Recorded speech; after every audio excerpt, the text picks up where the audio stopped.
Good morning, everybody. The time is 8:44 a.m. The day is Wednesday, March 12th, and we are back on the record. And before we get started with public testimony, I wanted to invite Ms. Crystal Leonetti, the Director of the Office of Subsistence Management, forward to introduce herself and say hello. Welcome.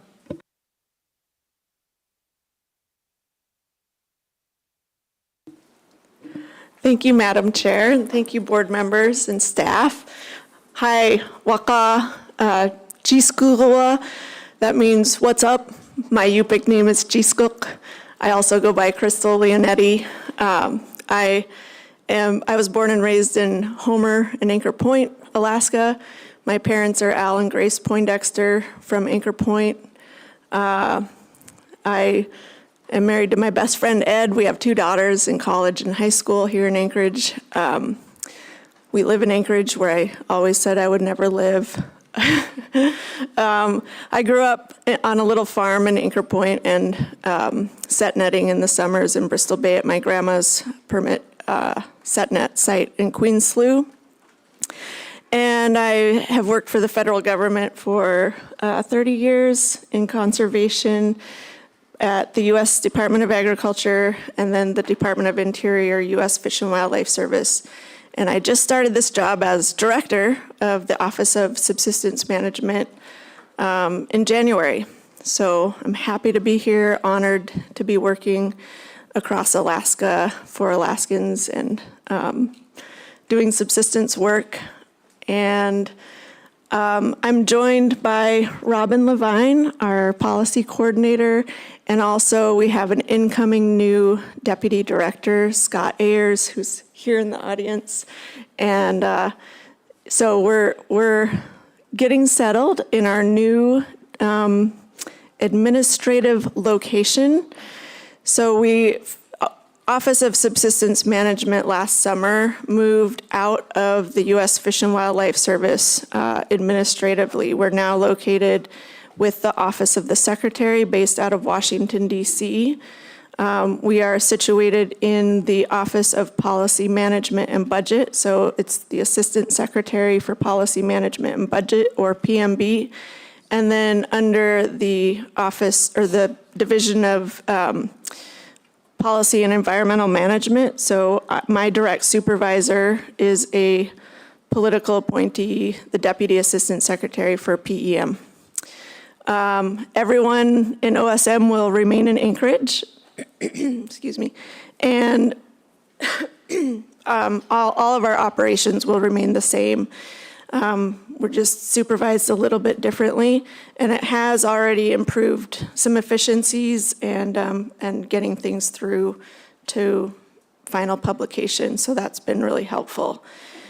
I'll let Robin say a little bit more about that, our new public board members and upcoming meetings.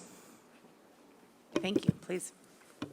Thank you, Madam Chair, members of the council. Again, this is Robin Levine, and I'm the Subsistence Policy Coordinator for OSM. I think I was here with an update in the fall, briefly letting you know of all the changes.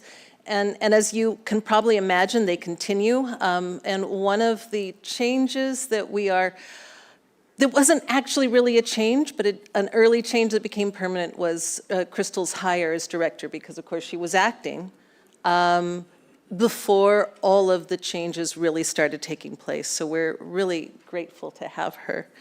And as Crystal said, our move was administrative, but the chart, the staff chart, the org chart, the public process that we go through in the Federal Subsistence Management Program remains unchanged. As you know, in February, we welcomed new public board members, Raymond Oney of Alakanuk, Benjamin Piana of Nome, and Frank Woods of Dillingham. Their first Federal Subsistence Board meeting was our fisheries regulatory meeting that we held in early April. Right, January, what year is this? We haven't even reached April yet. But yeah, so it was in early early February, actually, the first 2 weeks of February. It's important to note, though, the expansion of our board, the board composition, its authority, powers, and duties has not changed.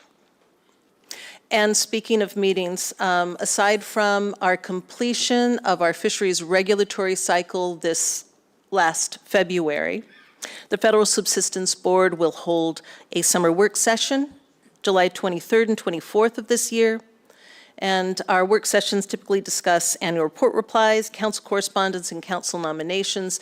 And sometimes we tack on special issues as they emerge over the summer. We have tribal and ANCSA consultations on the wildlife regulatory proposals that we are soliciting now. In this particular cycle, our next regulatory cycle is a wildlife one, so we're holding tribal consultations August 23rd and 24th on those proposals. Times for these consultations still haven't been determined, but those are the days. And for next year, we're looking at the weeks of January 28th and 29th, through the weeks of February 4th and 5th, for the Federal Subsistence Board's Fisheries Resource Monitoring Program work session. So we always hold that usually like the end of January or the beginning of February of every other year.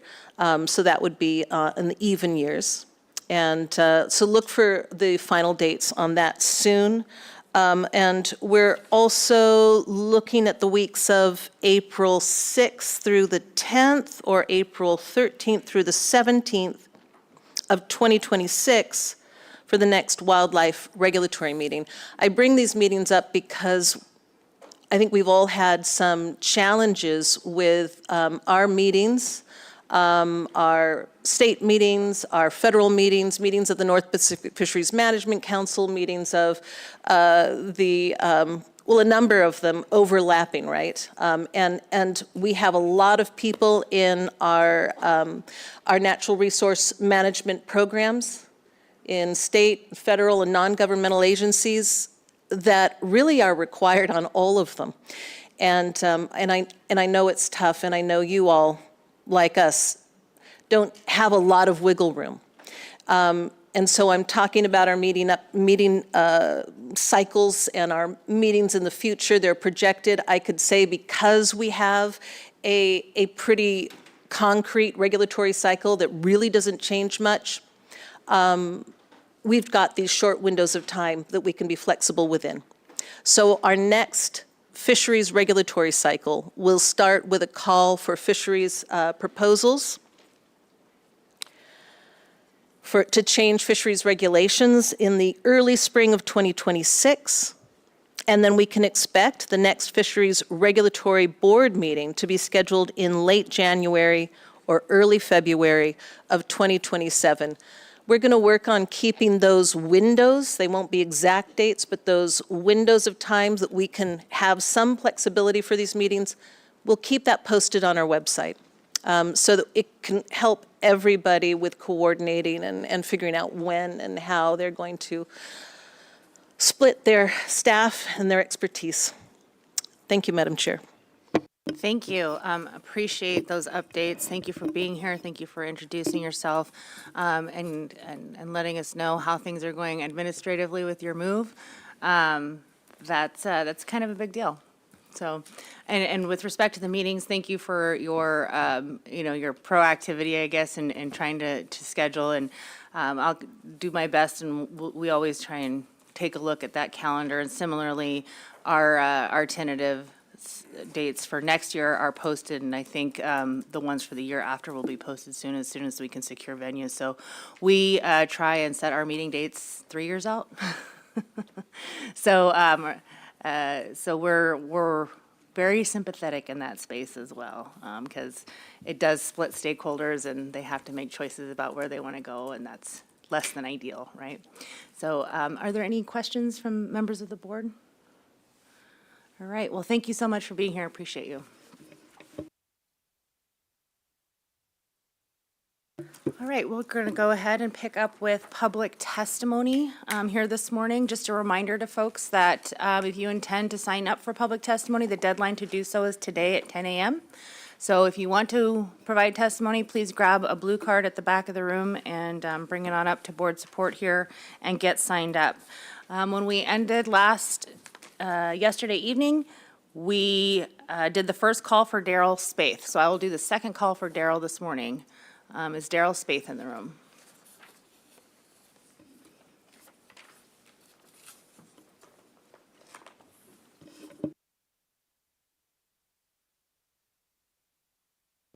Okey doke.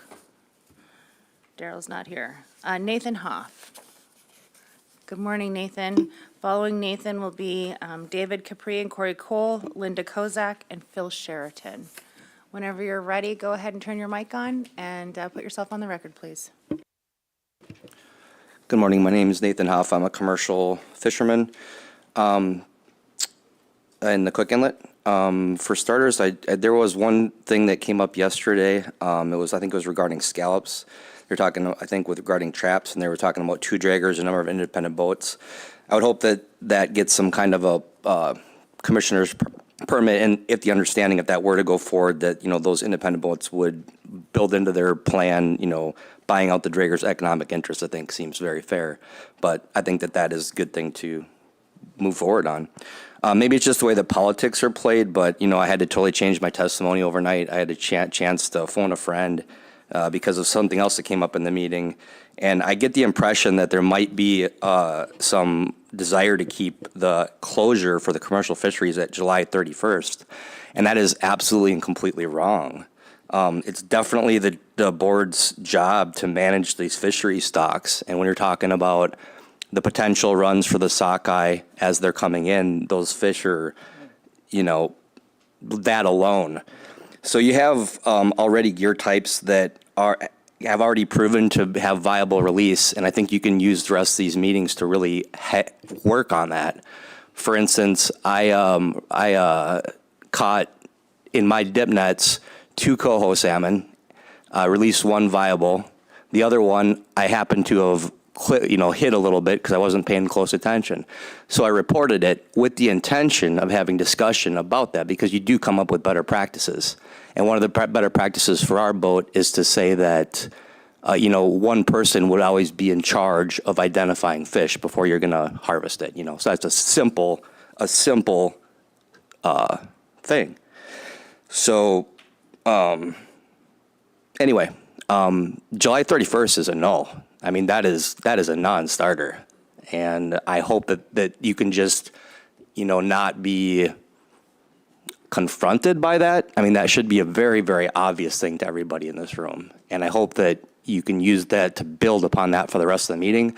Unfortunately, I won't be able to be here for a while till we actually talk about my issues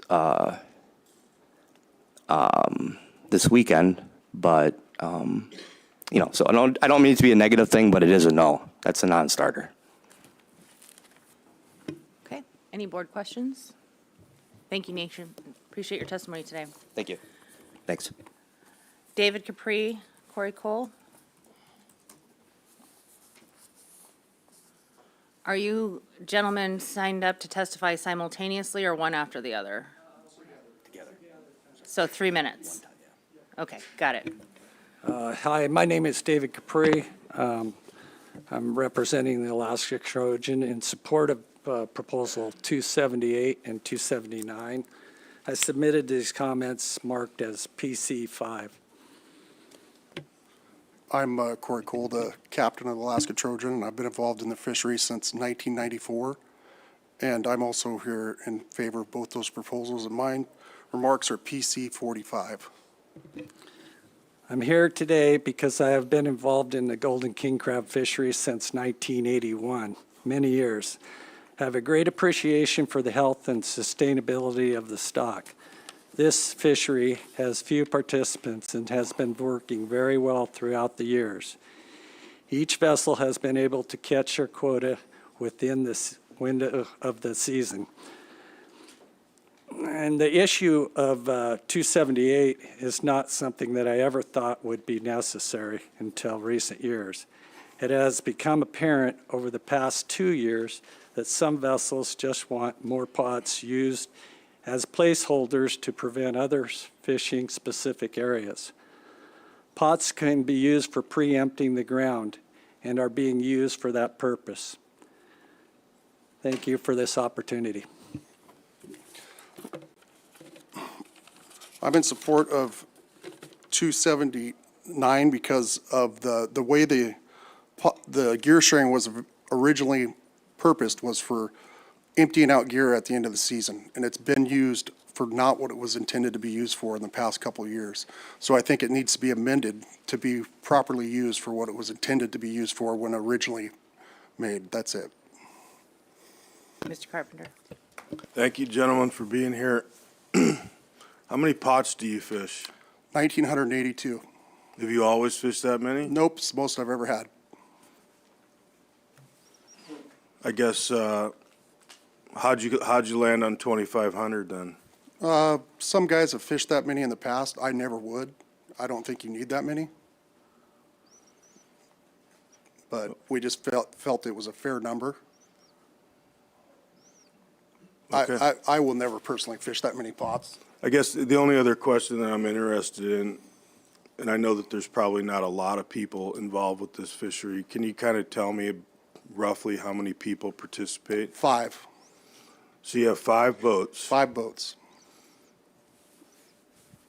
in all of the Bering Sea, and you think that it's necessary for 2,500 pots to be limited? Okay. Yep. All right, thank you. Any other board questions? Mr. Wood? Okay, are you guys on the, it's divided into east and west. What side are you on? We're in the WAG, the western. Western. Starts at 174 west. 174, yep. Okay, and are there only 5 boats in western or 5 boats total western and east? There's 5 permits, but there's usually only 2 boats out west, but there has been as many as 4 in the last couple of years. Okay, But 5 total for all the areas. okay, and one other question is, how often is there any reg saying that you need to, how often you need to check your pots? I believe there is. I'm not sure if it's enforced. It's supposed to be every 2 weeks, I do believe. Every 2 weeks to check Yeah. 2,500 pots? Yep. All right, thanks. Thank you, gentlemen. Appreciate your testimony. Thank you for being here today. Thank you. Linda Kozak?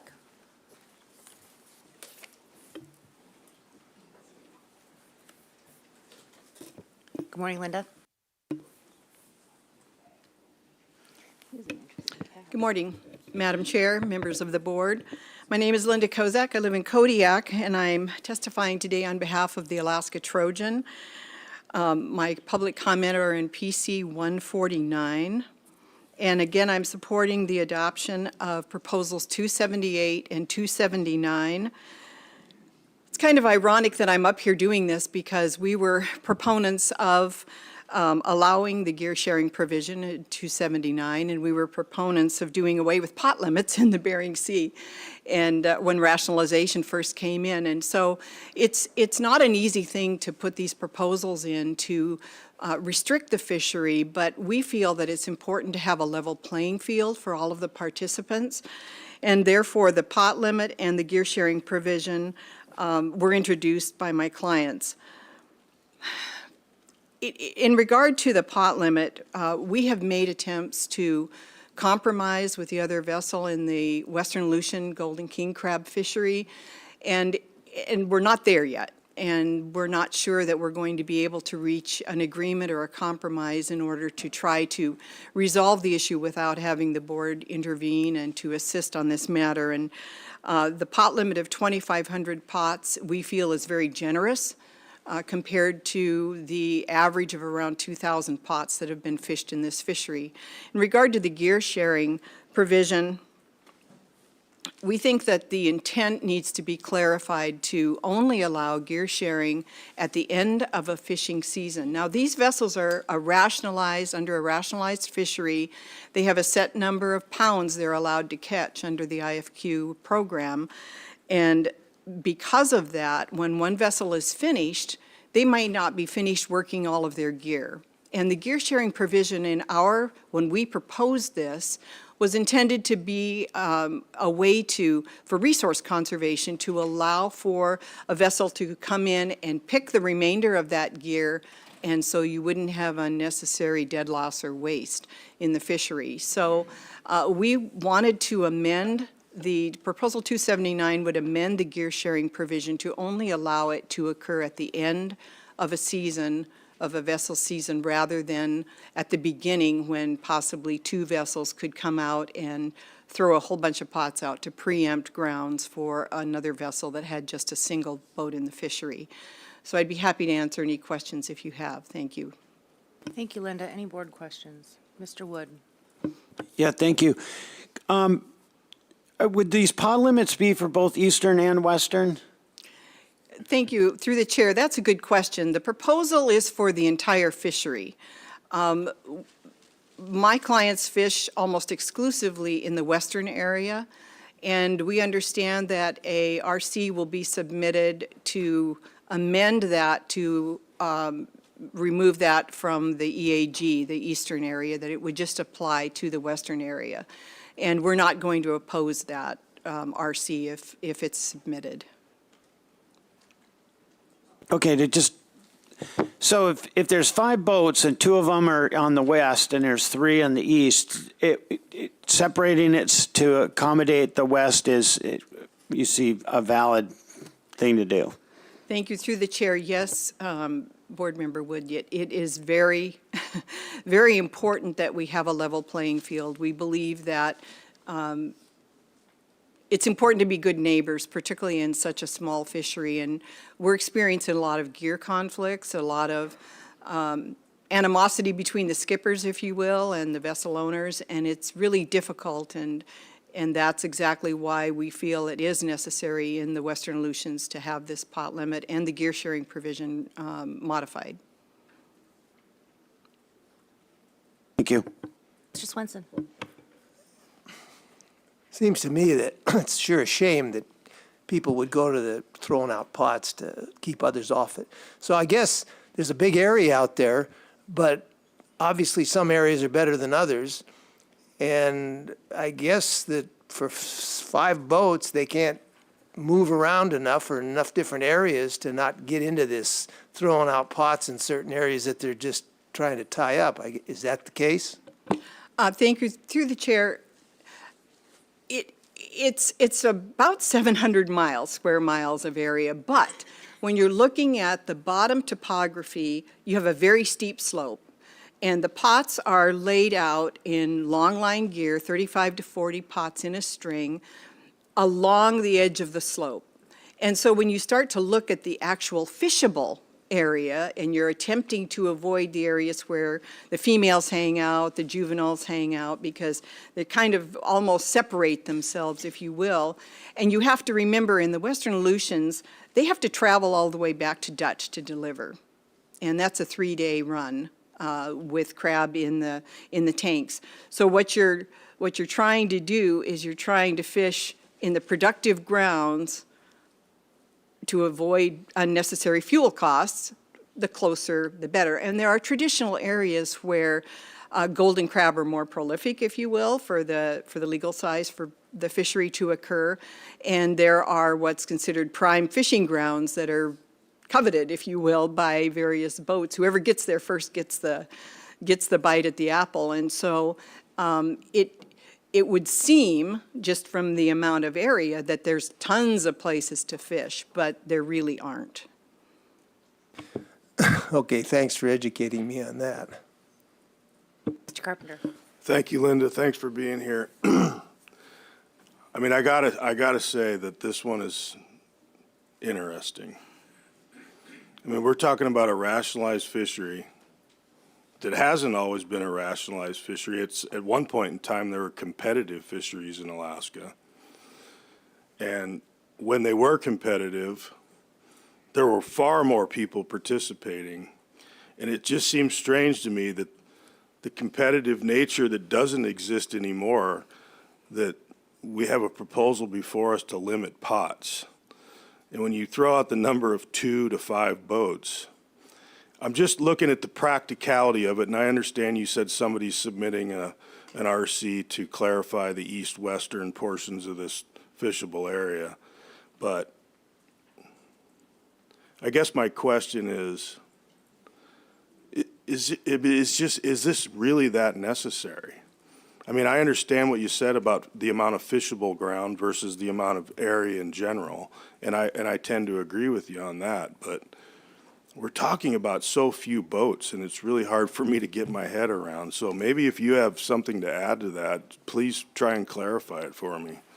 Thank you, through the chair. I've been working, privileged to work on golden king crab issues for about 35 years, prior to, during the rationalization discussions, and since then.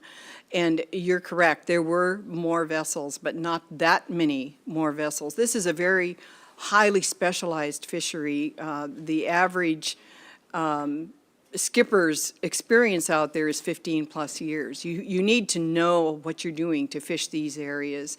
And yes, there was some competition, but there were so few vessels actually in the western area prior to rationalization that's why we now have what we have with the number of 5 companies basically that control, or 4 companies that control the majority of the fishery.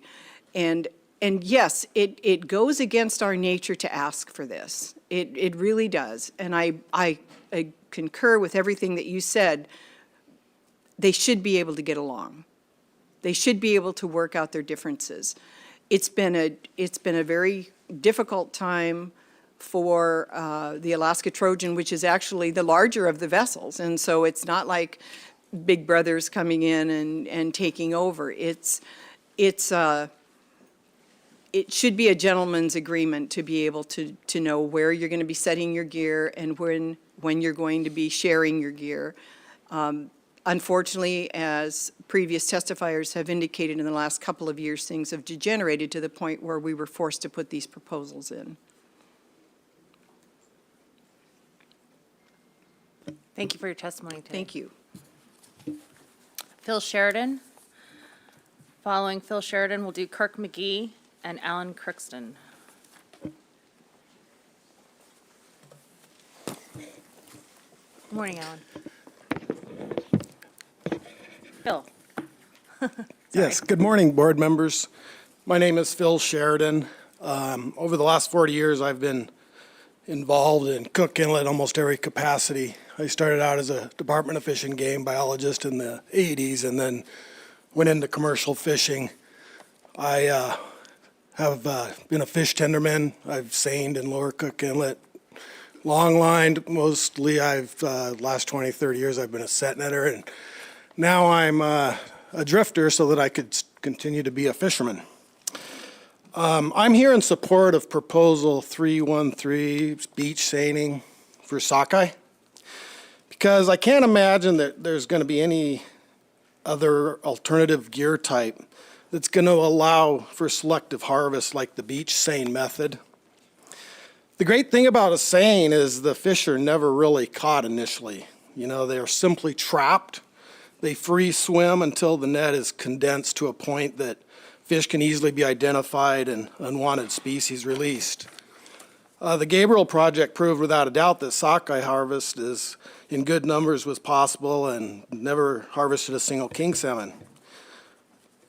I hope you'll focus on the data compiled by their observer, because I think he did a fantastic job of compiling data set by set, and fishing all summer without harvesting a single king salmon is super exciting to me. Where I would be fishing is perfect for beach seines in that there's little current, the water is shallow, and it's extremely rare for kings to be anywhere near the beach in my location. They tend to swim offshore in deep waters. So I'm confident we would be able to refine our system beautifully to harvest sockeye and never king salmon or silver salmon. My crew is super experienced, and I kept them with me so that now we're drifting. But if we were at a beach seine, they'd be valuable because, you know, they can spot a king or a silver amongst 100 sockeyes in seconds. And I'd also like to point out that this fishery would probably be the most transparent fishery over drifting, dip netting, or even sport fishing. Every single fish we place in a tote would be observed easily by any person that just takes a walk down the beach. And then the last thing I'd like to talk to you about is the urgency to get some of these sockeye escapements under control. I know you can exceed escapement goals here and there without too much damage to the fishery, but over escapement year after year eventually does lead to diminished returns. And ADF&G just released a pretty large sockeye run projection, and without the set netters fishing in some capacity, I think we're going to have some ugly sockeye numbers that exceed the escapement goals by a mile. The problem with this current system is, drifters can't fish within 2 miles. And once, especially like in the Kasilof case, most of the fish are within 2 miles by the time they've moved past Ninelchik. So they're not going to be touched unless something like this goes into place. I think collectively the set netters know that the most important thing now is not to catch king salmon, and more important than how many sockeyes you catch is just not catching kings, and I think that's a great place that we're at now. Thank you. Thanks, Phil. Any questions from the board?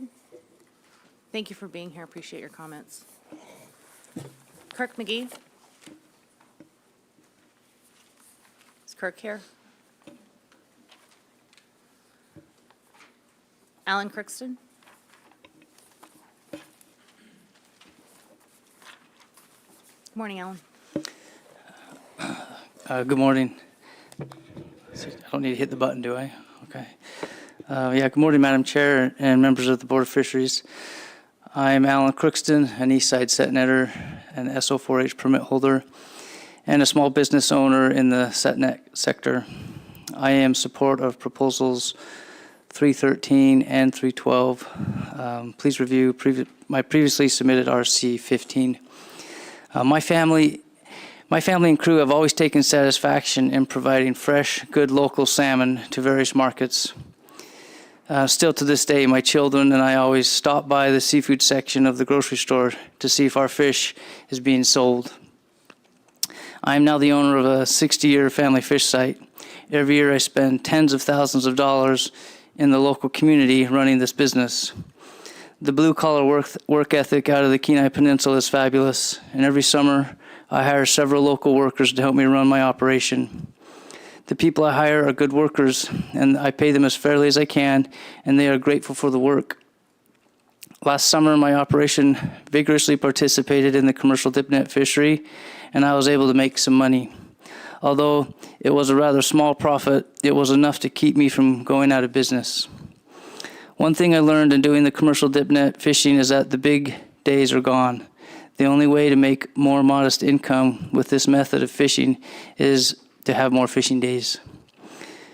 When you consider the projected sockeye forecast this year and the trickle-down economics on the community by harvesting these salmon instead of wasting them, I feel that supporting Proposal 312 is the responsible thing to do.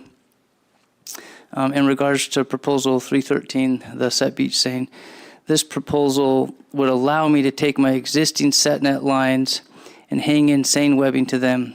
It would also allow me to use my existing equipment and gear to have a more efficient harvest of sockeye while protecting the kings.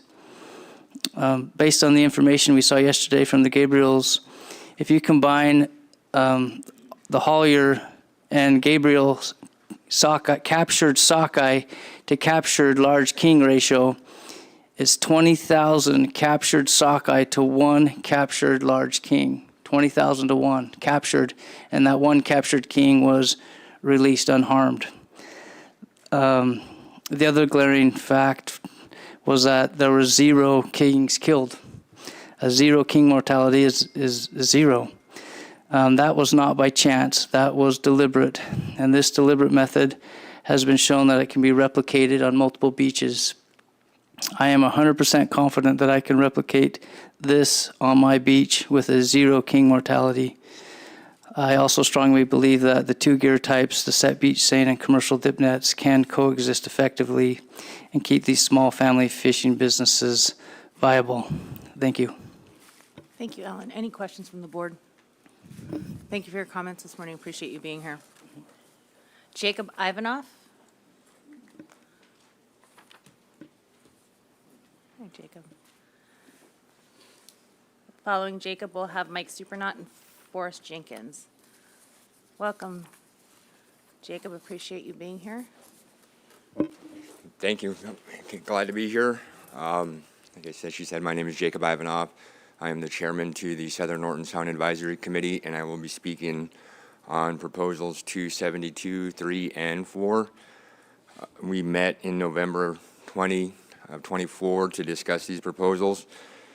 Our Southern Norton Sound Advisory Committee is opposed to Proposal 272, changing the dates from June 15th to July 15th, or July 1st, I'm sorry, June 15th to July 1st. And we feel that with moving the dates later in the year, it's going to have a negative impact on the Eastern Norton Sound commercial fishermen. As we get, if we have a harder time catching the quota, it makes the season longer, pushing it down towards the end of July to beginning of August. And with the current climate changes that we're experiencing, it makes it nearly impossible for the Eastern Norton Sound crabbers to go out on this dock. And we ran into some counters to where it was hard to retrieve our pots at the end of the season due to the waves. But by changing it, it would have a negative consequence on us. But we are open to changing the dates by a week from June 15th to June 20th or 25th. In that time frame, we haven't seen any changes in the meat fill, as what Charlie spoke of yesterday.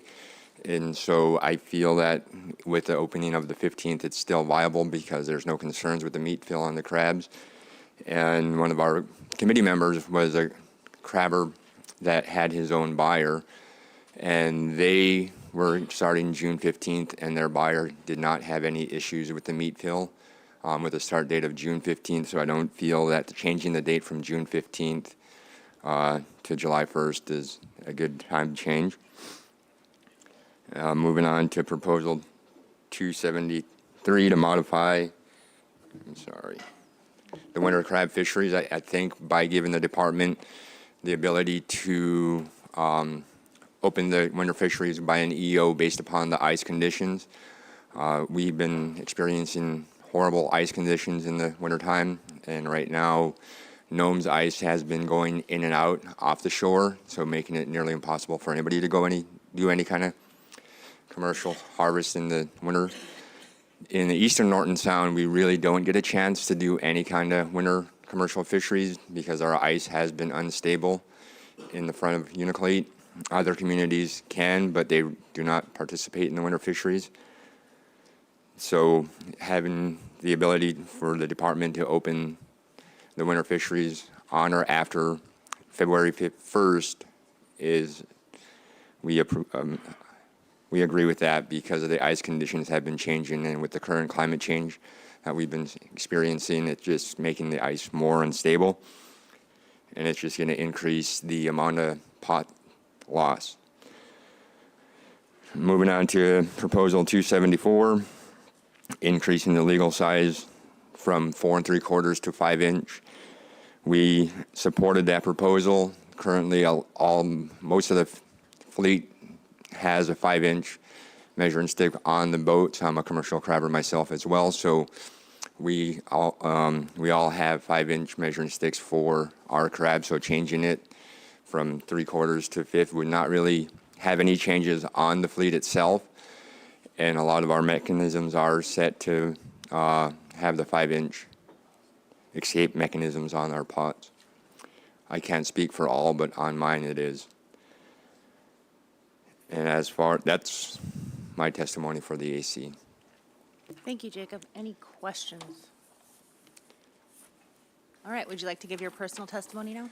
Yes, I would. Thank you. Again, my name is Jacob Ivanov. I'm from Unalakleet. I am a Norton Sound commercial crab fisherman. I've been participating for a small amount a year, but I've also been a subsistence user. And I approached the Board of Fish in 2020 to close down the fisheries for the crab seasons in the season of 2020 due to the low count of 2019. That year was a horrible year in the crab fishing. We had hardly any crab in our pot.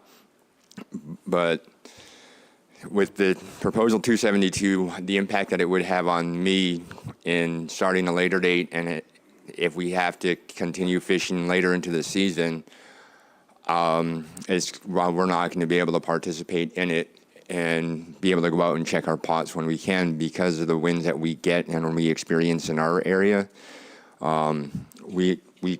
It's unsafe. I'd have to say last year there's several times that I've gone out with my kids on the boat and we were coming back in 8 to 10 foot swells. And I was concerned for my kids on the boat. So by pushing this to a later date, could be drastic for some fishermen. I was fortunate that my boat didn't tip one year when I was coming back from pulling my pots. I was pulling all 40 pots back, and on top of the deck we encountered 6 to 8 foot swells. My vessel was literally going up on the side like that. So by changing this date, once the GHL lowers, then it will have a longer fishing season, and going into the end of July, beginning of August, we're going to be experiencing conditions to where it's going to make it unsafe for us to go out crabbing. So we oppose, and I personally oppose 272. Thank you. Any questions from the board? Not seeing any. Appreciate your testimony. Thank you for being here. Thanks for your service on the AC. Mike Supernaut? Is Mike here this morning? See ya.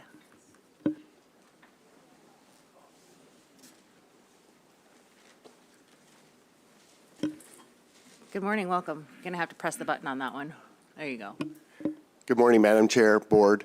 I'd just like to, my name's Michael Supernaut. I've been a resident of Alaska here since 1997, and I want to show my support for the Prince William shrimp opening.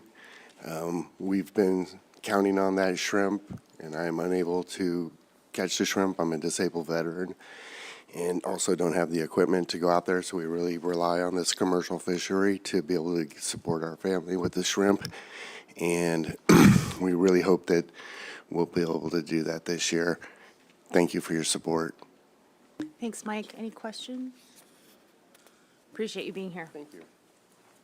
Forrest Jenkins?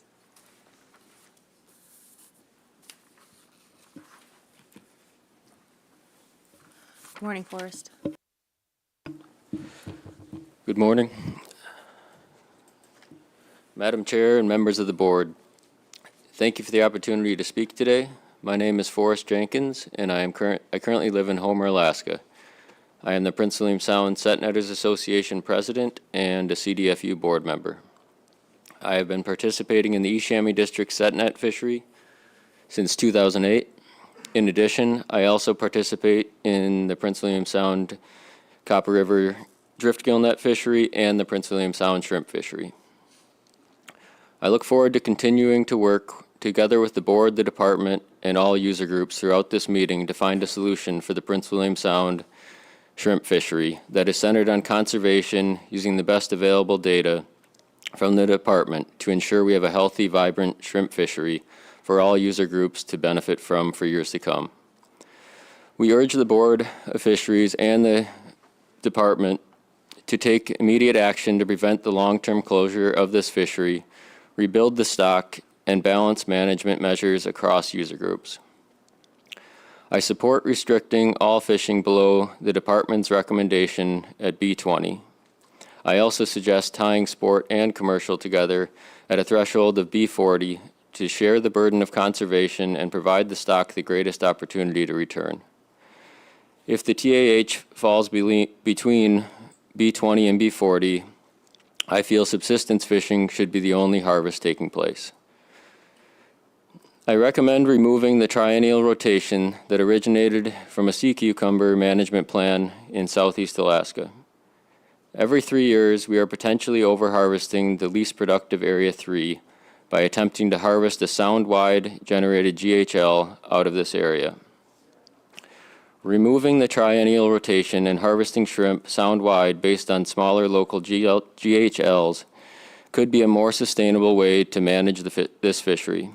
Although this is more challenging with smaller TAHs and we don't definitely know if this will solve our concerns in Area 3.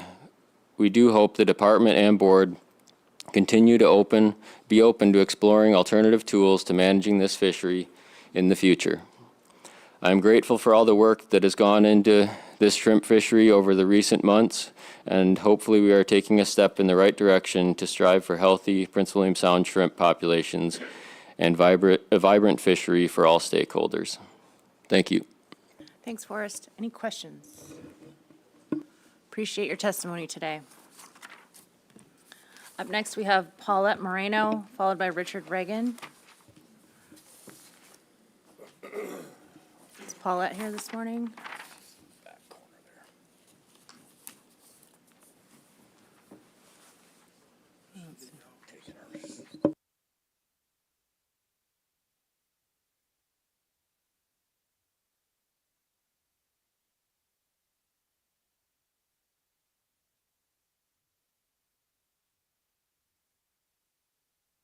Good morning.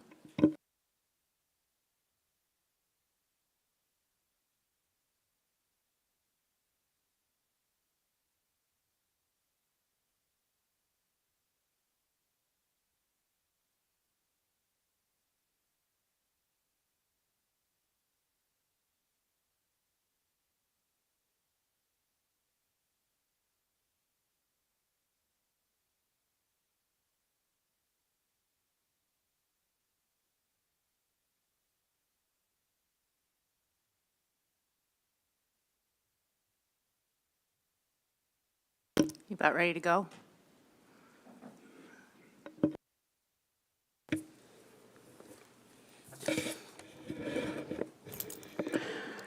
Good morning, Madam Chair, Alaska Board of Fish members, and guests. I am Paulette Moreno, Take Uniak of the Tlingit Nation.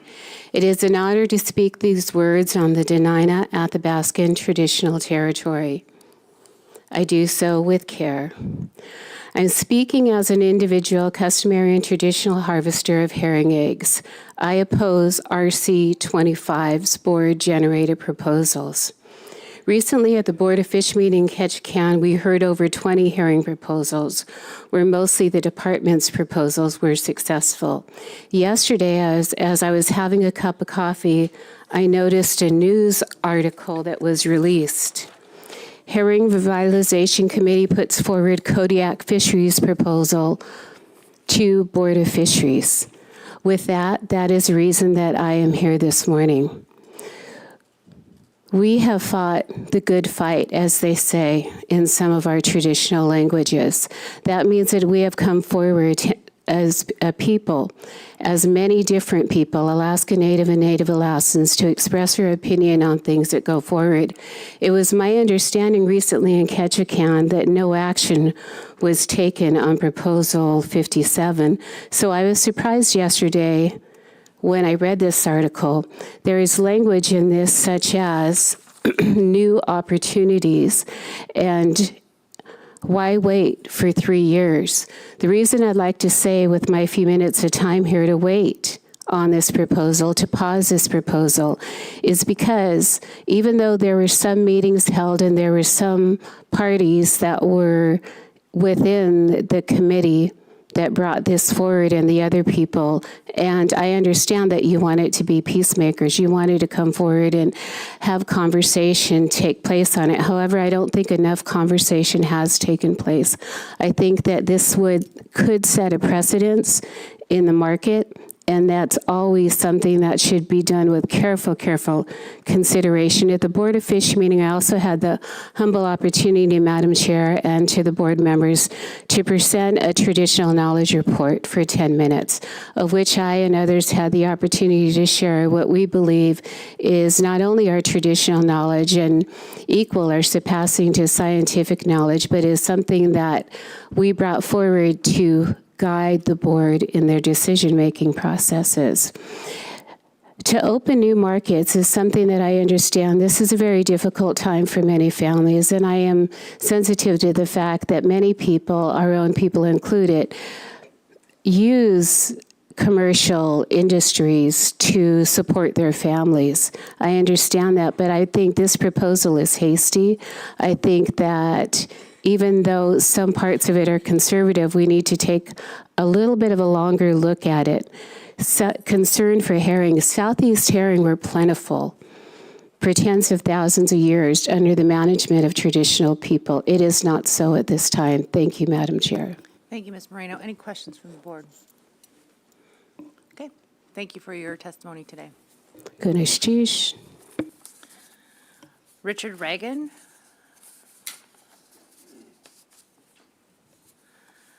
Followed by Wes Jones and then Jim Stone. Good morning, Richard. Good morning. Thank you for the opportunity to testify, Madam Chairman, members of the board. I'm a commercial fisherman in the Prince William Sound shrimp fishery. Also, I am a halibut quota holder, and I participate in the Statewide black cod fishery. I'm here in support of 304. I'm also in support of a B20 cutoff point for all fisheries and a B40 cutoff for both commercial and sport fisheries. Although I understand 299 is pretty broad and vague, it also is the opportunity to address some of the problems with the, or problems in the shrimp fishery, such as hit or miss management of the sports quota, or GHL, excuse me. I'm also in support of a sound-wide fishery. There's been proposals brought forward for statistical area GHLs. I believe that with a open group and having input from all user groups, I think that the sound-wide fishery is something that could be viable. Thank you. Thank you. Any questions? Thank you for your testimony this morning. Wes Jones, followed by Jim Stone and Ted Crookston. Welcome, Wes.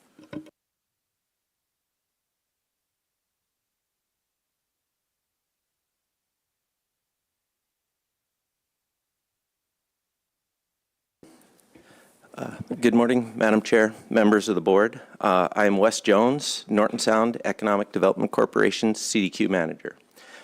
We are commonly referred to as NSCDC and are one of the 6 CDQ groups. While there are 3 proposals before you addressing Norton Sound red king crab, I'm going to spend my time today commenting on the 4 Aleutian Islands golden king crab proposals. NSCDC has controlling interest in 2 of the 5 boats that fish for Aleutian Islands golden king crab, and we are a significant quota holder in the fishery. First, we support proposal 276, which is to increase the depth allowed for pot storage. This will allow more flexibility to the fleet. This will allow boats to be more efficient when starting and ending the season. It will also allow more options for the fleet to store pots outside of the area the Amendment 80 fleet would like to fish, which we have to cooperate with to share the grounds. We do not support proposals 278 to set a pot limit and proposal 279 to limit gear sharing.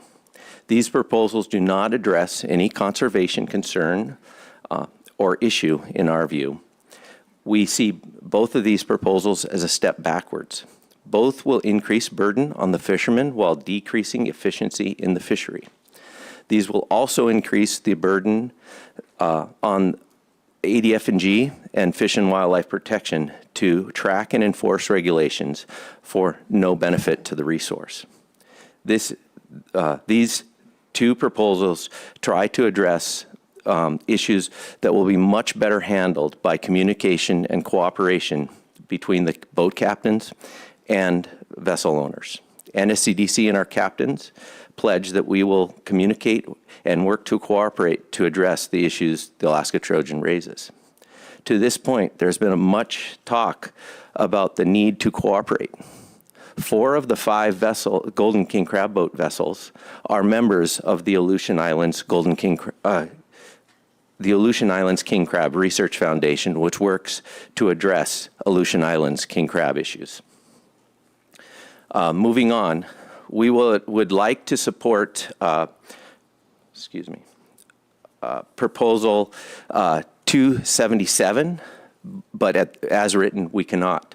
This proposal to create a state waters Aleutian Islands Golden King crab fishery under its current configuration will possibly lead to adverse effects to the current Golden King crab fishery we participate in.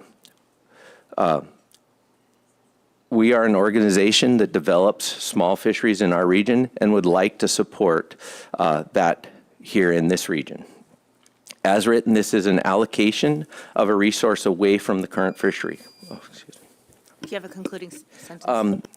I can bring more on the state fishery. I believe that just a concluding comment is there's been a lot of discussion between the different groups that we think there's some really good points to that proposal, and that we have some amendments that we believe could address that. Thank you. Mr. Carpenter. Thanks for being here. I have 2 questions. The first one is in regards to the pot storage, and you talked about the Amendment 80 vessels that are also kind of working in the same area. So are you suggesting that moving the pot storage area out, that there will be less conflict with the Amendment 80 vessels? Is that what I heard you say? There is. We will have to we'll have to work to set those areas with the Amendment 80, but it will allow us more flexibility to be out of areas that they would like to fish. They currently like to fish areas below, or I mean, shallower than the 75, so that cuts out some of our area where we can store gear. So this will allow more flexibility and more cooperation with the Amendment 80 fleet. Okay, thanks for that clarification. The second question I have is in regards to the proposals that are dealing with the potentially creating a state water Golden King crab fishery. And I know the CDQ groups in the past have been supportive of providing opportunities specifically to local people, in that area. And I guess my question is, if the board were to come up with some sort of a way to do this, maybe within the existing proposal or outside of it, and you don't have to answer this right now, but I'd like you to think about it. If we were to set some sort of a number that wouldn't affect the federal TAC, it was small enough and really an insignificant number statistically, would your organization could you potentially get behind something like that? You could think about it if you want, but.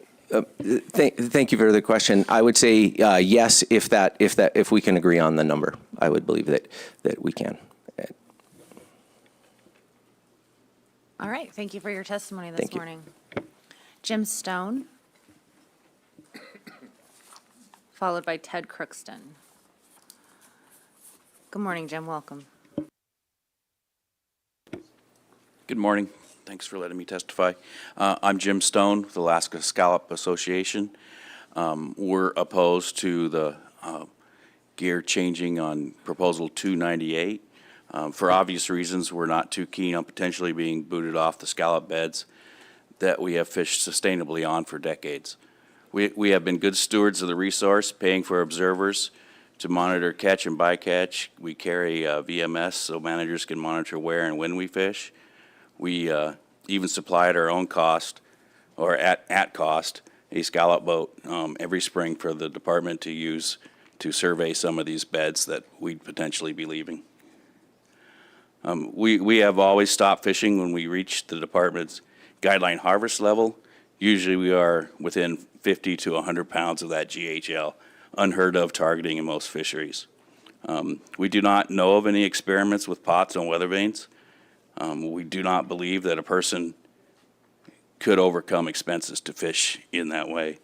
To kick boats out for an unlikely experiment hardly seems fair to us. And it was testified to yesterday that the state water fishery is not an important part of our fishery yet, and it is. It's generally 10 to 20%. I'll be available all meeting for any questions, and of course at the committee. Thank you.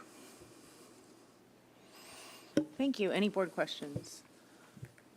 Appreciate your testimony this morning. Thank you. Ted Crookston?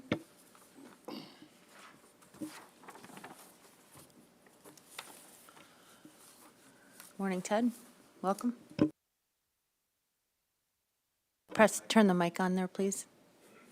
There you go. My name is Ted Crookston. I'm a lifelong set netter in Kenai. I am here today to speak in support of Proposal 313 for set beach seining. This board voted unanimously to accept this ACR because of the extreme importance and urgency this proposal has as a viable solution to the king salmon, sockeye salmon crisis and the devastating impacts of the total closure of the east side set net fishery. The extensive, even Herculean effort put forth by the set net fishermen over the last 2 seasons has advanced this methodology to a level whereby the principal objectives listed in the prior presentation have been demonstrated and documented. Nearly 300 set beach swings, 16 kings successfully released unharmed, nearly 20,000 sockeye harvested, and 0 king mortality. Compelling results indeed. The question now before all of us is, what do we do now? What is the next important step? How do we proceed from here? How can this industry refine, perfect, and effectively implement a broader application of this harvesting method while gathering more data? The answer is this. This must be put into a regulation that provides a baseline methodology that fishermen can duplicate and adhere to while refining and perfecting the system and gathering even more data through experience. Putting the beach seine as tested into a workable regulation at this time will accomplish the following benefits. It'll establish a consistent methodology fishermen can duplicate and follow. It'll enable the department's local area biologists, Colton Lipka and Lucas Stump, to officially engage in the implementation and management of the process. It will provide an effective tool enabling more meaningful harvest capability and to help mitigate the extreme overescapement of the Upper Cook Inlet rivers. It will allow the infrastructure of gear suppliers and processors a way that they can help retool and gear up in an orderly fashion. And very importantly, it will provide a framework for uniform, consistent implementation that can be assessed over the next 2 years and fully establish either the full functionality or the weaknesses of the set beach seining at the regular board cycle in 2027. How cool is that? Any action by this board at this meeting that falls short of establishing this will have the following undesirable consequences. Rather than perhaps 40-ish consistent regulated set beach seines, there will be 40 or more likely applications of commissioners' permits, each being potentially subject to variation and inconsistency. The commissioner will be put in an impossible situation with no framework to manage such a scenario, and it would leave the fishing community and processors as well in a state of limbo and unable to gear up or plan. And it would delay and confuse the implementation process.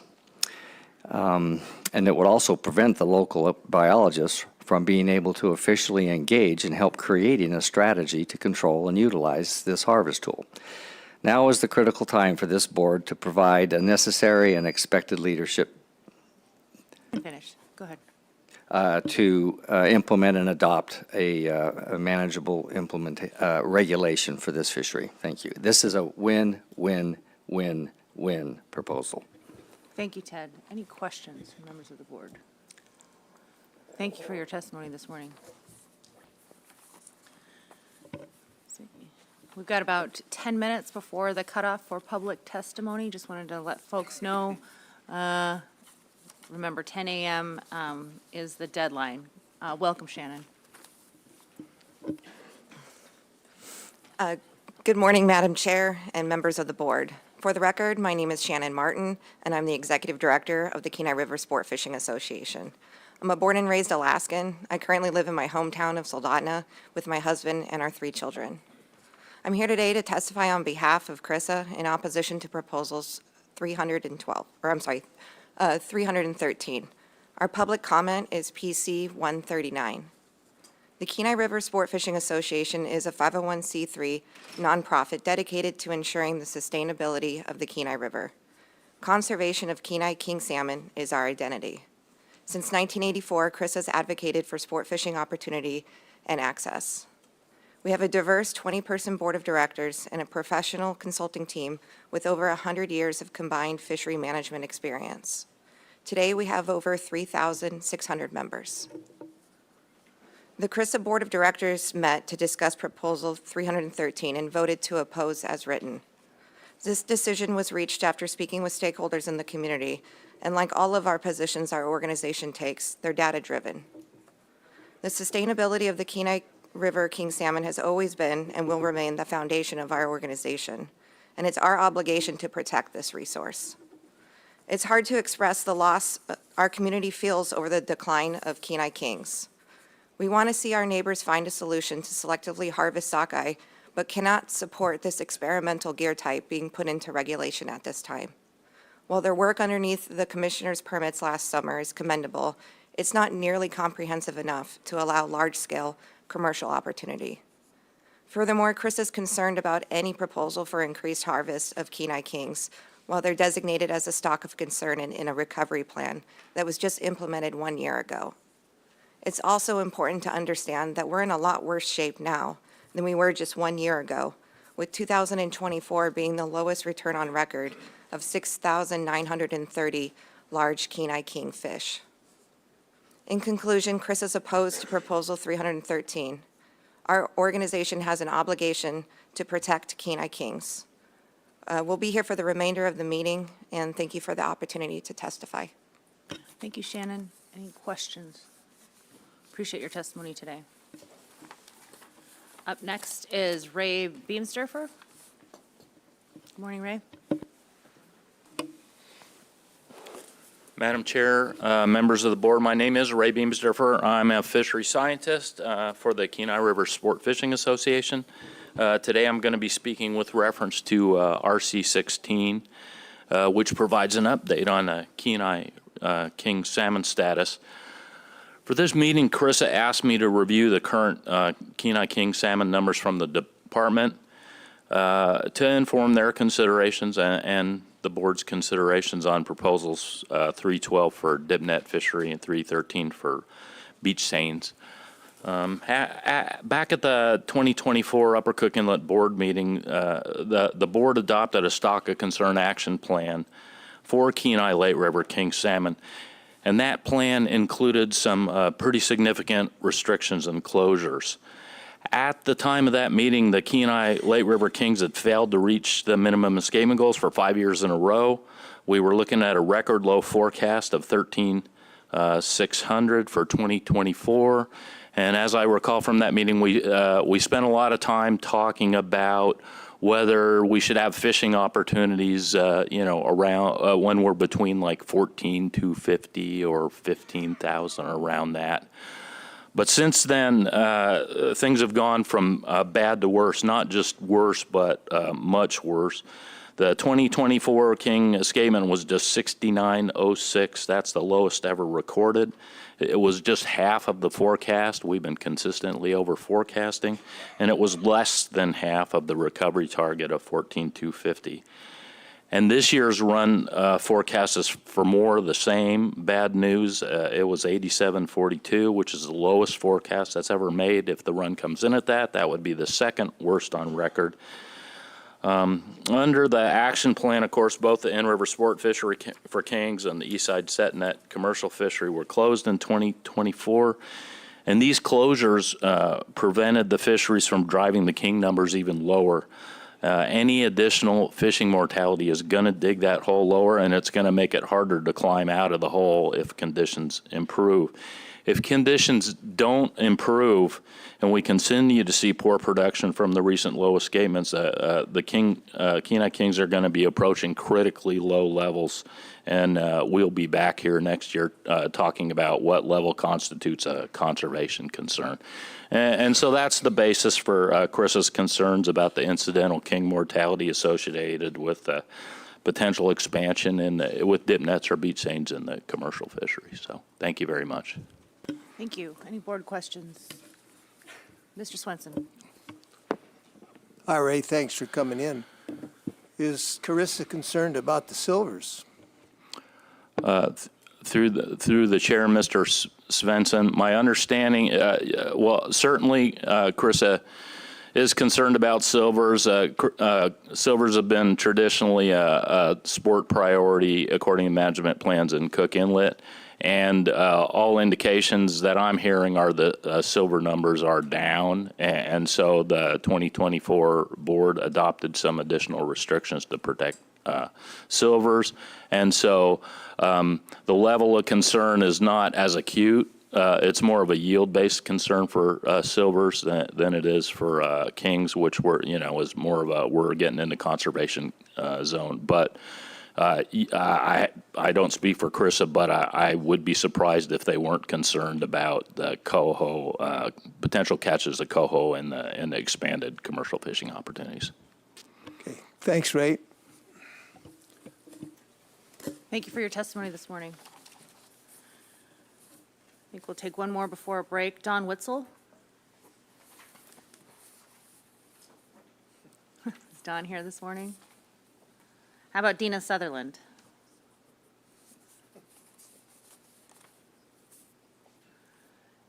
Sherry Everidge. I'm going to guess Jason Everidge isn't here either. Is Jason here?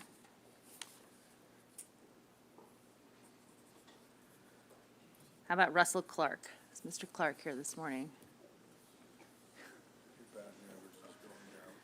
My batting average is going down. Hannah, pull us out of the hole. Where's Hannah Houmbach? I saw her here today. Oh, we got somebody here.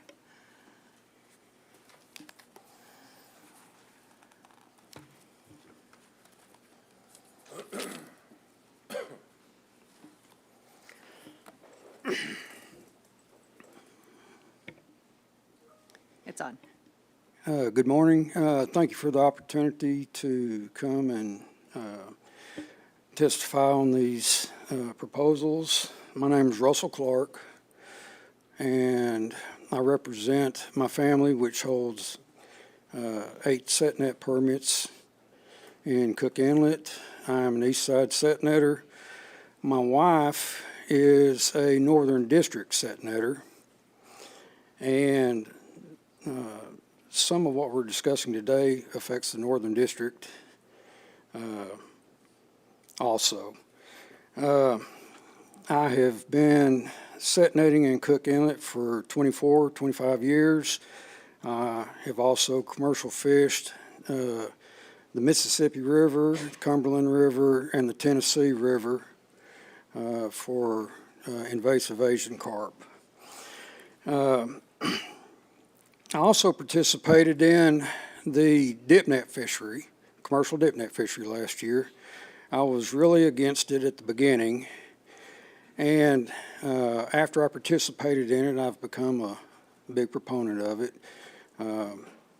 We made money at it. It was difficult, but we feel that with further implementations of possible improvements on techniques, and also implementing our crew, which I did not fish any of my crew except for one day.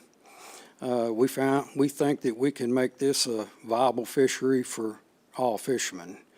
One thing I did find is that I reduced the size of my net in my dip net, and I had a lot less entanglements. I used herring gear. I was able, whenever I got a fish in, I was able to just easily flip the fish out, reduce the time. So I think that would be one anything that could also improve the capture rate in the commercial dip net fishery. On 313, I am opposed. Although I am a beach fisherman, I have a shore fishery lease down at Nanilchik. There's areas of concern that myself and many other fishermen have, and I'll read these off. Okay, mortality.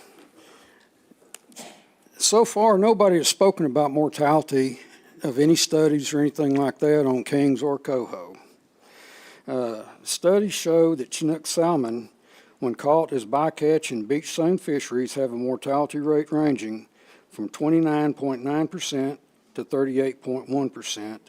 This is from a Google AI overview, and a study by the Oregon Department of Fish and Game in the Columbia River, 2011, 2012, and 2013.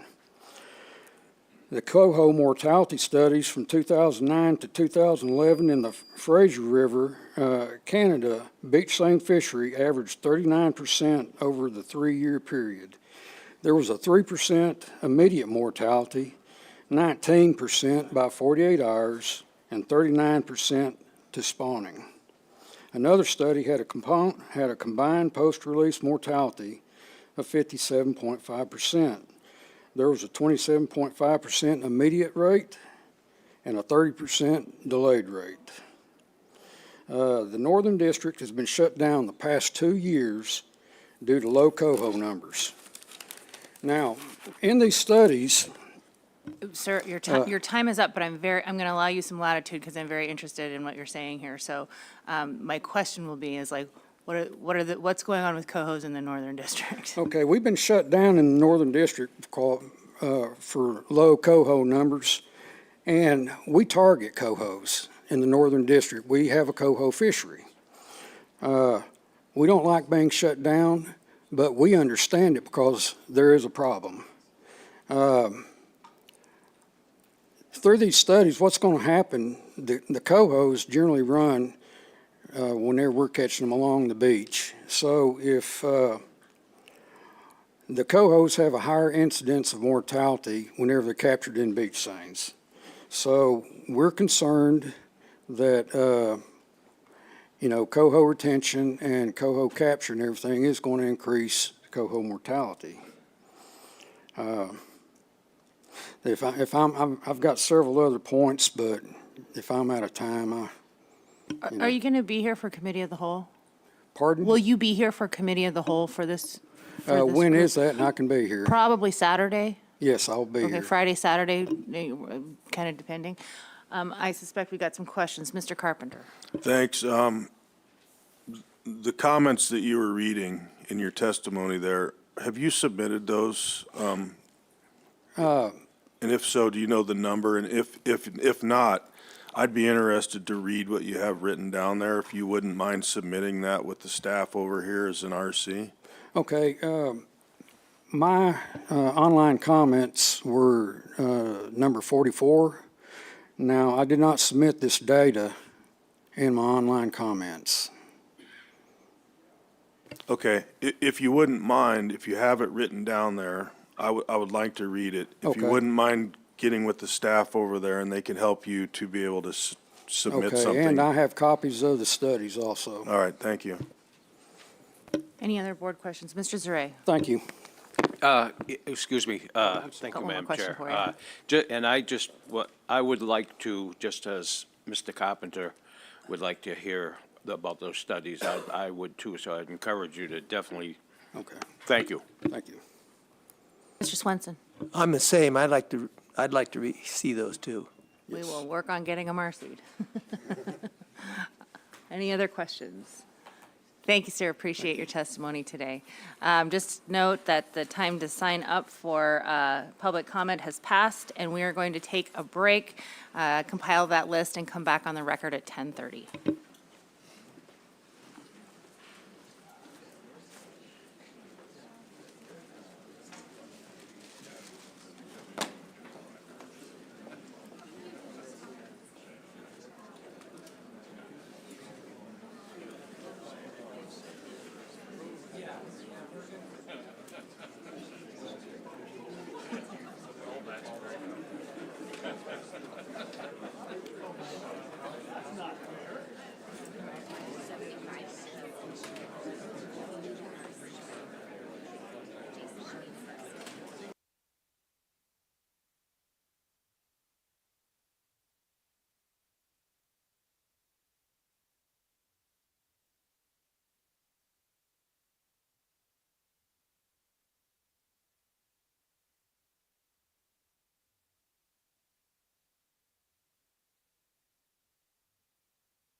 All right, welcome back, everyone. The time is 10:40. We are back on the record, continuing with public testimony. We've got the finalized list available. I believe that they are posted on the doors, and if they're not yet, they will be.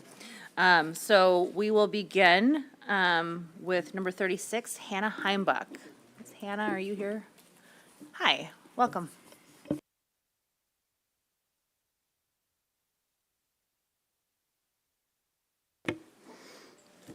Good morning, everybody. My name is Hannah Heimbuch. I am the Policy Director for Cordova District Fishermen United and here to talk to you about shrimp. I am also a lifelong Alaskan commercial fisherman and subsistence harvester. I own and operate a setnet site in Kodiak.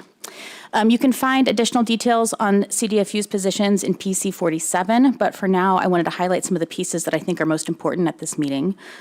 One, I think we should align closure triggers with conservation, guided by the updated model you heard about during staff reports. Fishery closures should use the best available science to be both conservation-focused and accurate. Currently, the commercial fishery closes when the TAH is under 110,000 pounds. I think the department staff gave really clear feedback that the 110 number is no longer biologically relevant, particularly under their new and significantly improved model. We know there's a harvestable surplus under 110 because the larger user group stays open and because the model is now showing us that clearly. The commercial fishery is currently closed for 2025, and we want to ensure that when this fleet and their Alaskan customers are not able to access that resource, that we are using the best available science for that trigger. So I would ask in your deliberations that the management number you focus on is the one that this new model indicates as a line for conservation, a concern at which point we need to narrow focus to subsistence and stock rebuilding. Staff indicated that under this model, B40 is a level that may offer a metric for additional caution, and that B20 would be an appropriate level to eliminate all harvest in favor of stock rebuilding. A second thing I think would be good to consider is whether the closure trigger balances user access. CDFU members prioritized and asked to tie the commercial and sport closure trigger together because we believe Alaska's well-established standard to treat sport and commercial as equal priority are important, even if they have different allocations, which in this case they do. Commercial is 60, or sport is 60 and commercial is 40. We also prioritize this topic because we believe all users are responsible for conservation of the fishery resources, and that responsibility should be shared in regulation. So as the board deliberates the TAH trigger and user access, I just ask that you consider all of the very important user groups that depend on this resource and enjoy food from it, and consider if whatever direction you choose is equitable access for those user groups. And then lastly, we should prioritize subsistence and conservation. It's important that our regulations in any fishery articulate those two priorities without clutter from overlapping sectors. The overlap in this fishery between subsistence use and sport use is the very reason we need to affirm subsistence access as the priority, or else that priority gets confused and conflated with sport access, which I think kind of has implications across our management spectrum. And so my ask there is that you consider how your updates and the implementation of the new model can balance the needs of varied users while emphasizing the priority for conservation and the priority for subsistence. All of these user groups are important and valuable to Alaska, and I appreciate your time and consideration. Happy to answer questions. Quick question for you, Hannah, and I might have misheard you, or perhaps I'm just not tracking.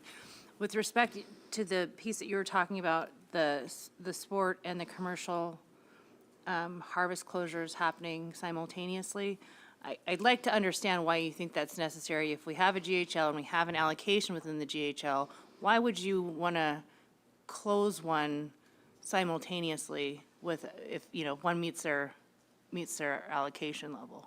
Is that what you're proposing? No, Okay. actually, appreciate the question. Thanks, through the chair. So I'm not proposing changing the management of the allocation. Right now, that 110,000 pound is a trigger to close commercial access entirely. So under that number, the allocation goes to, sport is able to harvest their 60% and commercial harvest goes to 0. And so I'm proposing that instead of having an allocative trigger, we have a conservation-based trigger beyond which we manage to that 60-40 split. Okay, that's helpful. Thank you for that. Other questions? Appreciate your testimony today. Thank you. Edward Polson, followed by John Schandelmeyer, Jamie Goen, and Corey Leschner, and Dan Norman. There's Edward here. Good morning.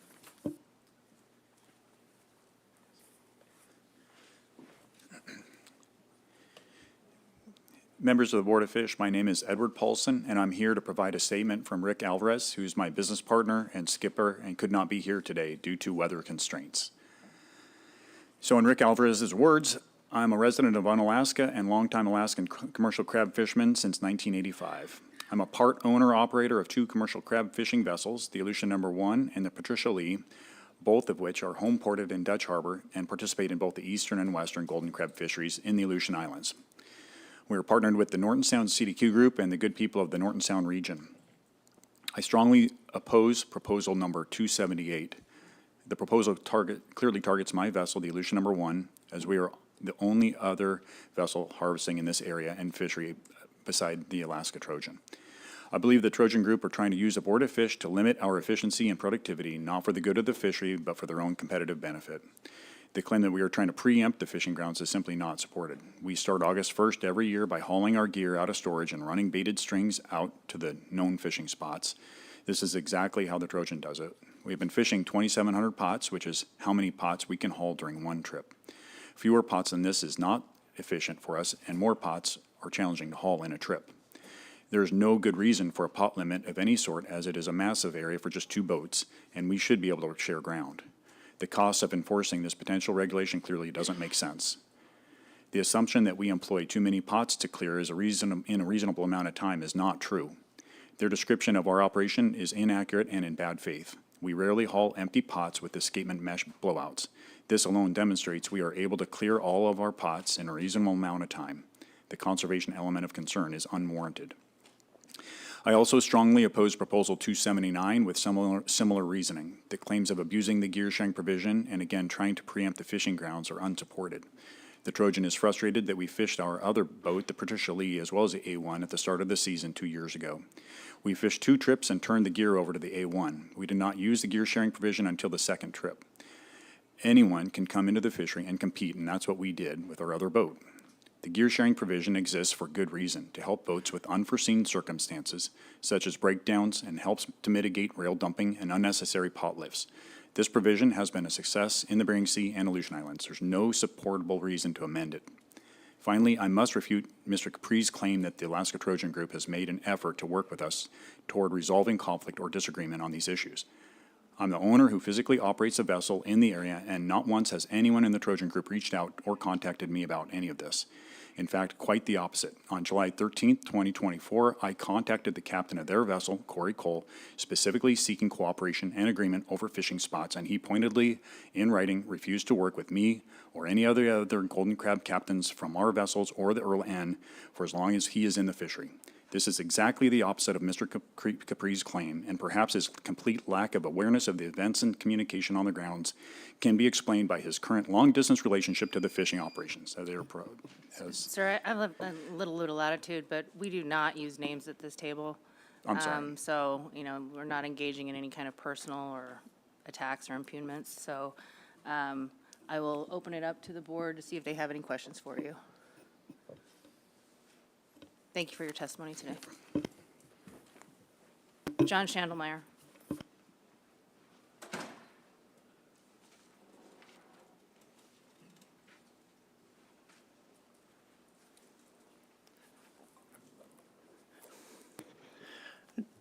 John Schandelmeyer, Paxson, Alaska. I'm here to comment on Proposal 314. I've been a Kvichak fisherman for in excess of 50 years. I know the Kvichak pretty well.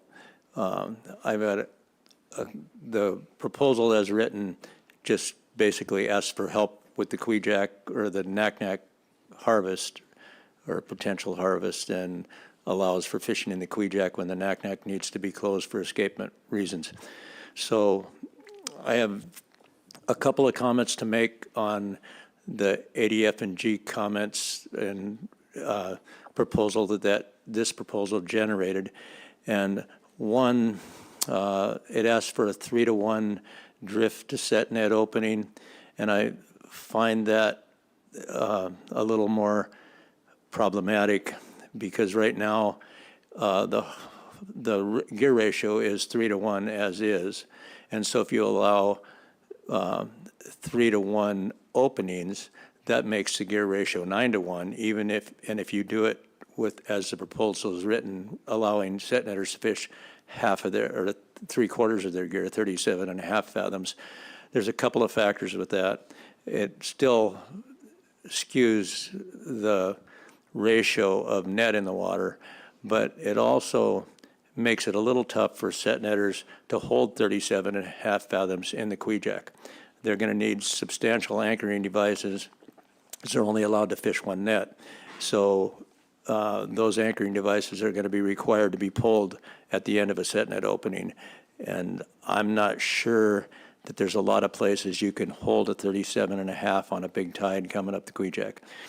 So the other factor that I think is worthy of mention in support of a 1-to-1 ratio or a concurrent fisheries ratio is one of the things we're hearing is king salmon problems in Cook Inlet. We're also hearing that about seeing that in the Noosh, where the sockeye harvest is changed at the opening dates to allow a few more kings to go up.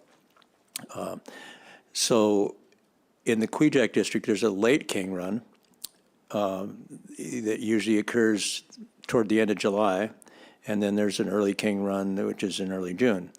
So, and there's also, of course, fish during the season. So by allowing a 25 fathom to 75 ratio, keeps a little less net in the water for the set netters, but allowing a 1-to-1 ratio allows a lot more window for kings to go up. Set netters can't target the kings very well. Most of them are set on the beach. The kings run shallow water or deep water. And one of the things that's going to happen in the Kvichak is if you have 3 drift openings in a row, they're going to fish some small tides, whether you want them to fish small tides or not. There's not much room in the upper Kvichak to fish with a drift boat 75 fathoms, except in some of the deep water along the mouth of the Lagnac and the cut bank below the mouth of the, below Diamond J, the old Diamond J cannery. That's where the kings are going to run. Okay. So we know that kings run deep water. We know that if they're picked up in a drift net, they may never come aboard because they'll fall out before they come over the roller. So we don't know what king mortality is, but we know there's going to be more caught. Okay. So that's one of the things I want to address. Okay, well, your And time is up. I could go much longer. Well, your time is up. I will ask and see if there are any questions around the table. And then I would encourage you to participate in committee of the whole group 3 when we get there, because that's when we'll be Sure. getting into this proposal more. Thank you for your testimony today. You bet. Thank you. Jamie Goen, Corey Leschner.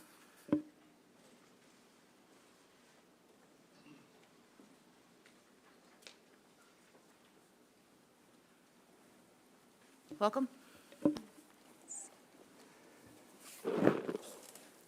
Good morning, Madam Chair and members of the board. We represent Alaska Bering Sea Crabbers, a nonprofit trade association representing harvesters of king, snow, and tanner, also called beard-eye crab, in the Bering Sea and Aleutian Islands Crab Rationalization Program. There are approximately 55 vessels in this fishery. I'm Jamie Goen, Executive Director, and with me is Corey Lescher, Science Advisor and Policy Analyst.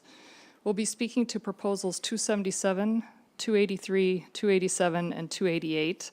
We'll start with the proposals that Alaska Bering Sea Crabbers submitted, which is 287 and 288.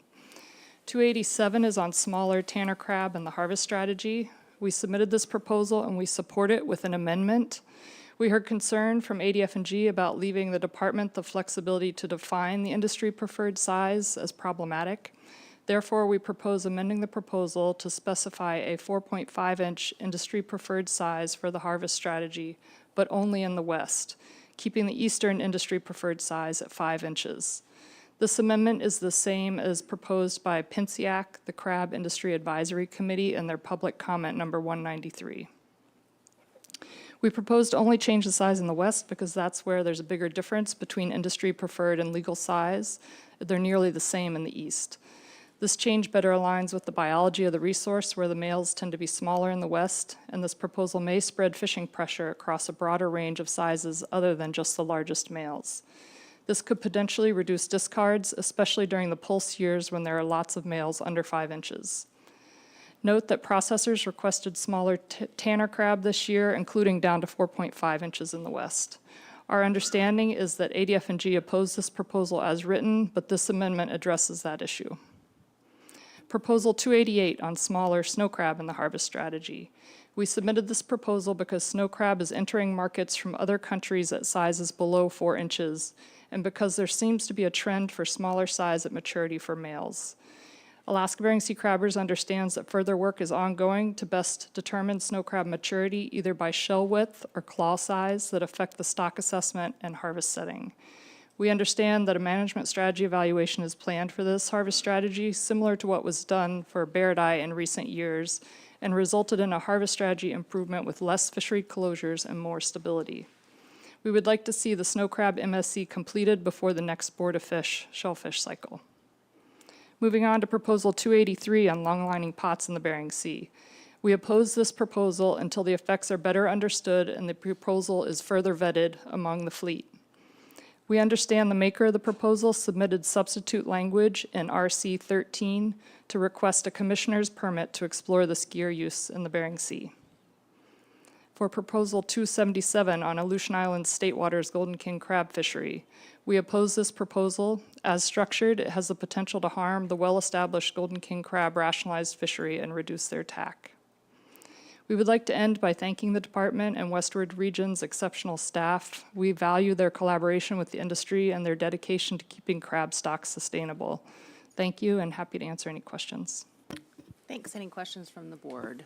Mr. Carpenter. Thank you. Thanks for being here. I'm going to ask you the same question that I asked the gentleman earlier, specific to the idea of creating a state water access. If that number were set at a low level that didn't affect the federal TAC statistically, could you potentially get behind that idea? Through the chair, thanks for the question. I think we would need more discussion in our group before we come forward with an answer. I don't know if you have further thoughts on that. Any further questions? Thank you for your testimony today. Thank you. Dan Norman, followed by Colby Engstrom, Greg Johnson, and Gary Hollier. Welcome. Hey, good morning, Madam Chair, fellow board members. My name is Dan Norman. My family runs a set net operation in Kenai and a direct marketing business delivering wild sockeye salmon to customers in and outside the state of Alaska. Comments from my direct marketing customers in support of Proposal 313 can be found in PC 11, 20, 91, 97, 121, 158, and 184. My wife and 3 kids also support a version of 313. Their comments are 118, 119, and 120. My oldest daughter and permit holder supports 312 and 313, but like a typical teenager, she didn't get her homework done on time and missed the deadline.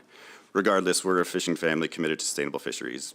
Approval of Proposal 312 and the substitute language for 313 found in RC 24 is going to help our community, it's our fishery, and our other Alaska businesses like mine who provide sockeye to customers and processors who rely on it, especially in this time of uncertainty with all the processor moves in the state. The last meeting, the board encouraged alternative gear methods, and we delivered with clear data. Through a commissioner's permit, we proved the effectiveness of these beach seines. At my family site, 5,228 sockeye were harvested and 0 Chinook. We caught and immediately released 3 unharmed lively Chinook, all of which were small jacks. That's an interaction rate of 0.0057% of a Chinook per sockeye. The other test permit caught over 15,000 reds and 0 Chinook mortality. There was a total of 13 Chinook interactions, not harvest, but interactions, and only one of those was a large Chinook. That's 0.00005 large Chinook per sockeye.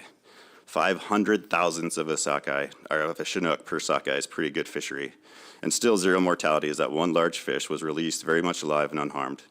I believe that even if 40 seine operations interact with 1, 2, maybe even 3 large Chinook over the course of a season, that the information gathered from that fishery, as well as the positive impacts, are well worth it.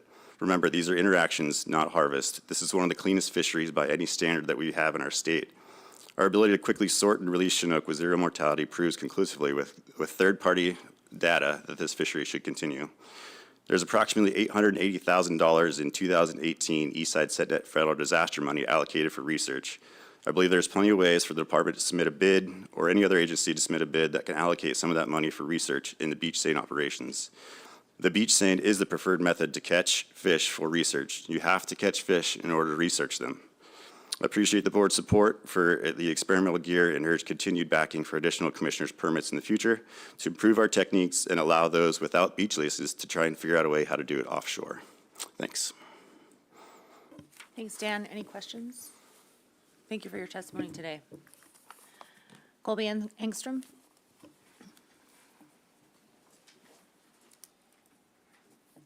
Good morning.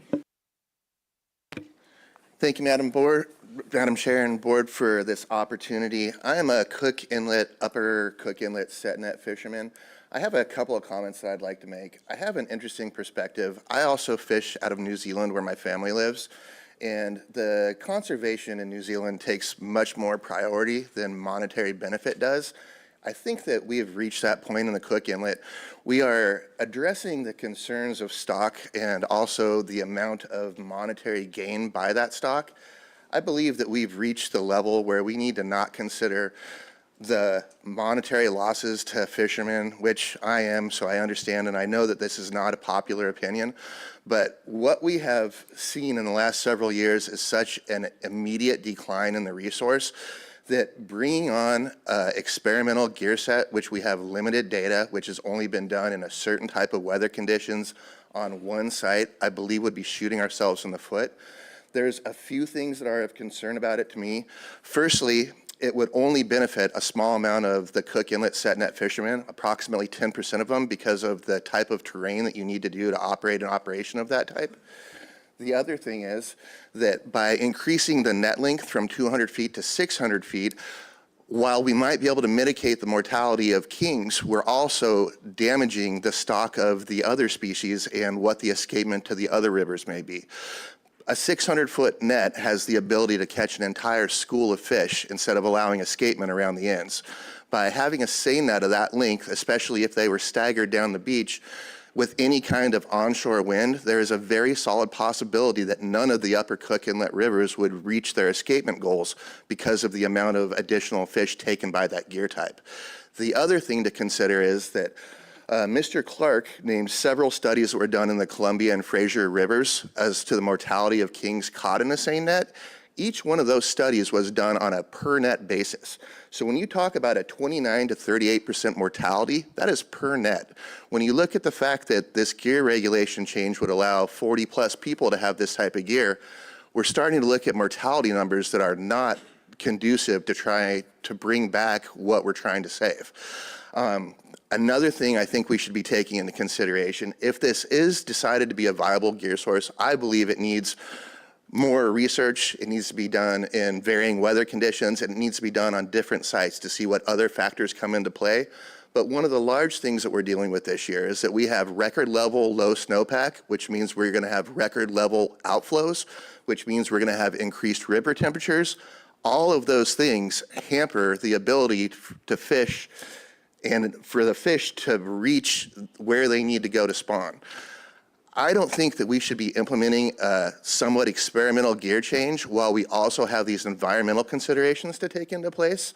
Another thing that I think needs to be highly considered is if you look at the numbers and the science that we have, in the first 3 weeks of the trawl season this year, their bycatch numbers were the amount of kings that at the 2023 harvest level would take all Cook Inlet fishermen 15 years to achieve. So we are addressing regulatory changes that affect small fishermen that live in Alaska and support their families and keep their money here. And we are supporting large corporate entities that are taking our ability to control what we can do by science. Okay. And Your time's up. Okay. It's elapsed. I'll ask if there's any questions around the table. I didn't hear you wrapping up there. I kind of have, Yeah, I sorry, heard I you could winding go on. up, so. Are there any questions? Thank you for your testimony Thank today. Greg Johnson. Oh, Greg. Have at it. Greg Johnson, yeah. Thank you.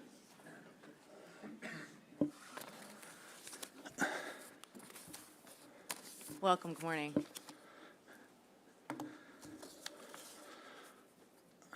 Good morning, Chair. Good morning, Board. My name is Greg Johnson. I'm a set netter, fish directly center and between the Kasilof and Kenai Rivers. We fish 7 licenses. So under this, I support both 312 as written and 313, however the final RC looks.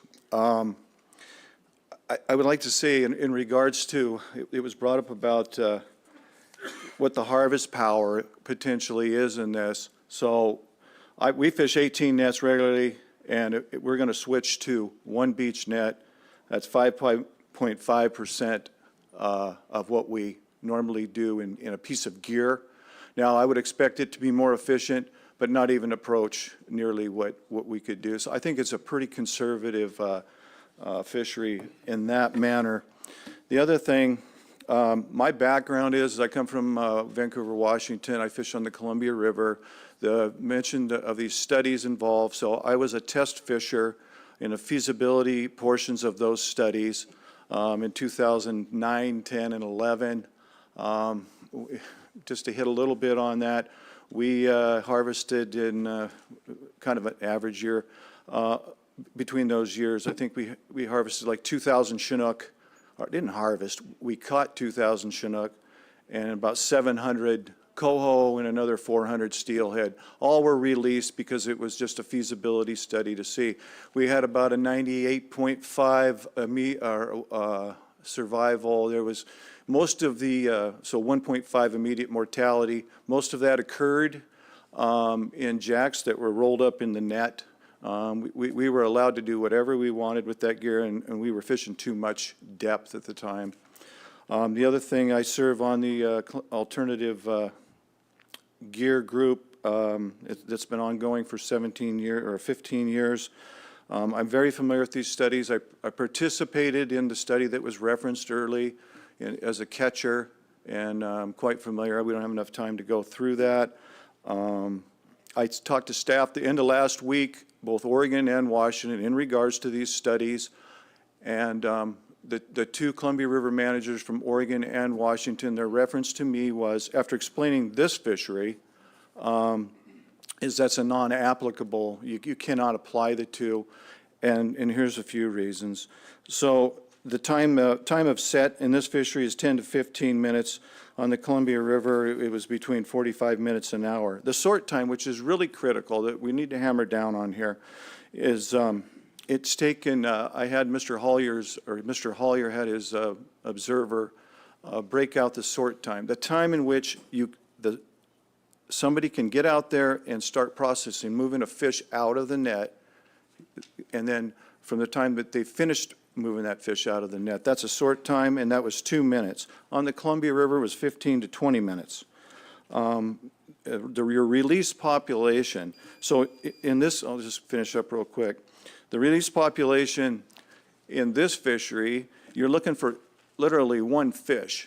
So you've got all eyes focused on a large Chinook or a silver, and on average, because you're not going to see more than 1 on average. On the Columbia River, if you had 100 fish set, it's a range. In a fishery, you have to release 70 to 70% of those fish, because those are the population that are wild and need to be released. So my time's up.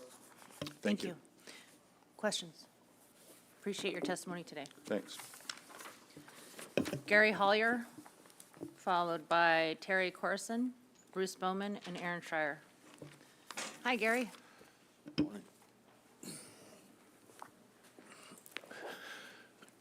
Good morning, Madam Chair and members of the board.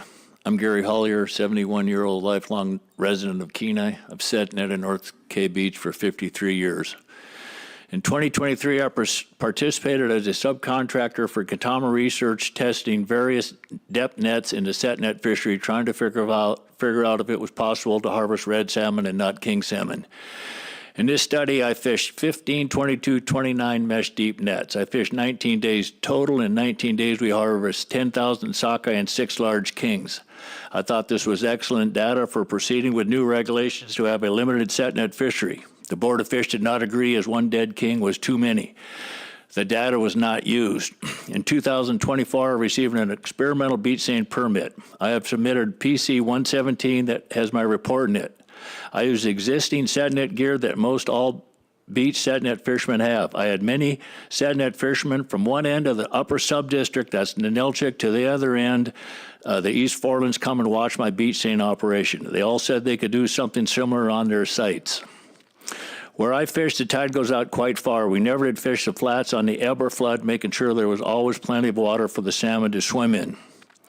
The total cost for building a 50-fathom seine was $1,200. We fished a 35-fathom seine for 2.5 days and a 50-fathom seine for 4.5 days.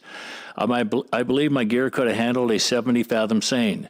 We made 98 sets, harvested 5,000 plus reds, 205 pinks, 36 coho, all released alive, and 3 small kings, all released alive. 0 kings were killed.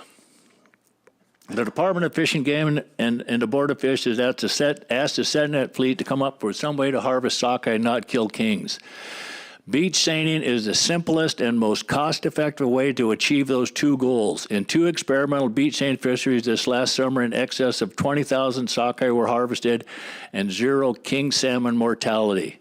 2 words I dislike as a fisherman are hope and potential. I want the real deal. Yet I would hope that the Board of Fish would see the potential in using beach seines while late-run king salmon are in a stock of concern. I'm trying to wrap up here, so I have some comments about fishing rough weather, but I am in support of 312 and some version of 313. But I would be remiss if I did not bring up Kenny Coleman. Kenny passed in his sleep on May 7th of 2024. Kenny was a major participant in 1978 when the Upper Cook Inlet Management Plan was adopted. Kenny was a strong advocate for the set net fishery, yet would always come into this forum with common sense and respect for the process. Kenny was a great friend and will be sorely missed. So I guess I have time. I looked at my data here. We fished only one day with the Southwest 15. Southwest 15 could be flat calm or 4-foot rollers coming in on North K Beach. The reason why we didn't fish many rough days is that the manager, area manager, had the ability to cancel days or close days for the dip net fishery. And so that's why we didn't fish rough weather. We did fish on the 15th. There was a couple 2.5, 3-footers rolling in there, and we didn't have a problem identifying the fish that was in our gear. And thank you for your time. Thanks, Gary. Appreciate that and appreciate your comments, one about Kenny. Yeah. And Thank you. And secondly, about sort of your experience in fishing your site and sort of that less than ideal weather. Do you think that, you had, compared to what the Gabriels had done, sounds like it was a little bit smaller net. Do you think that you would have had significantly more trouble in the weather and in the winds if you had used a longer net, longer than 50 fathoms? I think we could have still handled the one day we had was Southwest 15, and we could have fished a longer net. Obviously, with 3 or 4 footers rolling in there would be make a challenge. And but I think it is manageable, and I really appreciate the department having the flexibility to open and close seasons based on some type of weather, which is huge for this for our test fishery, and would be huge for a semi-beach seine fishery too. And thanks for the question, Mr. Carpenter. Thank you, Gary. So the one question that I have, and obviously you've been participating in this fishery for a long time, you understand the different beaches and challenges associated with beaches in this particular area. When I look at the total amount of people that will have access to a potentially new fishery, what percentage of the areas, understanding that most of this beach seining would take place, half tide to high water, something to that effect, how many people do you think will actually be able to utilize the lease sites that they currently have to be able to execute something like that? Through the chair, Mr. Carpenter, I would think that North K Beach there's 29 beach nets on North K Beach, owned by 9 different families. I would imagine that out of those 29 beach nets, which is basically, 10 permits. Those families own 40-some permits that fish beach nets and offshore. Those families I would think, would fish one beach seine per family. If you take 9 sets on North K Beach, I can't speak for South K Beach, but I'm knowing most of the fishermen there, 3 or 4 people would fish down there. That'd be 12. Salamatoff, maybe you'd have another 12, is 24. From the Kasilof River south, maybe there's 10 or 15. So let's call it 35 to 40 fishermen might participate in this beach seine fishery. It's not an easy thing to do, but with some smaller gear, I had many fishermen come up and said they could fish the way I was fishing with the existing structure. So to answer your question, 35 to 40 fishermen might fish out of 435 east side SADNet permits that are active. Less than 10%. Thanks. Any other questions? Thanks, Gary. And I just want to thank you on the record for, all the work that you've done in trying to figure out a solution here and trying to provide opportunity on sockeye. And, obviously the work that you did with the Kantama study and allowing that to happen at your site. I was disappointed that it only had 1 year. I would have liked to seen it have a little bit more time. But, I want to just on the record state thank you for working towards some kind of a hopeful solution. I know you hate that word, but I just wanted to recognize and acknowledge it. Thank you. Well, thank you, Madam Chairman. Right now, I'll take hope any day. Anyway, thank you. Fair enough. Mr. Swenson has a question for you, I guess. Gary. So when you're releasing the fish out of the nets or out of the seine, what kind of things do you use in terms of any special kind of gloves, or do you use any special kind of a net, a small net that you could net these fish out without handling them? Through the chair, Mr. Swenson, thanks for asking. I kind of had a skeleton crew, a couple guys my age, my daughter, and a couple of grandkids. And so we were very careful when we pulled our leads up to make sure the cork line was maybe out in the water to that table. And the observer would go out there, and then we'd try to get some corks over and try to identify sockeye, reds, and coho. So we after talking to fishermen that have been involved with this, we went to these nitrile gloves, which do not, when you handle a coho, it does not, the scales do not come off as easily, sir. And then I wasn't smart enough to think about, I'm not much of a sportsman, but they've got these little dip nets that when you catch a rainbow and you want to release it, that you scoop that out. So if I'd have used that, I would think that would be even less chance of mortality. I will say we harvested 36 coho, and we were very careful to handle them carefully, and they all swam away going yahoo, because they wouldn't have done that in a gill net, I can guarantee you. Conrad, also, are there some of the nets that are a little bigger that are, say, plastic made that you could dip a larger king out of without with less impact?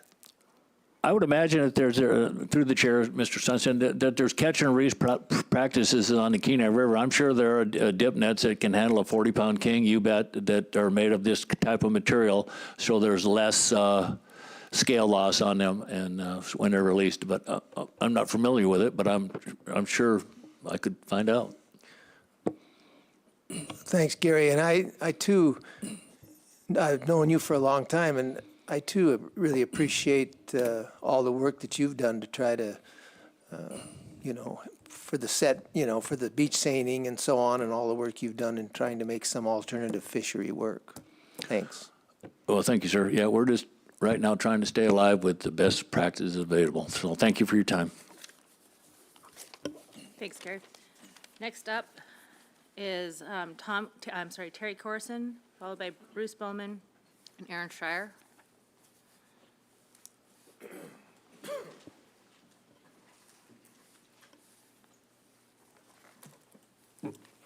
Hi, Terry. Welcome. Thank you. First of all, I'd like to thank you, Madam Chairman and the board, for being here, and that I recognize this being a challenging issue because it is an emergency.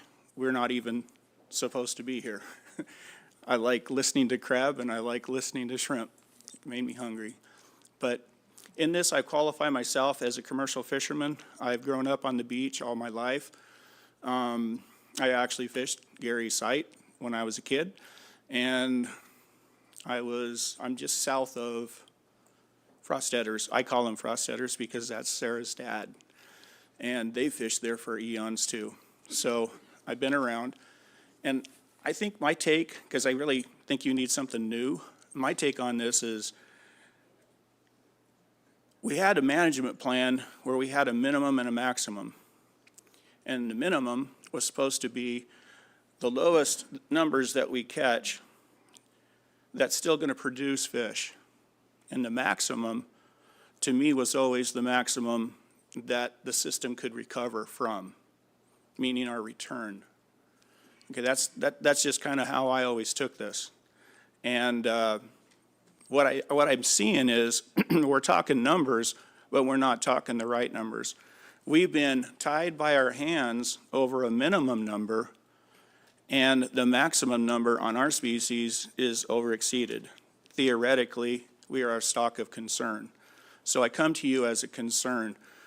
I really wasn't for any other type of fishery for two reasons. We've established a net system with its regulations, its separations, and everything, and we can see data on how it works. And I understand people's problems with this, because I had that problem too. But what I'm seeing is even much worse, and I hope you see this, that the maximum number is never, ever even going to come close, even if we went back to net fishery, because of the yo-yo effect of this system and how it's being managed. And I don't mean everybody's trying to do their best, I understand. But even if you put nets back in the water, there's no way our industry is going to bounce back to catch that. And another thought is, there isn't a producer around that's going to be able to process this many fish. I don't know if you've been watching that, but they're all gone. So if you have questions or problems about that, you kind of understand why this is an emergency. Even the processors moved out. Even our workers have left. Even our equipment has aged. So what I'm saying is I'm for Proposition 313 and Proposition 312. Any way that you can lower the stock, and I do believe in conservation, but I got to say one thing on that conservation. I'm going to use the Kasilof River as a model, and also I can't. I wish you would talk to me about that for a question. We'll have committee of the whole for you to, provide some additional context and information. So that's, if you'll be here later this week, that will be happening. I'm not sure I can. Okay. Are there any questions at this time? Okay. Well, thank you for your testimony today, and I'm sure we'll chat more. Bruce Bowman.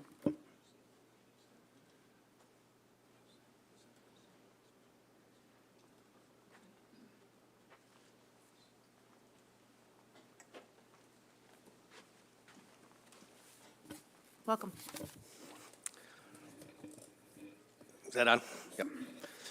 Good morning, Madam Chair, board members, and department staff. Thank you for your consideration today. I am Bruce Bowman, and I present my views to you, the board, as a 30-year participant in many state and federal subsistence opportunities, as well many personal use and sport fishing endeavors. I've been in the commercial Prince William Sound pot shrimp fishery since its reintroduction in 2010. I serve on the Whittier AC, and I'm secretary of the Valdez AC. Additionally, I co-chair the independent organization Shrimp Pros. I wish to share my support regarding three proposals, of which I'm co-author, 299, 304, and 307. 299 and RC8, I'm hopeful the RC has provided further clarification for the board as to the creation of a comprehensive fisheries management plan. 304, I strongly support this opening date change to protect egg-bearing shrimp. 307 could potentially be a moot point given potential developments at this meeting and would not have a purpose this season. I also support 301, while being, I believe, the restriction and modification of the non-commercial fishing areas may be challenging to achieve. This proposal is supportive of in-season reporting for sport and subsistence, which I believe could address the variability of the group's ability to achieve the targeted GHLs with more consistency. I'm in favor of 303, which supports a realistic TAH, as well as the definition of triggers in response to the carrying capacity milestones such as B40 and B20, which I hope address an equal burden of conservation among user groups as we move forward. I oppose 308, seeking to make pot reductions defined in regulation. The department has operated in that range historically by emergency order under current regulation. I oppose 311, which I believe may have substantial negative impacts on the Prince William Sound shrimp pot fishery. Lastly, I would like to call attention to RC 25, which was not accepted as a proposal, but I believe is worth pursuing. I would ask for the board to consider any measures of support in directing a concept of a resource-directed sport and/or personal use user fee in the Prince William Sound pot shrimp fishery, as it is presented to the legislature and public. It appears the department would appreciate financial support in expanding test sites and potential in-season management options. Thank you. And just for clarification, when you say RC 25, you're referring to RC 25 from the Prince William Sound Finfish meeting in December, or this meeting? I submitted it this meeting, yeah. Okay. We don't have that uploaded yet. We'll probably get that later this afternoon, but thank you for that clarification. Any questions? All right. Thanks, Bruce. Aaron Schreier, followed by Brent Johnson and Herb Mansavage.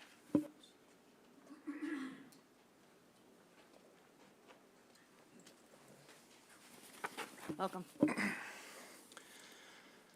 First, I'd like to thank Madam Chair and the board for letting me speak today. My name is Aaron Schreier, and I've set net in the Naknek-Kvichak District for the last 27 seasons. I'm currently Vice President of the Kvichak Set Netters Association, but today I'm speaking on behalf of myself. I'm here to address Proposal 314, the creation of the Naknek River Special Harvest Area. In general, I support the creation of the district and the language used in RC 17, but only with certain amendments. I agree with AC 10, the Naknek-Kvichak Advisory Committee's proposed change that the allocation of fishing time should be 1-to-1 between drift and set net gill nets. For some background, I feel like I have to support the creation of the Kershaw because the Naknek River Special Harvest Area saved the vitality of the Kvichak River and its subsequent runs, as well as gave my family the opportunity to keep fishing while the Kvichak was being restored. Now the roles have been reversed and the Kvichak has a surplus and the Naknek may be in danger. I strongly support creating tools for area biologists to better manage this complex district. This would allow them to conserve and protect one river system while also targeting another's surplus. Last year, it was believed that that surplus by the time that we had the whole district was shut down might have been around 2 million sockeye. Fishing time allocation wouldn't matter as much if everything happened as predicted, but if the Kershaw was only open for a few days, set netters would have a couple tides, the drifters would have 5 or 6 tides, and we'd be better off than if we were closed completely. But things just don't always happen the way that we like. And if the season started in the Kershaw or if it lasted a couple weeks, it would be detrimental and ruin the set netters. When I was a kid, there were several years that we spent the entire season in the Naknek Special Harvest Area. And when that was managed on a 1-to-1 ratio, we were able to make a season. But as regulation changed and we lost that, it wasn't really economically viable for us. and many set netters sold or left. For perspective on fishing time, a normal season, set netters usually need more fishing time to catch less than drifters. I crunched some numbers of total possible fishing time between the gear types over 3 seasons from 2021 to 2023. 2024 hadn't been published yet. From July 1st through 17th, the drifters had about 75% less fishing time than set netters did, 290 hours versus 389. The modern drift fleet has the ability to be extremely mobile, and it is very common to follow fish. With low projected run size in the Naknek River, it's very possible that drift participation would also be low. Set netters don't have that same luxury of being mobile. The same 337 set permits would most likely stay in the district for many, many years to come without that number changing by a couple permits. Another reason that the 3-to-1 ratio doesn't work is the timing of when the Kershaw would be enacted. In recent years, the Naknek-Quejack District. I'll give you a concluding sentence, please. Thank you very much. The Naknek-Quejack District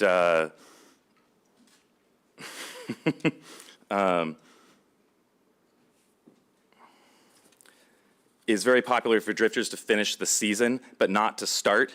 You know, on that same averages of that I was referring to earlier, July 1st only had 303 boats, July 5th had 383 boats, and on July 10th, 464.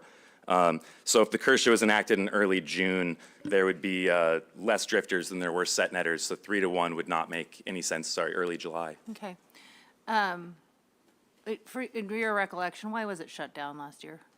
Why was it shut down? Yeah, why was it shut down? Why are we having this conversation right now? The Naknek River is having just less than normal runs. It hadn't really been a problem since I've been fishing, but they struggled to get their minimum escapement.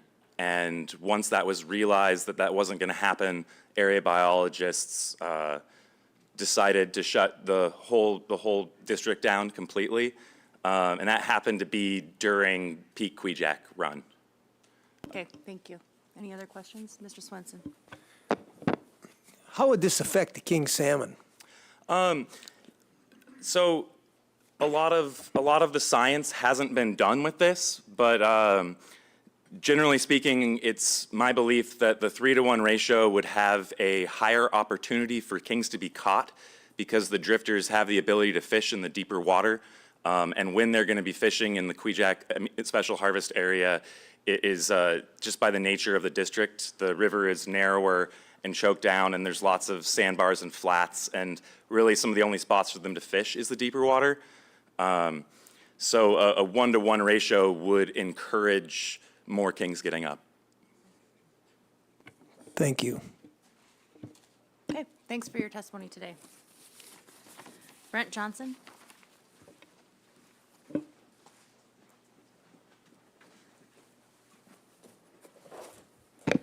Madam Chair, members of the board, thanks a lot for letting me speak. I'm Brent Johnson. I have set net for 57 years. My wife and I have made the bulk of our income during our life set netting. I've got a couple of things that I can share with you that we have done. We got a commissioner's permit for something we called a selective harvest module back in about 2016, I think it was. The selective harvest module used seine. It was a seine lead that led out to a bag. In your mind, imagine a windsock. So the lead went out to the bag, was like a windsock. The lead was 190 foot long. The width of the sock was 20 feet, so it matched a set net. The fish followed the lead out, went into the bag, and we emptied it by putting a skiff under it, forcing the fish to the end, which is where they were anyway, and then just dumped them over the cork line, so we didn't ever touch a fish. That was fairly successful in the sense that we only fished it twice, but the assistant management biologist, Aaron Dupree or something like that, came down and took photographs, so Fish and Game has some pictures of our contraption. In addition to that, we went to the research biologist in our area, Mark Willett, and I said to him, for my SetNet operation, I was releasing kings. I said, Mark, give me some tags. I want to tag the kings I'm releasing to find out if they're getting anywhere. He gave me tags. We fish 33 nets with 11 permits. We fish with 4 skiffs, and so we only had 1 tagging device. We put it in my boat.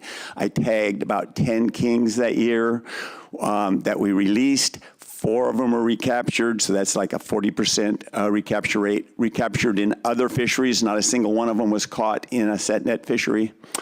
I'm in favor of Proposal 313. I think it's great what Gabriel family and Gary Hollier have done testing this device. I think that it is something that we can build on. Again, we fish 33 nets. If we have a permit to, or if we're allowed to use a beach seine, we will use 1 beach seine. We won't catch nearly as many fish in the 1 beach seine as we did with our others, but we'll catch some. We got to stay alive, like Gary Hollier said, so that we can work on developing methods. And I think that we can release kings from that and that they'll get away and be fine. And really, that's all I have. Thanks. Thank you. Any questions? Appreciate it. Herb Mansavage, followed by Corey Arnold.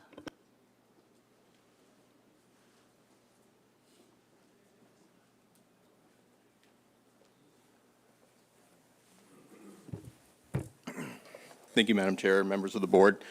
For the record, this will be my personal testimony, although if it's the wishes of the board, I can do the committee testimony as well. What is your preference?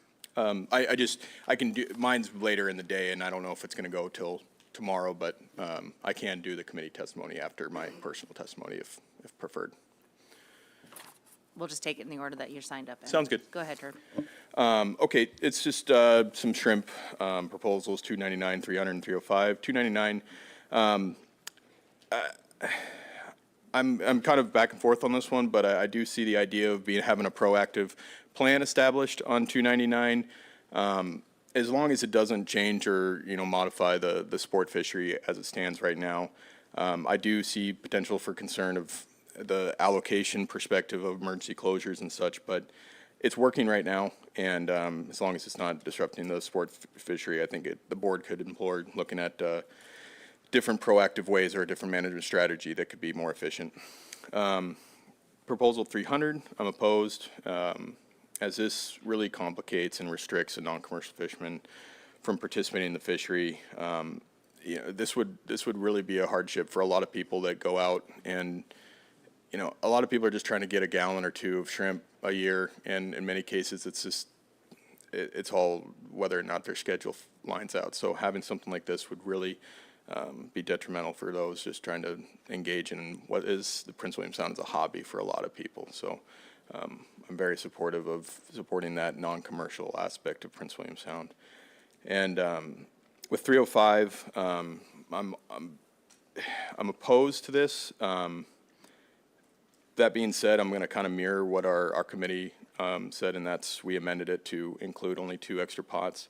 I like that idea because there is an issue with, unfortunately, theft, but more so just loss of gear. And so I think having something where you had a limit of 2 pots extra would be easy to enforce. But through a pretty anecdotal evidence, there was things that were said at our meeting that reference bigger boats being able to take a large amount of pots out and returning with none. And, so I don't want to get into that, but, it would just at least have some sort of limit so that bigger boats, non-commercial boats that can only carry a couple pots anyway, it'd still allow them to have 2 pots on board. So that concludes my testimony. Thanks, Herb. Any questions? Don't see any. Appreciate you. Thank you. Corey Arnold, followed by Travis Every. Welcome, Corey. Thank you very much. Thank you, Madam Chair and board members, for the opportunity to participate in this process.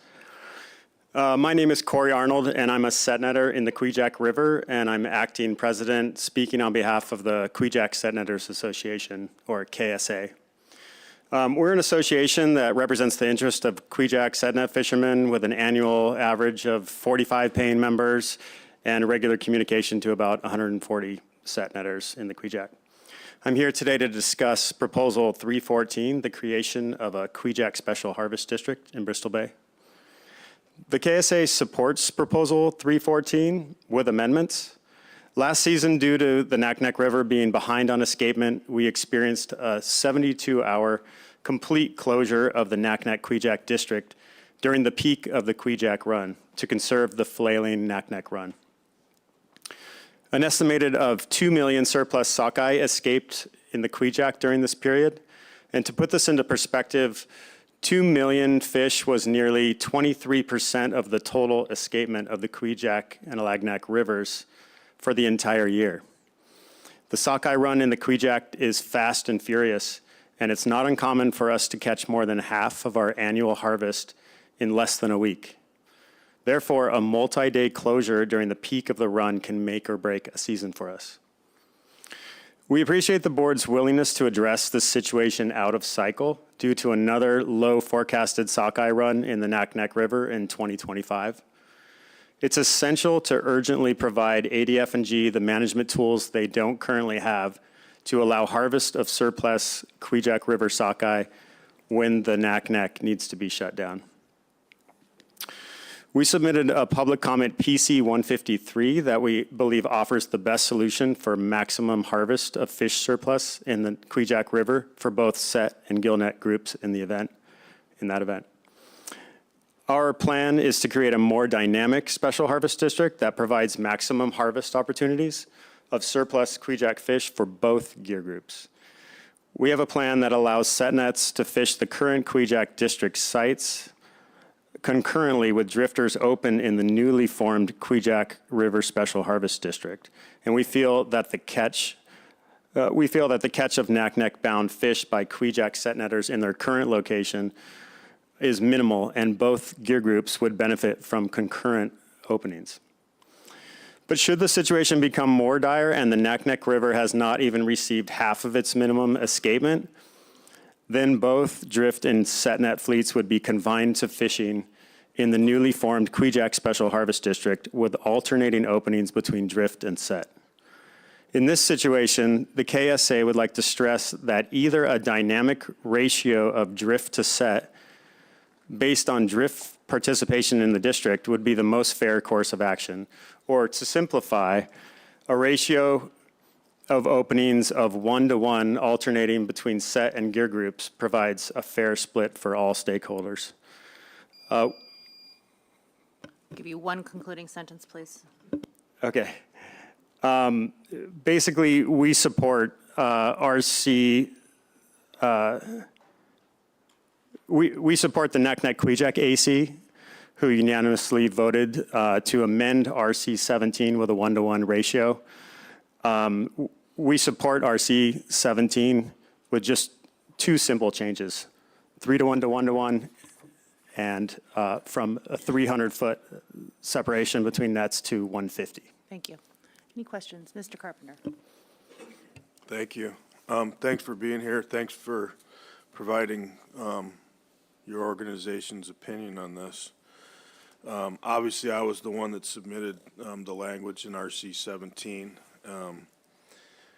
But the thing that I'm curious about, you realize, don't you, that you're taking basically an action from the board to create a tool for the department based on a conservation concern on the Naknek River, and you're trying to turn it into an allocation battle out of cycle, don't you? I just want to make sure that you realize that. It's not that I'm trying to turn it into a battle. I fished in 2018, we were confined to the Naknek River when the Kvichak had a concern. And I couldn't believe that I didn't realize there was a 3-to-1 ratio in place set to drift. And it felt extremely unfair that we didn't have an equal opportunity to catch the fish. So I just feel like that was an outdated ratio that needs to be amended in the, the next Board of Fish. But we have an opportunity now to get it right first, in my opinion. And so, we strongly support a creation, the passing of some sort of Kvichak Special Harvest District, but we prefer to try to get the details right up front. Thank you. Okay. Mr. Swenson. So, when it's 3-1, was it three? You're referring to the periods of opening, correct? That's right. Okay. So, when it's 3-1, then the set netters have had 3 times as much time as the drifters? No, the opposite. The drifters were able to fish 75 fathoms of net and get 3 tides to our 1 tide, and we're fishing with half the net. In a river that's, these in-river fisheries, the rivers are quite tight, and sometimes there's an issue with, if it's a low tide, a low high tide, the drifters can't even get, they don't have a lot of fishing time in there. It's a more ideal place to set net in. And so when we were just allowed 1 out of 4 tides to fish, it was just, there's no way we can make that economically viable in the case that the Special Harvest District was open, needed for many days in a row, like it has been for the Naknek in the past. So if the drifters are out there 3 times as much, they're going to be catching more kings, aren't they? Because they're catching kings out there more than you're catching them on the shore, correct? There would likely be a lot more net in the water while the drifters are fishing, yes. Okay. The set netters usually stay more towards the shore, and there's a lot of open water for fish passage. So definitely a lot more fish are going to get past our nets. Thank you. Mr. Wood. Yeah, thanks. You just said it'd be less economically viable, but it still would be more economically viable than not fishing at all on the Naknek, right? For sure. Okay. The worst case scenario would be no special harvest district created. Okay, thank you. Thank you for your testimony today. Travis Every.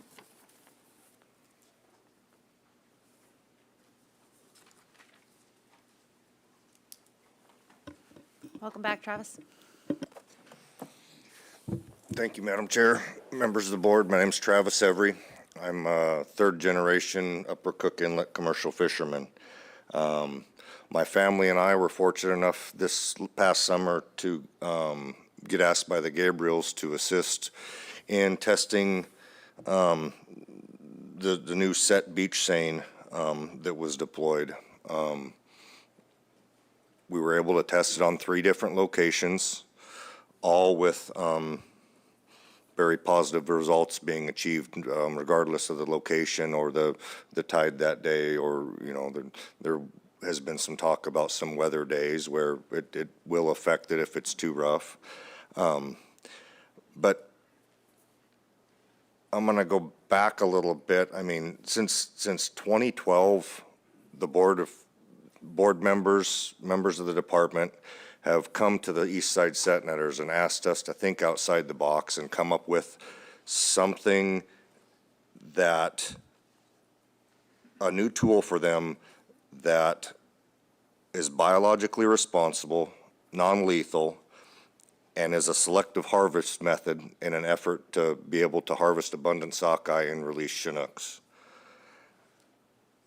This alternative harvesting method accomplished exactly what the board and the department has asked us to come up with.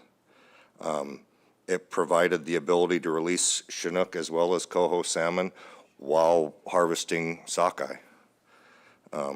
There's been some discussion on beach seines and is it the right type of gear? I mean, the Department of Fish and Game uses beach seines as a method in various fish studies. The reason they like using that method is because that you can easily identify the fish while they're still in the water. You can easily release them. and there's minimal stress to the fish. So I'm just going to ask the board to please support proposal 312 and 313 with the substitute language found in RC 24. Thank you. Thanks, Travis. Any board questions? Thank you for being here, and thanks for your help with the experimentation last summer. Roger Rowland.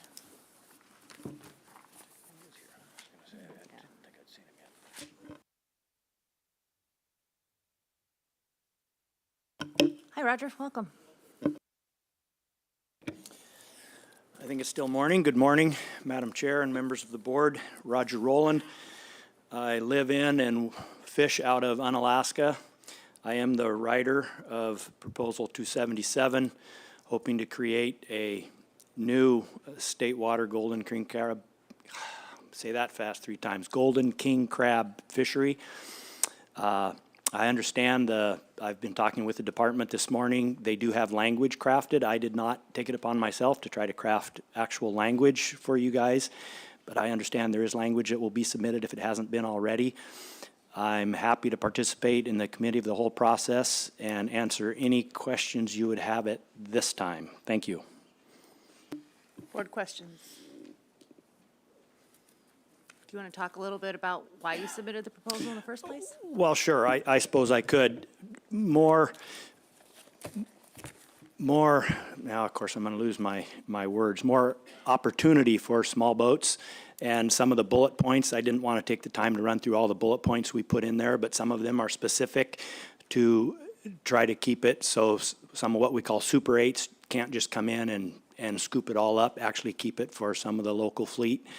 Like single potting instead of long lining. Some of the Super 8s have some really nice, I have a long line system on my boat, but it's not robust enough to do brown crab, where some of the boats do, much bigger vessels, bigger platforms. But more opportunity for locals was our main, and there's a start date in there of September 1, where the federal fishery opens on August 1.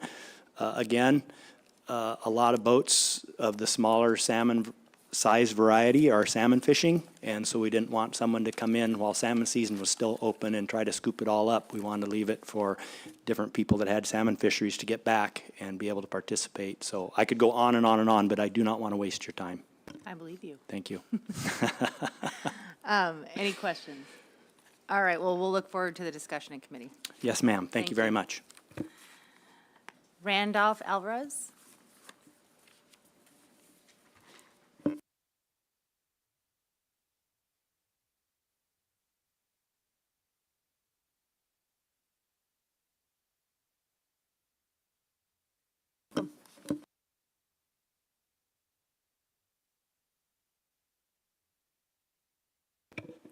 Thank you, Madam Chair. My name is board members of the Board of Fish and staff.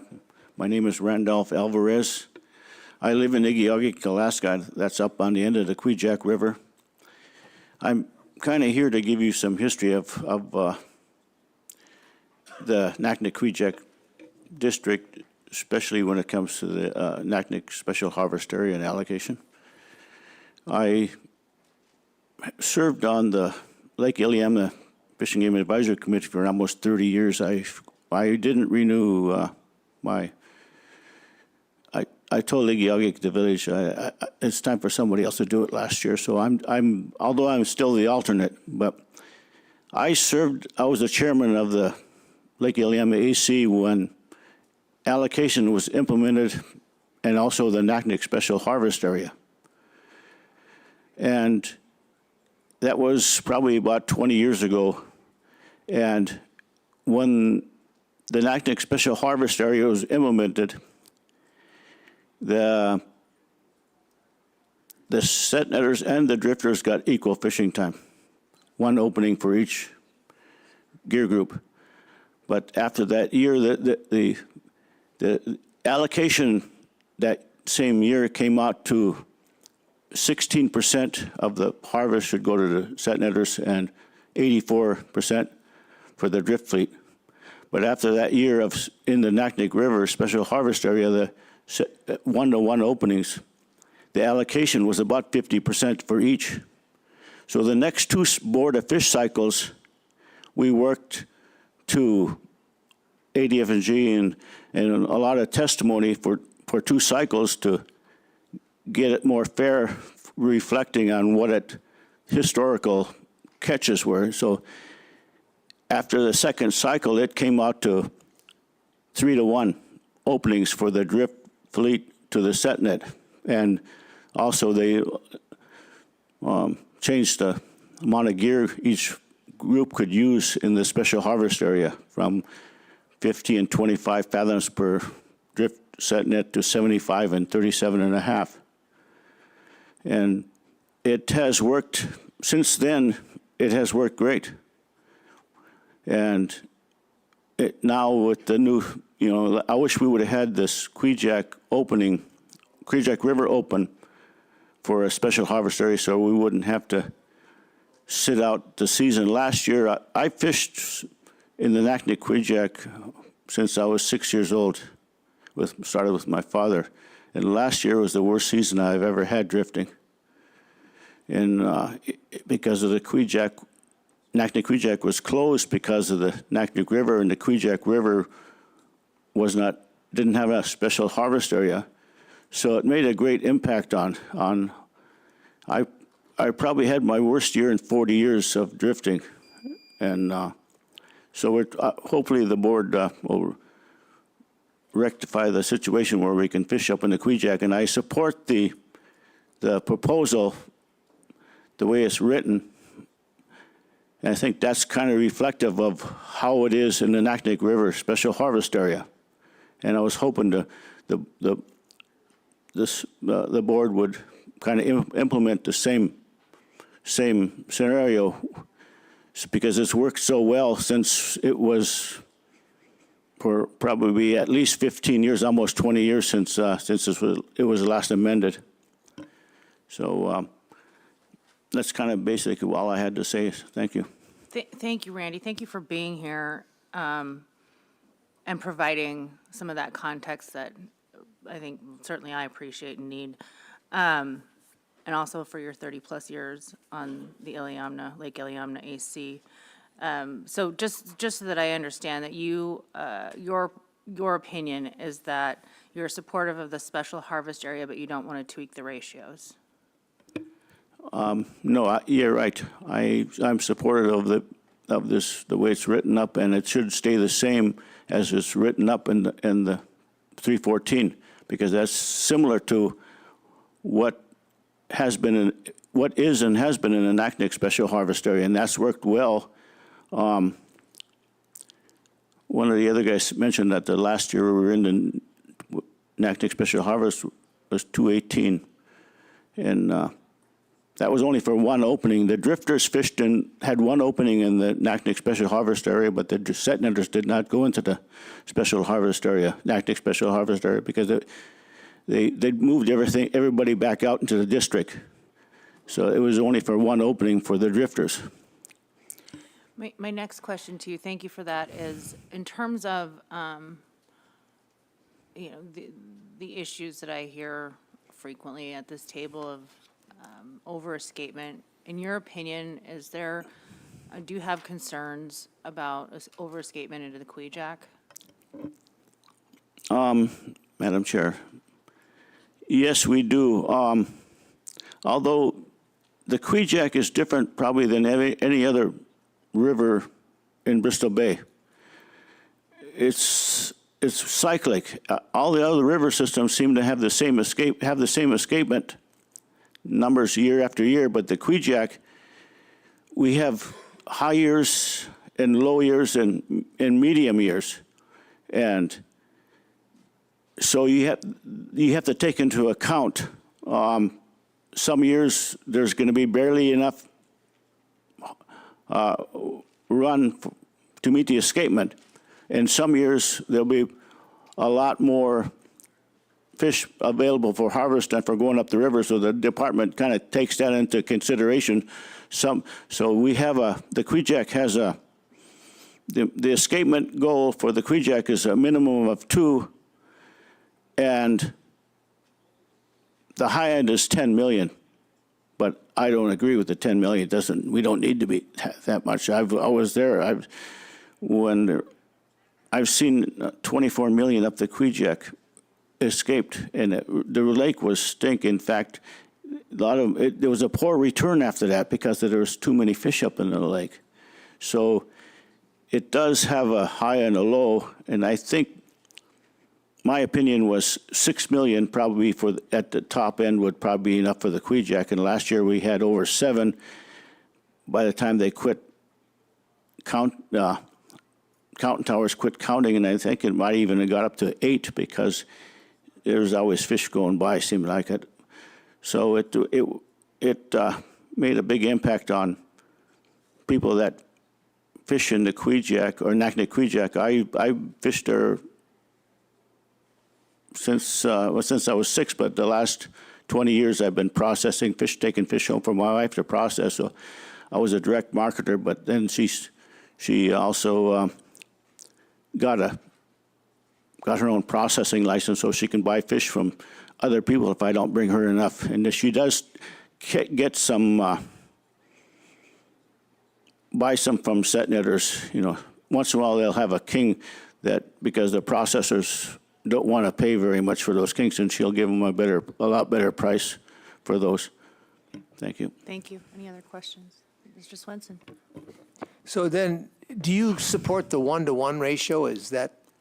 No. You support the 3-to-1? No, sir. I support the 3-to-1. When the Naknek Special Harvest Area was first implemented a little over 20 years ago, it was 1-to-1.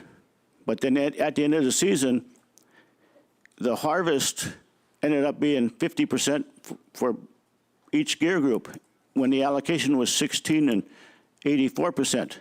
So it took 2 more board cycles to get tweak the numbers so that it more reflect on what historical catches were. Okay, thank you.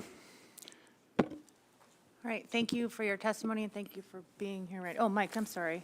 Yeah, thank you. I really appreciate the time that you take to be here and provide this information, because out of the blue, not knowing a whole lot about this area, you shed a lot of light on things. Thank you.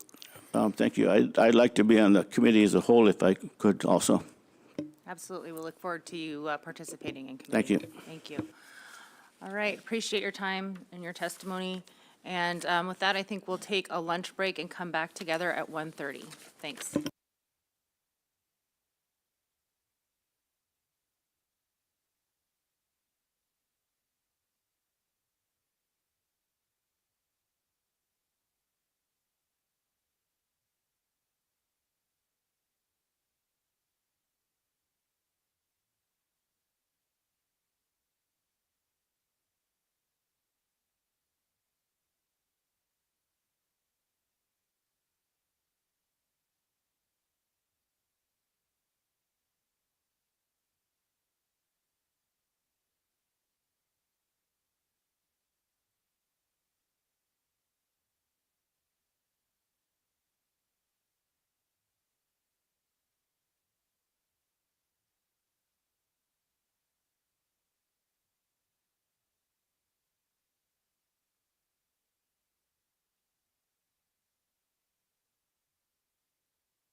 All right, welcome back, everybody. I hope you had an enjoyable lunch, got some fresh air, some sunshine. The time is 1:36. We are back on the record and are going to proceed with public testimony.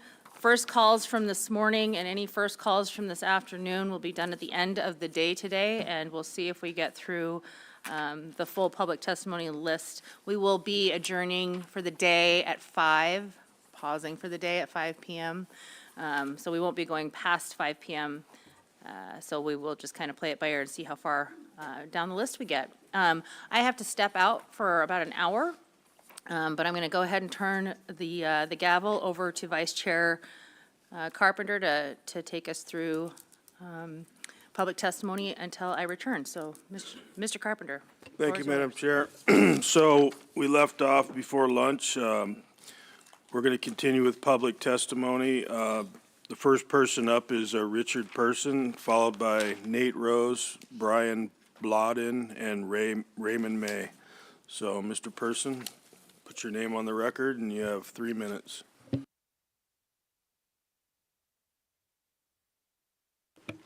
Thank you, Mr. Chair. Members of the board, my name is Richard Person. I'm here to testify on Prince William Sound shrimp and UCI salmon.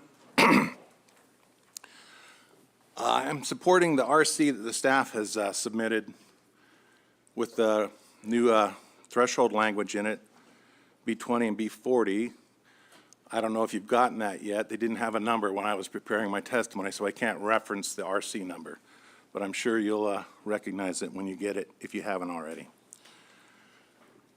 There's a few proposals for shrimp, but I really think this is the most important piece of regulatory work that you'll be doing on the shrimp, commercial shrimp fishery today, or this session.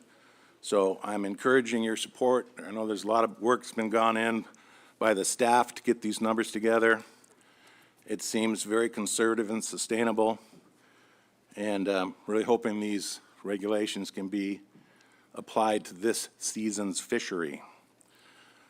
As far as Upper Cook Inlet's salmon, I've been an Eastside set netter for over 50 years, and believe me, it's a little cringy for me to introduce myself as an Eastside dip netter, but I'm working on it. It is the gear we have to use currently. My family is going to give it our best shot this summer. Last year we did some experimentation, decided it worked better than we thought it would, and we're going to go all in on it. That's my two sons, both of their households and mine, will be combining at our fish camp where we have for their whole life and my whole life, and giving it a hard go.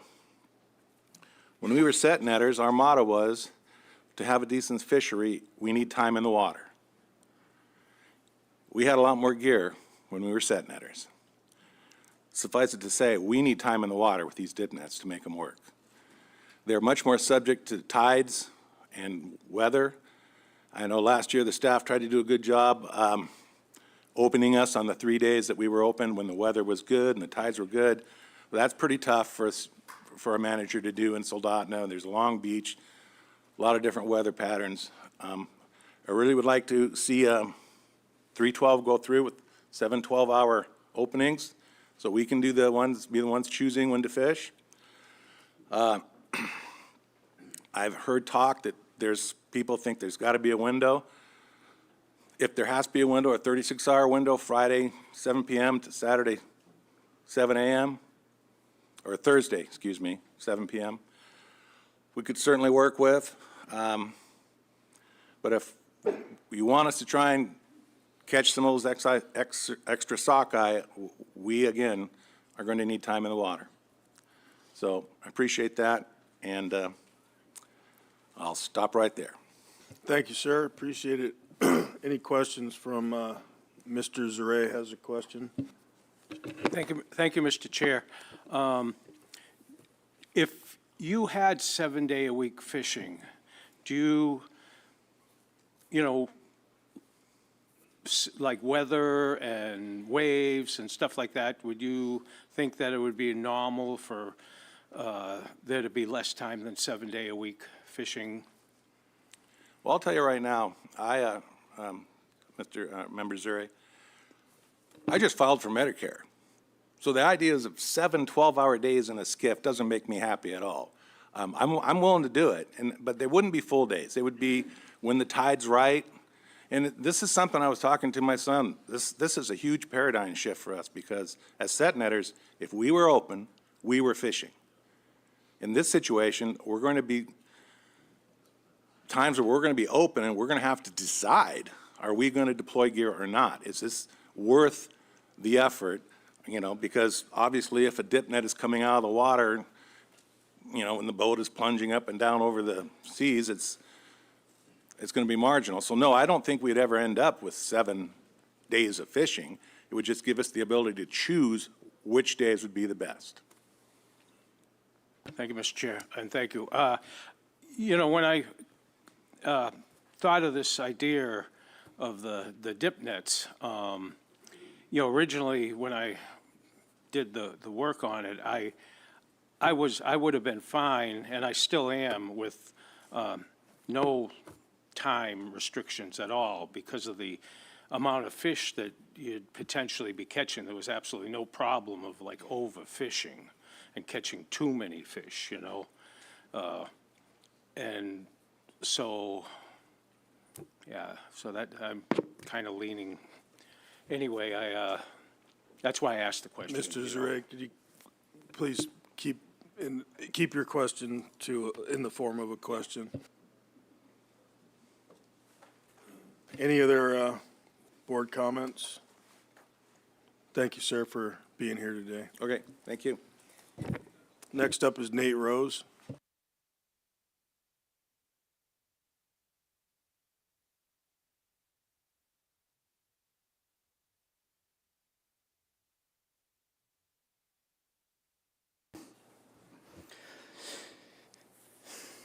Thank you, Mr. Chairman, members of the board.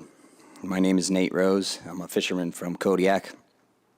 In 2024, I participated in a tanner crab fishery, pot cod fishery, jig cod fishery, rockfish jig fishery, halibut longline, salmon seining in Kodiak, and then right back to halibut longlining in the fall.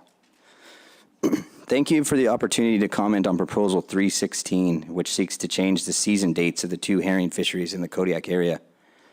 This proposal is the outcome of a year-long process within the Herring Revitalization Committee, created by this board due to objections from CFEC during the 2024 Kodiak Finfish meeting, while dealing with a similar proposal, proposal number 57. This proposal would provide opportunity to an already existing group of permit holders that have watched the evaporation of market demand for a herring product that drove the initial creation of a CFEC limited entry fishery for herring.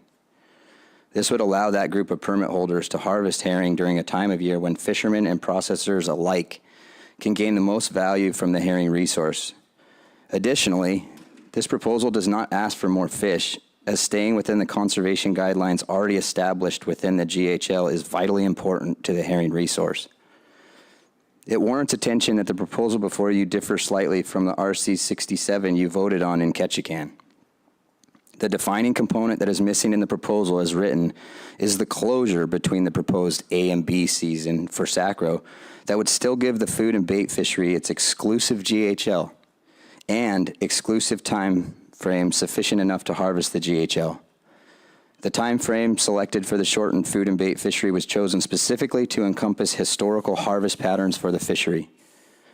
I would also like to note that the vessel that has harvested the food and bait fishery on behalf of the co-op style fishery is also a participant in the Sacro fishery and is afforded every opportunity under this proposal to harvest herring outside of the proposed designated food and bait fishery.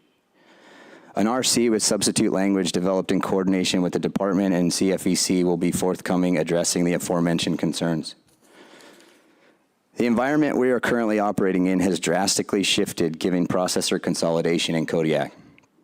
We as fishermen have had to adapt, but processors are also looking to adapt, and the flexibility this proposal would provide could drive product and market innovation such as tinned or canned, kippered, and pickled herring. Thank you for consideration of Proposal 316 with substitute language. If I may add, I would caution the board on adoption of the draft policy to allow remote participation by board members. One of the hallmark components of the board process is access to board members in a public, transparent process. This could open a Pandora's box with the general public requesting the same consideration if it was adopted. So thank you. Thank you, Nate. Any board questions? Seeing none, thank you very much. Brian Blowden.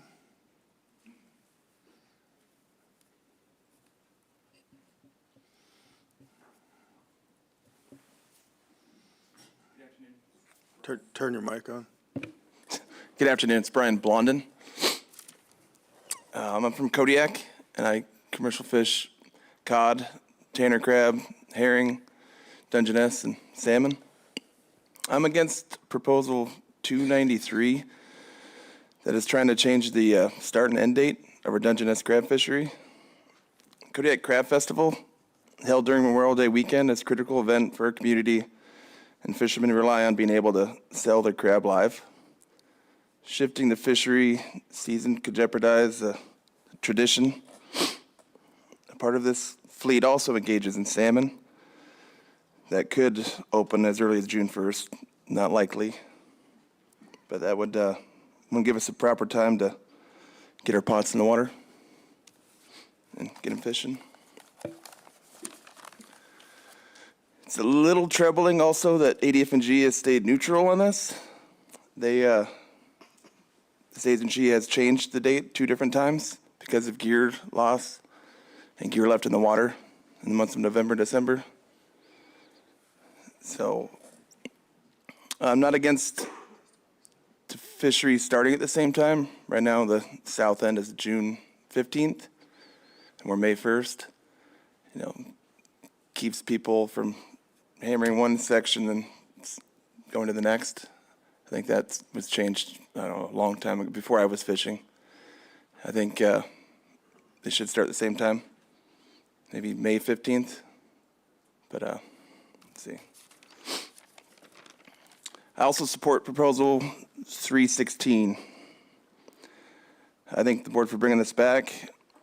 We've been a part of it, herring fishing for 20 years, maybe 15. The last 5 years, ADF&G has put out these herring bids for the SACRO permit holders in the fall time to harvest. For the last 3 years, I was able to find a buyer, and unfortunately, I was only awarded one lot in 2023 that didn't meet the buyer's needs, but it was something to be caught. This means I've had to have or tell my buyer multiple times that I couldn't catch the fish that was available to be caught. It's incredibly frustrating to have the resource and demand. I think last year there was thousands of ton, maybe 5,000 ton available that didn't get caught at the SACRO, that if we were able to catch it in, say, September, we would be able to catch. And that's still only 10% of the resource that's actually out there. So it's not giving us more fish, it's just giving us different times to catch this fish. Thank you. Thank you for being here. Any board questions? Thank you. Thanks. Raymond May.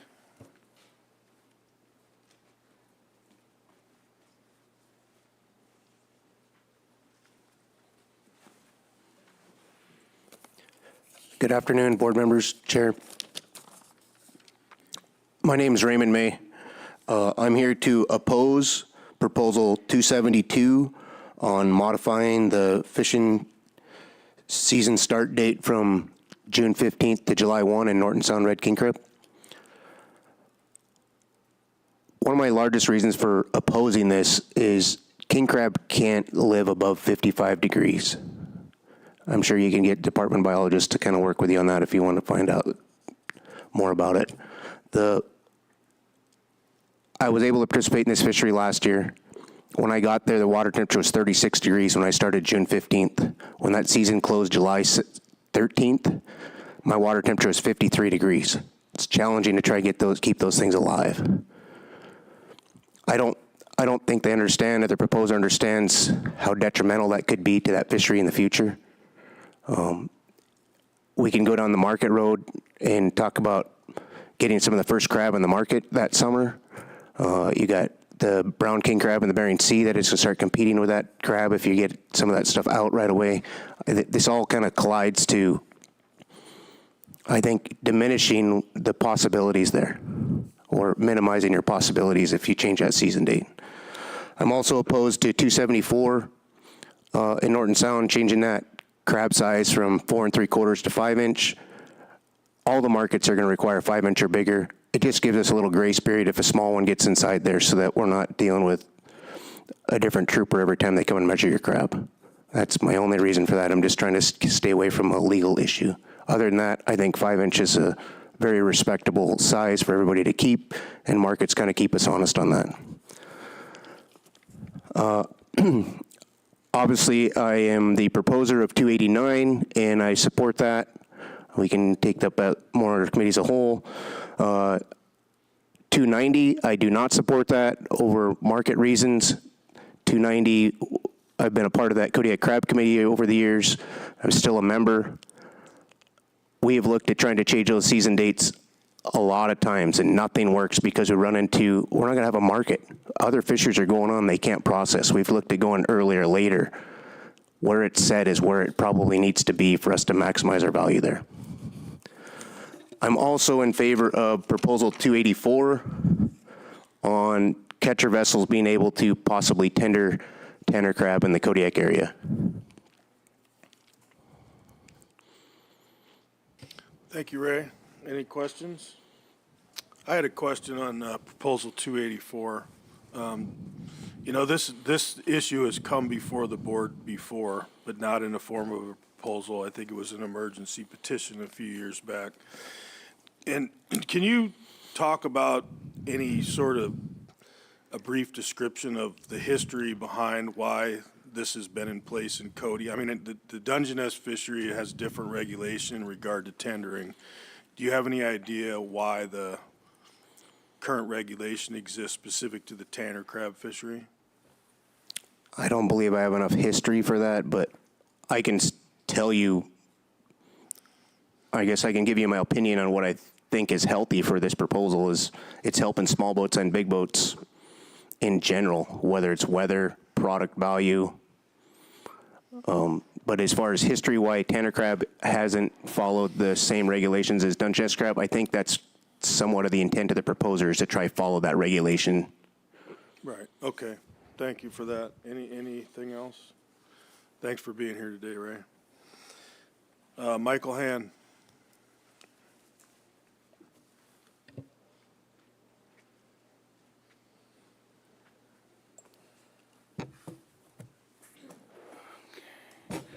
Mr. Chairman, members of the board, my name is Michael Hand. I'm from Cordova. I participate in Prince William Sound's salmon, sablefish, and shrimp fisheries. I currently serve as a board member for CDFU. Prince William Sound fishery, shrimp fishery, is a unique small-scale fishery for our area. Most participants, including my family, direct market their catch. I operate a tender processor that buys shrimp from other shrimpers who don't direct market. Our shrimp are frozen at sea, packaged, and ready to sell. We return to Cordova when the opener is over and have dock sales, where we sell most of our catch to people from town. Since Cordova is far from the area of the Sound with shrimp populations, often our catch is the only access for many of these Alaskans to have shrimp. I support the alternative language that is being created for Proposal 303 that creates these new thresholds for harvest. I believe that the new management model presented by staff will protect the stock from overharvest and allow for its quick recovery in times of low abundance.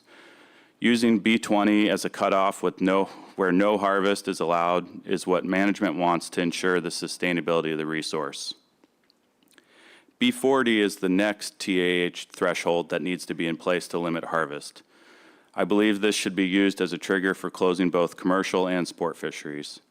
If this were the case, subsistence fishing would still be allowed to take place. Sharing the burden of conservation in times of low abundance is vital for the health of our fisheries around the state.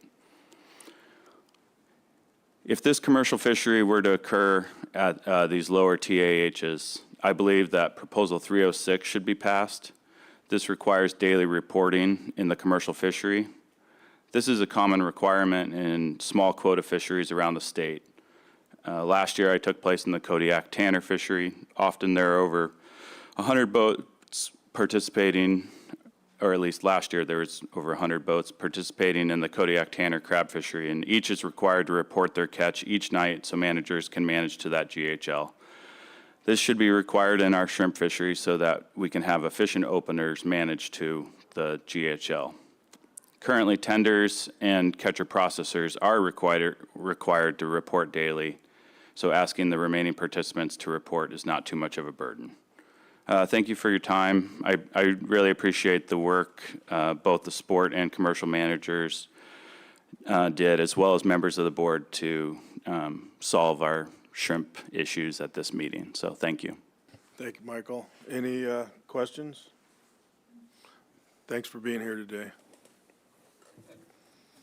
Christopher Johnson.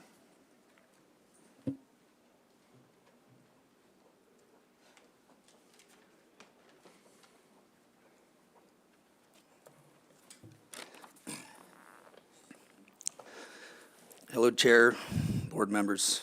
My name is Christopher Johnson. I am a second-generation fisherman from Kodiak. I own an operation down there with my wife.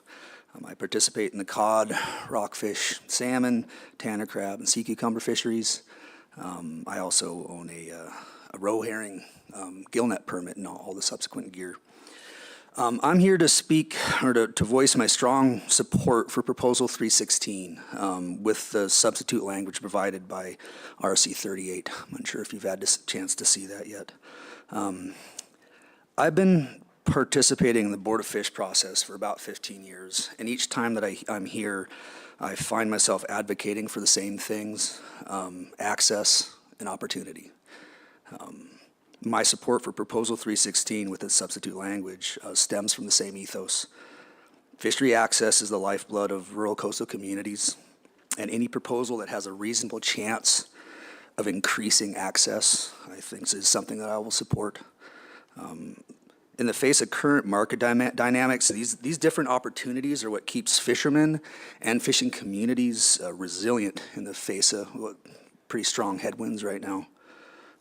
And this board has a great opportunity here at this meeting to bolster kind of the embattled small boat fleet in Kodiak by evolving the current herring management plan to allow SACRO permit holders to harvest their allocation when the market demand is high.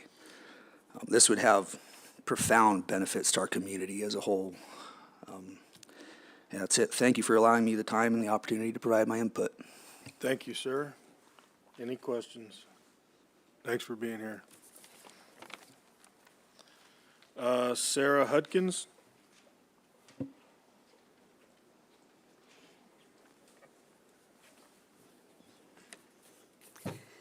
Thank you to the chair and to the board for your time today. My name is Sarah Hudkins. I'm a third-generation commercial fisherman. Our family has been fishing on Salamatoff Beach and Cook Inlet for over 100 years now. I'm a Knights tribal member, and I'm proud to continue our family's legacy fishing alongside my children and 3 grandchildren. I'm a better fisherman than I am a public speaker, so excuse me. My family and I support Proposal 313. This summer, my husband and I and our family were honored to work with the Gabriels and the Everys to test the set beach seine on our historical beach site.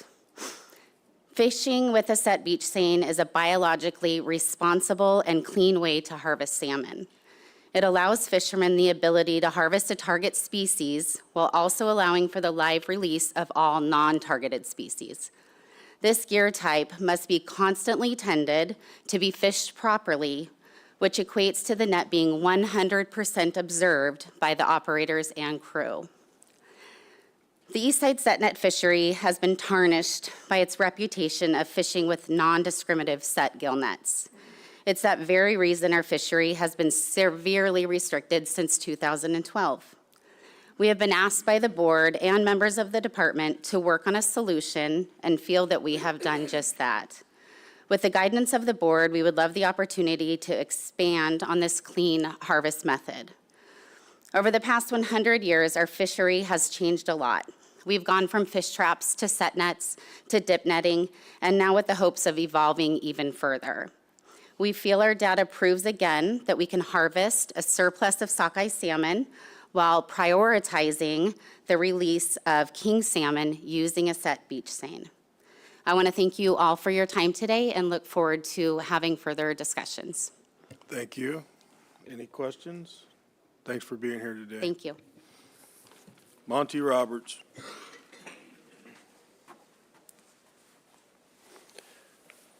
Good afternoon, Chairman, members of the board. My name is Monty Roberts. I'm a resident of Soldotna. I'm the president of the Kenai River Professional Guide Association. And I'm here today to talk about proposals 312, 13, and 316. And more than just my opposition to those, I appreciate the efforts that my neighbors went to try to find a clean fishery. I sat through a couple of presentations that they put on, and I applaud their efforts, but at the end of the day, I ended up with more questions than I had answers, and I'm not sure that we've got there yet. So I would encourage caution in moving forward slowly, maybe more research, and figuring out before we open this, potential can of worms. And then on top of that, there's a couple of proposals that look to increase effort on forage fish, herring, and shrimp. They end up affecting us as well. That kings eat both of those things. We're having problems getting kings back, and I would say that it's mostly due to ocean survivability and not enough food to eat.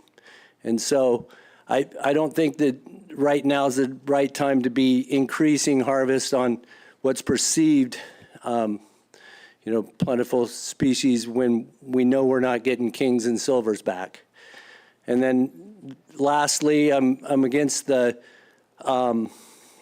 catch and release of silvers in the near shore fishery.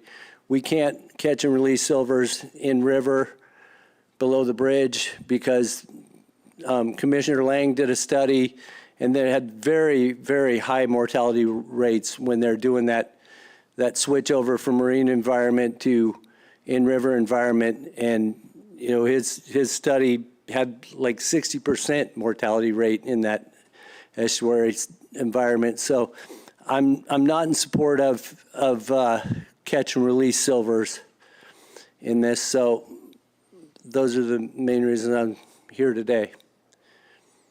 Thank you, Monty. Any questions from anyone?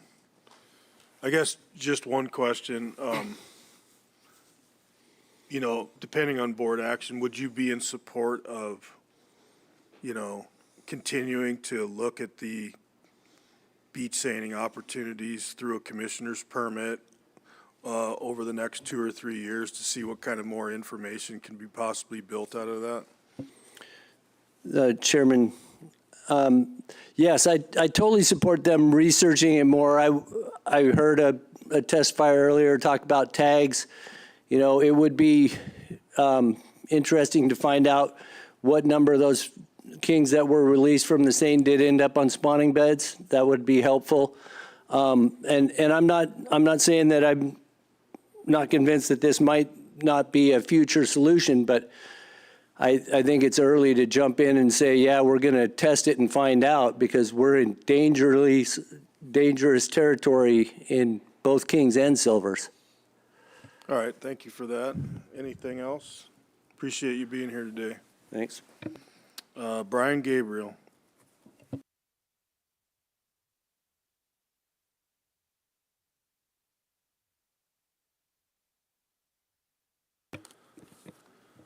Good afternoon, Mr. Chair, members of the board.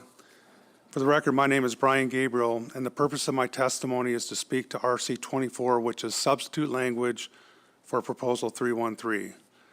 RC 24 submitted and proposed regulatory language with the first section containing red text that explains the purpose of the section. The proposed language would be a new Section 6 contained in the stock and management concern immediately following the commercial DipNet regulations. New Section 6 starts with defining the seasons from June 25th through August 15th. This is a change from Proposal 313, which started the season on June 20th. Section 6A through the remainder of 6D authorizes the use of set beach seines as an alternative gear type while in the stock and management concern. Also defining the season start for the Kasilof District on or after June 25th, North Califonski Beach on or after July 1st, and Salamata East Forelands beaches on or after July 8th. The season and start times correspond to what is currently in the Kasilof and Kenai sockeye management plans. Section 6E states that seines may not be fished concurrently with gill nets in the case the department projects greater than 14,215 large late-run Kenai kings. Section 6F asks for 3 openings per week, 12 hours per day, Monday, Wednesday, and Friday, 7 a.m. to 7 p.m., with additional time by emergency order based on abundance. Section 6G stipulates that a permit holder can only fish 1 beach seine. Section 6H is a significant change from Proposal 313 in that it would reduce the length of the seine from 100 fathoms or 600 feet to 70 fathoms or 420 feet. Additionally, the seine depth would be reduced from 215 mesh or approximately 60 feet to 110 mesh or approximately 30 feet, including chafing and border strips. The mesh size remains at 3.5 inch. References to lead line weight was removed. And I will note that these are maximum dimensions and fishermen will be allowed to fish gear less than these dimensions. Section 6I states that retention of king salmon is prohibited.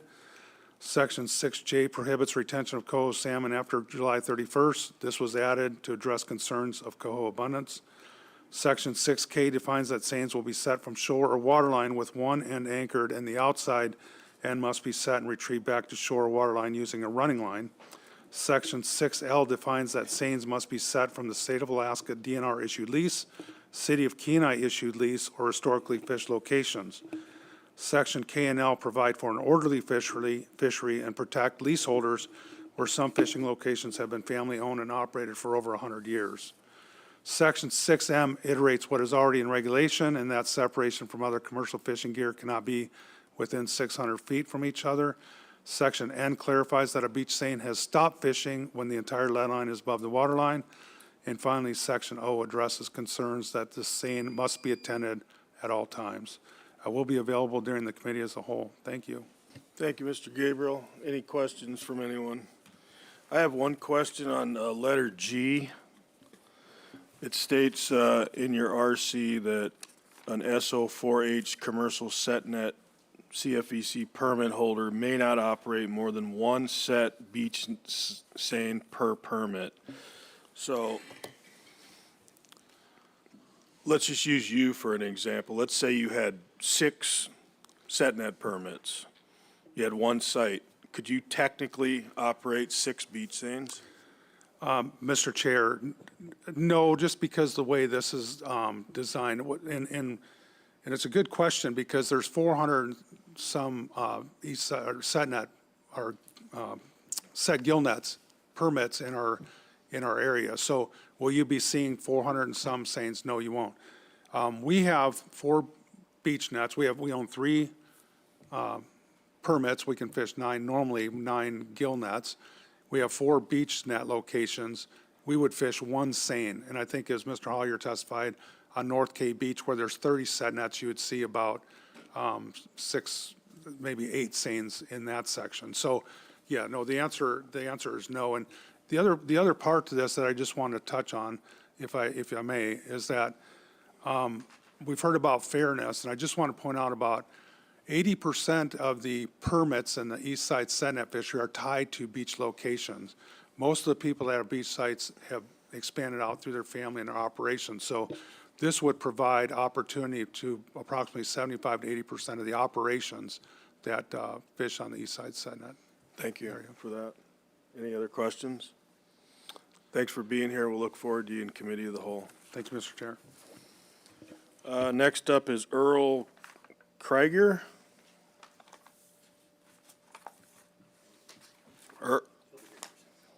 He'll be here for second call, okay. Next up is Axel Koppen.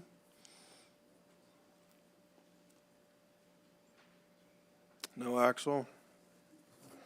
Steve Reiser.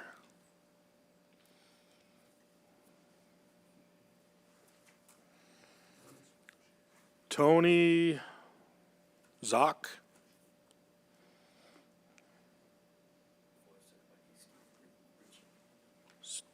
Steve Reiser. Okay. Adelia Myrick.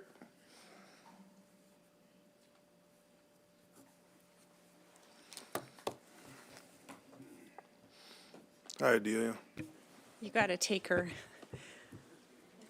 Good afternoon, Mr. Chair and members of the Board of Fish. For the record, I'm Adelia Myrick, speaking in my role as president of the Northwest Set Netters Association, which represents Kodiak's Northwest District Set Netters. Our organization submitted Proposal 315, formerly ACR 14, as a housekeeping item to fix this issue that was simply overlooked at the last minute at our Board of Fish meeting in January 2024. Our public comment is PC 186. At that January Board of Fish meeting, a last-minute RC was taken up after public comment had closed, which added 25 fathoms of web for set netters in our district. This changed 5 AAC 18.331 gill net specifications and operations. That regulation includes subpoints A, B, C, D, E, and F, which delineate how set gill nets in Kodiak operate. While the language in point A was changed, it escaped everyone's notice that point E regarding joint ventures also addresses length of gear and should have been changed to follow along. Since 1985, joint ventures have always mirrored the total length of fathoms per permit holder, and those of us involved in the meeting last January assumed that changing the number of fathoms per permit holder would automatically update the joint venture language to follow along. What that oversight created was a problem where fishermen who want to utilize the joint venture provision are not able to fish the full length of gear allowed all permit holders in our district. We are here out of cycle because until this language is fixed, the set netters in our district are losing out on the joint venture tool. Why would they voluntarily fish 25 fathoms less than other permit holders in order to configure their gear with another set netter? The number of joint ventures registered with ADF&G has dropped from a 10-year average of 11 down to only 4 in 2024. As I mentioned, this came up after public comment period had ended, and there were no questions to the department about this when it could have been addressed and fixed. Now is the time that we can do that, and I would like to thank you all for voting unanimously to take this up when we came to you with the ACR 14 in October. We would appreciate having the joint venture tool back to support our fishery that is struggling. No one meant to throw a monkey wrench into joint ventures. This was simply an oversight. I appreciate greatly your assistance in fixing this problem, and I'm available for any questions and will be here during Committee of the Whole. Thank you. Thank you very much for being here. Any questions from anyone? Yeah, I mean, thanks for bringing it to the board's attention, and we'll obviously take this up. And if you're going to be here for Committee of the Whole, then we can talk more about it then. So I'll be here. Thank you. Jane Petrich.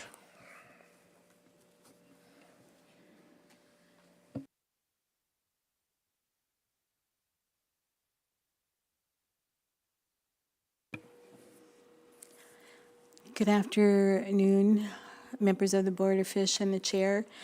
My name is Jane Petridge, and I'm here in support of Proposal 315.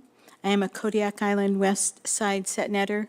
During the 2024 Board of Fish meetings in Kodiak, the Board of Fish voted to increase the aggregate length per permit of our gill nets from 150 fathoms to 175 fathoms. Due to an oversight at that meeting, the joint venture provision in regulations, which allows two set net permit holders to form a joint venture, was overlooked, and the aggregate length of nets for permit holders forming a joint venture remained at 150 fathoms and was not updated to reflect the additional 25 fathoms per permit. My family has used the joint venture tool for the past 20 years, but chose not to form joint ventures last season, as it would have meant fishing 50 fathoms less gear for each venture. Economically, set netters are holding on by our fingertips in this fishery on Kodiak Island. We need to take advantage of every tool that is available to us. Please correct this oversight and bring the aggregate length of gear we are allowed to fish with a joint venture to 300 fathoms, and thus reflects the regulation as approved at the 2024 Board of Fish meetings in Kodiak. Thank you for your time and your support of this proposal. Thanks for being here. Any board questions? Thank you. Let's see, next up is Tom Weischer.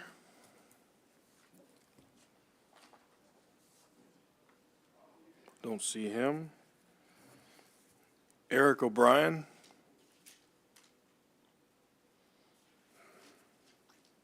Darren Platt.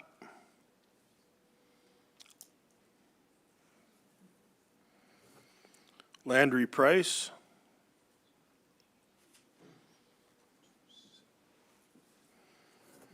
Sam Mutch.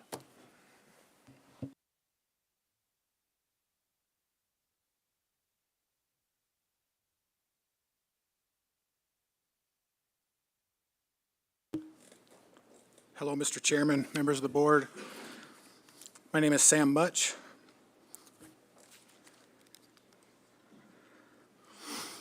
Today I'm representing the Kodiak Food and Bait Herring Association.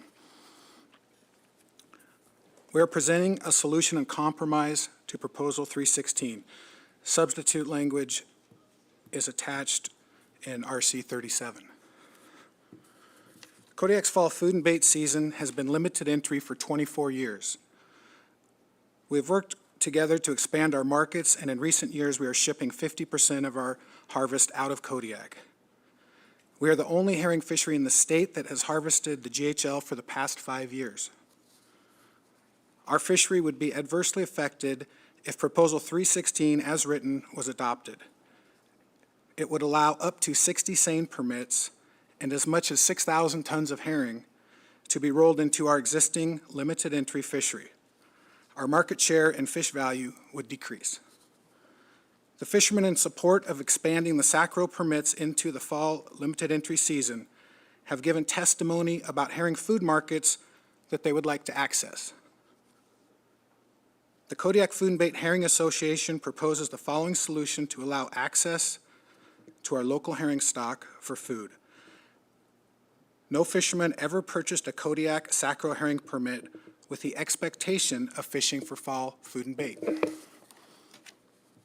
With the adoption of the substitute language for 316, the Kodiak Food and Bait limited entry fishermen will unanimously support our SACRO fishermen by agreeing to allow the SACRO fishermen to have a food product code endorsement added to their SACRO permits. All 9 permit holders agree to this solution. This will help get past the legal hurdles of adding a product code to a fishery where a limited entry fishery already exists. This will allow them to harvest food herring after the roe season. The attached substitute language allows the traditional fall food and bait fishery to continue to harvest bait and allows the SACRO fishery the addition of accessing their herring for the food markets. Based on the 2025 Kodiak herring GHL, there would be an estimated 6,000 tons of unharvested roe herring to be evenly split between the two groups. This is a win for both sides. After 24 years, the Kodiak food and bait fishery would have enough quota for more than one of its permit holders to participate in the fishery as regulated by ADF&G in the past. The new SACRO and food fishery will be able to harvest herring for an additional 5 months for food. The Kodiak food and bait season shall stay the same dates from September 1st to February 28th. And I'll be around for the committee of whole as well. Thank you. Thanks, Sam. Any questions? Yeah, I think we just got this RC, so we're going to need a little time to digest it, at least I am personally. So thanks for bringing it to our attention, and if you're going to be for committee, I'm sure we'll have more questions for you at that time, so thanks. Dan McDonald.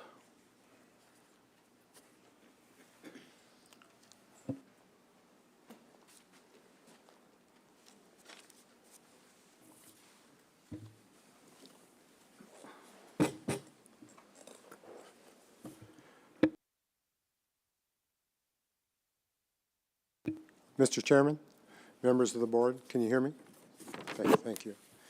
Yeah, I'm Dan McDonald, and I've been working with Sam Much on this alternative compromise proposal that you just got. And first of all, we understand the distress that the sacro fishery has experienced, and they've done, it sounds like, a lot of work trying to develop these new food markets, and we're in support of all that effort and hope it goes well for them. We, as food and bait permit holders, have not been able to find those markets, and so we take our hat off to them and wish them luck. And as Sam said, at the same time, we don't think it's fair to let an unspecified number of participants into the bait fishery. And it's a developed fishery, been operating as a combine since 2001. That was even before limited entry. And it was mandated by the department that we fish that way, one boat at a time. So I know there's been a lot of resentment toward the combine, but until 2024, when the announcement came out, I think it was October 1st, that we could go fishing, none of us knew up to that point that the combine wasn't going to be required. So it caught the rest of us off guard and didn't give us time to muster up an operation, and so we let the combine go forward. And if there is more fish to catch, well then, yeah, there could be more opportunity for all of us. So our proposal would keep the number of food and bait herring permits at the existing number, 5 per seine, 4 trawl, and it would retain the exclusive access to harvest bait herring with the purse seine or trawl gear. And if there's a compromise achieved between us two groups, then there would simply be no more need for action by the board or CFEC, in our opinion.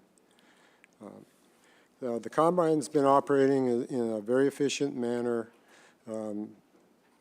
for most of the recent years. It's organized based on market orders, and the market really is the whole thing. And it generally has happened when processors in Kodiak have finished their bee season pollock.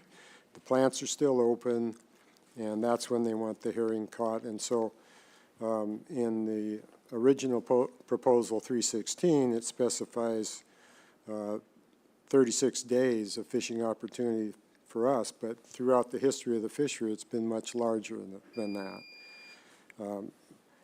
And then it would be, of course, up to you guys and CFEC to decide how many new entrants to allow into the new food sacro fishery.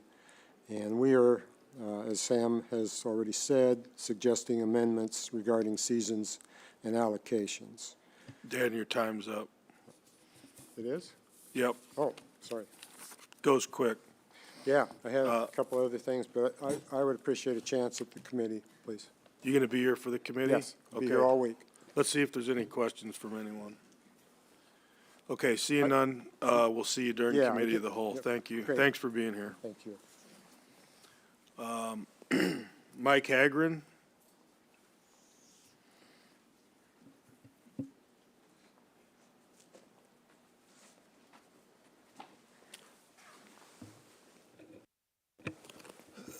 Good Good afternoon. Thank you for being here. I know the cost you have to your personal lives just to sit there. Mike Hogren, been food and bait fisherman since 1980. Been involved in the season for a long time. It's there's a lot of fallacies that were brought out by CFEC and ADF&G. I just wanted to address some of those. They're using 120-ton average for the trawlers in all of their presentations to you board members, explaining the fishery and how they can't restrict the trawlers. And that's wrong. I own the largest trawler that was permitted, and it only carries 90 ton. And the other vessels are 60 to 75 tons. And with the midwater gear and electronics we have, we know exactly what we're catching. A lot of our market orders would be for 30 or 40 ton, and that's what we do. That's what we harvest. So there really isn't a problem with over-harvesting. The fishery is different than a typical sacro fishery and whatnot, because most of the fishery takes place in the deeper waters and offshore in the Chillicothe and the Alatac and east side. And that's where the trawlers actually worked well at. However, then the sacro seiners came in and have adapted to the fishery also. And I don't have any problem with the sacro. It's just that I don't believe that we should have the fishery taken away from the trawl sector. The reason that there haven't been any trawlers for the last 25 years is when they had the problem with the seiners back in around 99, Pete Probasco, the regional director, closed the fishery and said that fishery would not open again until a co-op was formed, and we figured it out. And they started the limited entry, and they said the only way you're going to go ahead with it is with a co-op. And if you recall back then, the price of salmon was pretty low. Us trawlers, we had the pollock fishery and whatnot going on, and let the sacro guys go and, or the seine guys go and harvest the fish. We created a co-op. Everything's worked. It's actually worked very well since, until we got caught off guard here this fall, but that wasn't a problem. Anyway, it's a market-driven fishery. In the past, back when king crab started in September 15th, we'd usually catch some product for that opening. Then when the dates went to October 15th, we'd catch product that'd be shipped out to Dutch. And then the remainder of the product was normally caught in December and January for the tanner crab fisheries and whatnot. And so that's part of the reason why the fisheries only takes place. I mean, the harvests are tied to when the processor wants it. It's not tied to the calendar. And that's just some of the reasons. I mean, I just wanted to kind of correct a few of those fallacies that are written there. Thank so you, that Mike. don't Your time's up. Any questions from anyone? Thanks for being here, and I don't know if you're going to be here for committee of the whole, but if you are, we'll look forward to talking to you more about it then. Thank you. Max Much, not here. Next up is Tom Hagberg.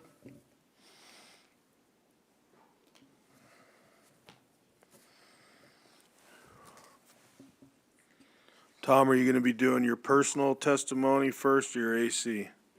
Okay. Go right ahead when you're ready. Thank you, Mr. Chairman. Thomas Hagberg. I'm the Vice Chairman of the Anchor Point, or excuse me, of the Homer Fish and Game Commission. You'll see in the past, you probably talked to somebody else. He got a job out of state and is no longer involved. So as they say in the business, I'm it. The Homer AC has 14 members, usually filled. We have set netters, we have drifters, gill net drifters, seiners. Currently on the board, some charter fishermen, myself included, although I just retired. I also have a permit to jig cod. Quite a diverse, we also have the past chairman of the Anchorage Audubon Society, so you can believe we know about birds. And our next meeting in April, right after that, we'll have some new elections and there'll be some new members on the board. It's been several years now since we have not had an 8-person quorum as we had at our meeting last night. Some of the issues that we talked about, Proposal 263, which was to allow the subsistence villages on the end of the peninsula to have a small Dungeness season. These are true subsistence villages. They're not competing with anybody, and we're all in favor of support on 263. I have 2 proposals in there myself, which I'll talk on my personal time.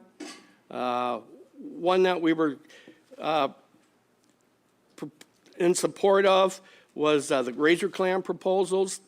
I might point out that reduce the razor clam limit as follows, to lower it down to 15.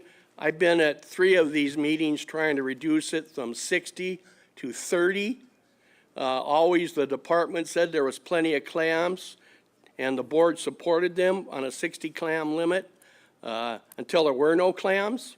So now we're down to 15 clams, which I put in that proposal. I put mine in before the Fish and Game proposal. It's heartening to see that they finally realize that the Lower Cook Inlet is not going to support a 60 clam limit.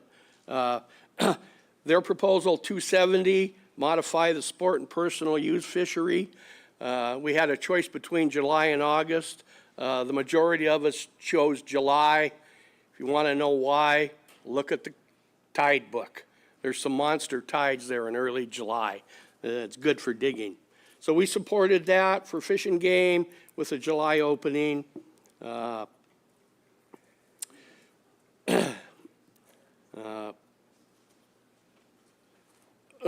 far as proposal 267 went, modify the non-commercial Tanner crab fishery. That was a split vote, 5-4, 5 against. The people that were opposed to it is because it involves a trawl survey. They haven't done one in there since 2019. That trawl survey, for most of us, we had a shrimp fishery in there based on that trawl survey, lasted a few years. There has not been a fishery in over 30 years in that trawl survey. And when you want to know why they want to do it, let's see if there's enough crab for a commercial Tanner crab fishery. They were doing that survey. When we had one, we overharvested. There hasn't been a commercial Tanner crab fishery in a long time. There has not been a Tanner crab fishery in a long time. And this was all based on that trawl survey. So some of us are adamantly opposed to starting up that trawl survey. If some of you have not seen the results of one of those trawl surveys, I would like you to take a ride on one and see what comes up from the bottom mud down there. The rest of this stuff, those were the main issues. Razor clams, lower the limit, give us a limited fishery, don't do the trawl survey, give Port Graham down there and non-Wallach their Tanner crab fishery. If there's no questions, Mr. Chairman, on the Homer Fish and Game Commission part, I'll give my own personal testimony. All right, let's see if anyone has any questions real quick. I don't see any. Go ahead and give your personal testimony. I put in 2 proposals. One was to allow Tanner crab, well, I'll do proposal 268 to start with. That was to prohibit harvest of Tanner crab from the charter vessel as follows. I've been a charter operator for 42 years. What I'm doing is giving access to people that don't have boats but want their share of the resource.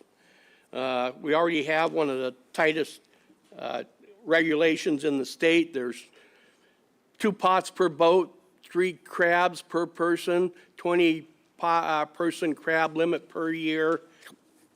Get a permit, write it all down.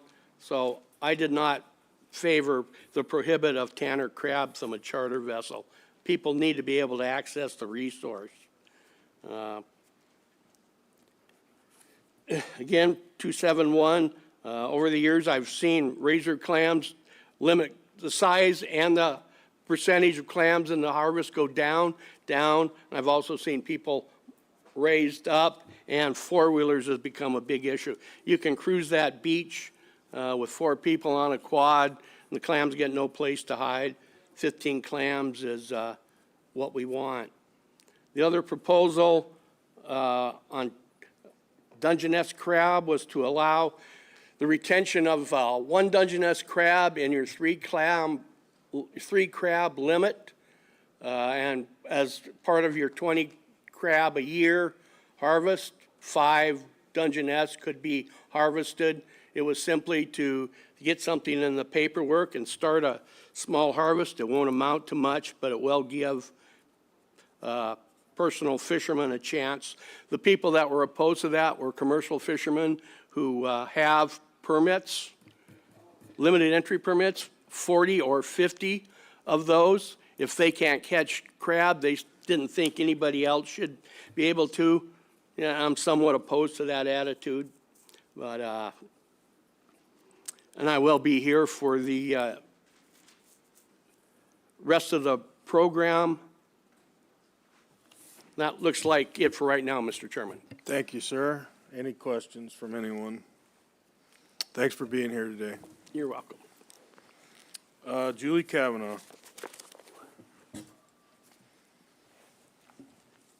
You're going to do yourself, your personal first? Okay. Yes, please.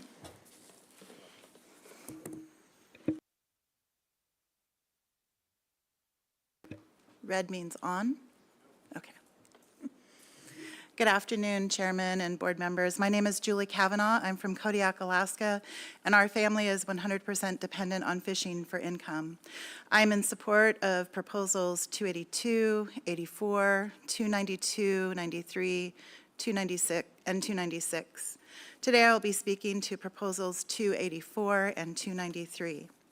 Proposal 284, which would allow catcher vessels to tender tanner crab.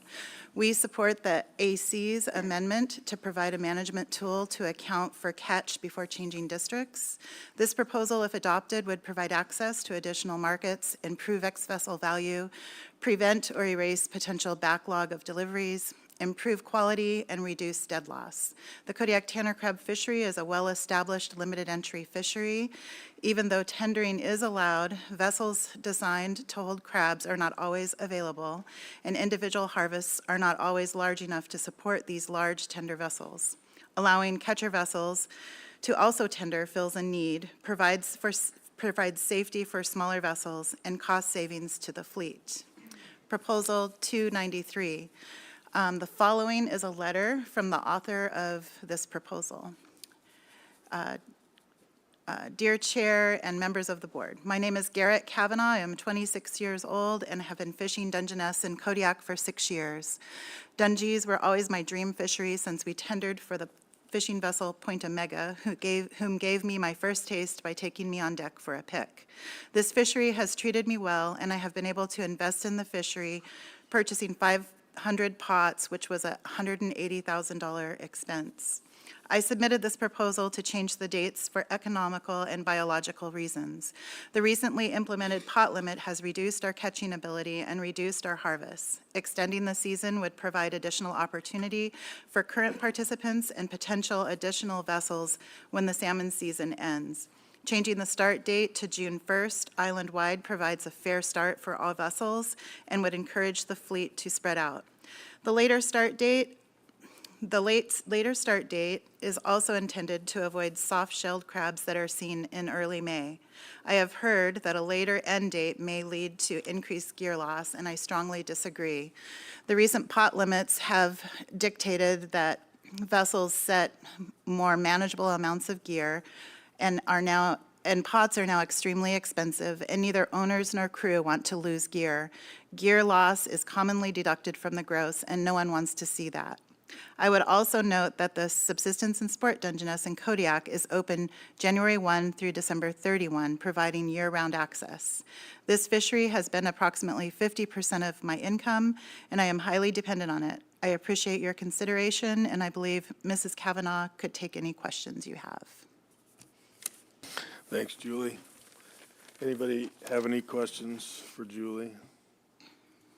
I don't see any. Julie, you want to go ahead and give your AC comments? Yep, I'll switch hats. Again, my name is Julie Kavanaugh for the record. I'm the Vice Chair of the Kodiak Advisory Committee. We took up about 11 proposals, and I'll just briefly go through them and see if you guys have any questions. We took up Proposal 282.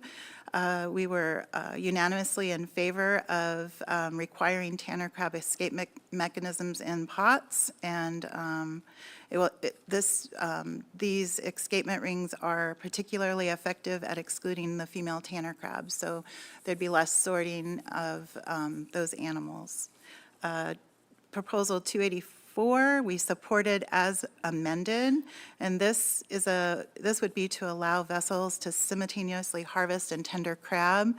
The amended language is basically so that a boat that is a catcher and a tender cannot tender its own crab. And the reason for this is there's different districts, and if you're going to switch districts, I believe management wants a tool to be able to ensure that those crabs are accounted for in the right district. So that amendment is pretty important. There is quite a bit of written notes if you want to read through them. There was one opposed, and they felt that it would primarily benefit larger crab boats and could further encourage development of a capitalized mosquito fleet. 289, reduce tanner pot limit around Kodiak to 20 pots regardless of the GHL. We supported that unanimously. Right now, if the GHL is high enough, you can go up to 30 pots, but leaving it at 20 pots for all GH levels will help with management and catch rates, we believe. Proposal 290, change the season date from January 15th to February 20th for the tanner crab, reducing the season to 40 days. We unanimously opposed this. We see a lot of conflict with other fisheries. One would be in Kodiak that is important is the pollock fishery that has been starting around the middle of February. Also, we foresee that such a short season might lead to foregone harvest and opportunity. Proposal 292, streamline tanner crab landing requirements. We supported that unanimously. 293, change season dates for Kodiak Dungeness crab fishery. That vote was slightly split, 12-2. There was an amendment to change the season end date to November 15th instead of November 30th. That was a compromise. It was just a number that someone picked out because there was a little bit of concern from the two opposed that there would be more competition in the fall for the subsistence and sport users. There's some comments on there if you want to go through it or if you have any questions on that proposal. The actual amendment or the actual motion as amended felt that having a unified start date would benefit and a later start is a benefit for fairness and a later start date. Oh, I also forgot that under the supported amendment, the notes under that, there's a typo. It was supposed to say June 1st and it says June 15th, so that was a mistake. I checked with the secretary to make sure that I could state on the record that that was not intended to be June 15th. The only amendment was the end time of the season, not the beginning. So make sure that that's there. I'll just go ahead and go on to 296, repeal vessel inspection requirement for Area J Dungeness. That was unanimous. 297, expand exemption from prohibiting on operating Pacific cod gear during the Dungeness crab fishery. That passed 11-2. In support of that, there was very little chance that Pacific cod would be caught in Dungeness gears or that Dungeness crab would be caught in Pacific cod gear, and that there was no conservation concern for either species, and there's almost no overlap between the two fisheries. Opposed, there was a concern that the regulation would create an incentive to participate in both fisheries, particularly federal pot cod participants in the open access Dungeness fishery. Proposal 298, amend scallop management plan to prohibit dredge gear. The Kodiak AC amended by substitution, and I'll go ahead and read that into the record. The Kodiak AC recommends that the Alaska Board of Fisheries grant the authority to the Commissioner of Fish and Game to issue a commissioner's permit when appropriate for a state waters scallop fishery. And basically, the AC does not support disrupting the ongoing scallop fishery, and there's a few other comments on that. Proposal 309, change Area J shrimp season dates, including moving the start date from June 1 to April 1. We unanimously opposed that. 315, align joint venture set gillnet limits. We unanimously supported that. And 316, change the Kodiak sacro season to herring season and extend the herring season 7 months. That passed as amended, 11-2. The amendment read that the amended A season end date would be changed from January 1 to October 25, and that was to separate out the two fisheries, the existing food and bait from the potentially new just herring fishery. And we had a lot of discussion on this, and so if anybody has any questions on our minutes, I'd be happy to address them. Thank you, Julie. I have one question about the Tanner crab tendering proposal. Could you just touch, I believe you said that the AC had some sort of amendment that they wanted to include in that. Could you just reiterate what you said specific to that? Yeah, so thank you through the chair. We had an amendment on 284, and the language read, catcher tender vessels, prohibit catcher tender vessels from tendering their own catch for the purposes of satisfying delivery requirements related to switching in-season section registration. And during the meeting, we had some comments from staff, department, and we felt like this amendment would cover that. There might need to be a little bit of language cleanup if that amendment was going to be used. The Tanner crab fishery is separated into districts, and when a district is fully harvested, you have to unregister and register in a new area, and there's landing requirements. And if you're a catcher vessel, you can meet that requirement by delivering to a tender or a land-based processor. But we want to prohibit a catcher tender if it becomes allowed from doing their own landing ticket, because they want to be able to account for the crab in the right district. Okay, that's good clarification. And then I assume that there was department staff there at your meeting, and I assume they, was there any commentary from them in regards to the amended language? Did that satisfy some of their concerns that, the local managers had? They let us fly with it. I don't know that they actually fully endorsed it, but I think we captured the concern that they had, and I think I'd be more comfortable asking them if that captured all the concerns they had. I don't recall them saying, "Yay, that's the right language." Yeah, no, I don't want to hold you to anything. I can certainly check into that a little bit, but thanks for bringing it to our attention for sure. Any other board questions for the Kodiak AC? Don't see anything, Julie. I don't know if you'll be here for committee of the whole or not, but if so, we'll talk to you later, and thanks for being here today.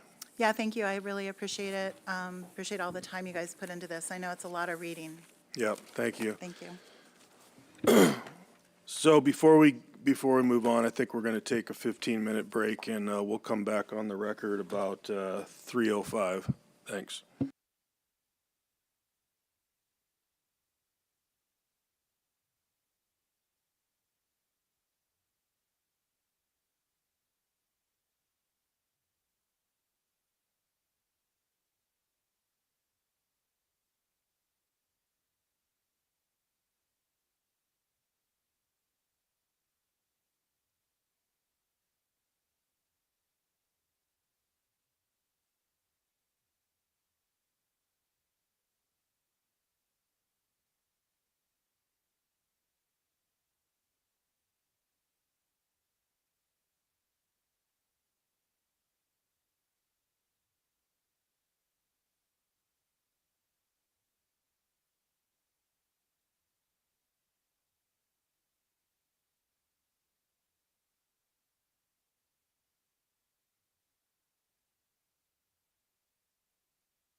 Welcome back, everyone. Time is 3:17, back on the record. Continuing on with public testimony. We're getting towards the end of our list here, and then we'll go back and do the second calls from those that were missed earlier today. So next up is Gordon Scott with the Whittier AC. Hi, Gordon, welcome.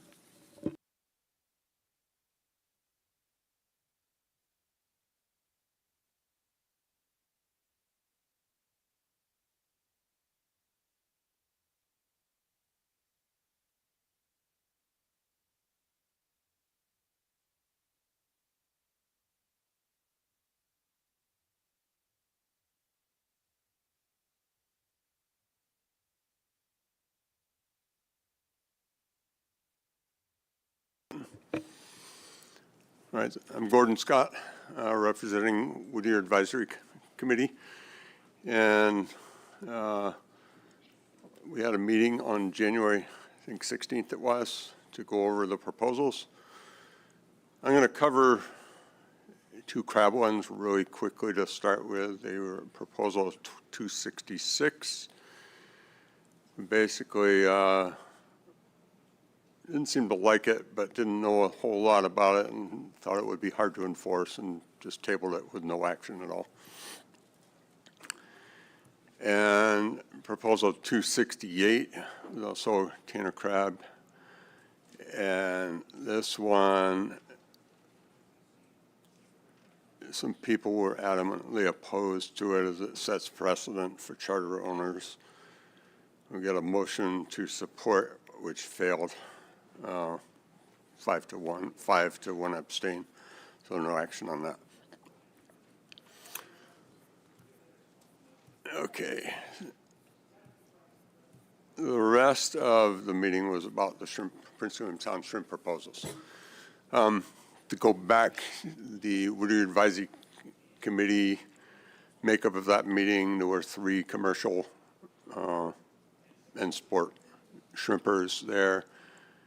And there were 2 charter and sport operators and 1, I think he's charter and sport, but I know he's at least sport. Those were the people present at the meeting. And the department had a good, strong presence that was very much appreciated. There were 4 people from the department and there were 3 public there.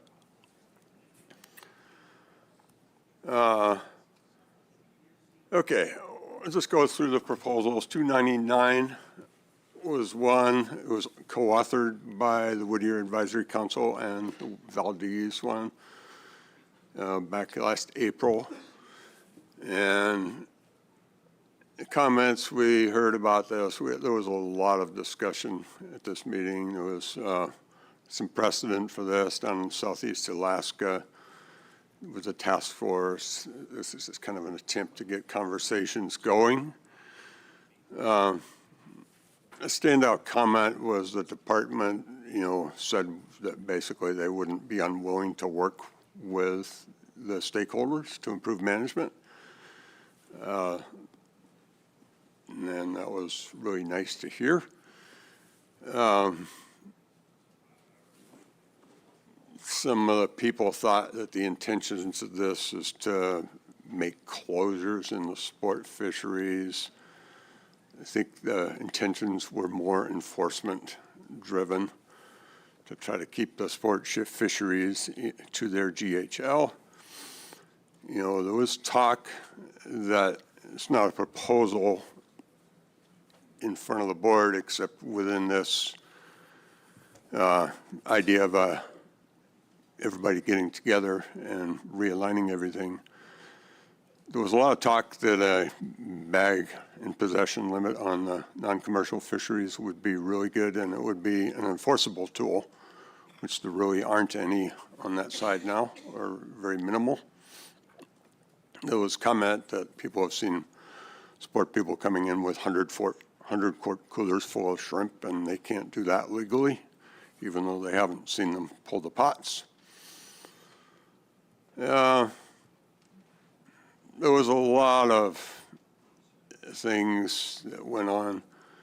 And we ended up bringing it to a vote, and it was voted to support, unanimous. So, and then throughout the rest of the meeting, it's like, how do we deal with this other proposals if we like 299? It kind of covers everything. But we kind of realized that if the board does not support or does no action on 299, we should take positions on all of these others. And now that mantra was not really totally followed, but anyway, we'll go through them one by one. Proposal 300, which makes the, I didn't really understand it that well, but basically the department summarizes to divide the non-commercial GHL amongst the 3 commercial areas and wouldn't allow take from other areas. And ended up, we just decided that we really don't want to comment on this, and we voted yes for no action. That passed 3-2. So that's a no action. Proposal 301, which is to close the non-commercial if the TH is less than 110,000.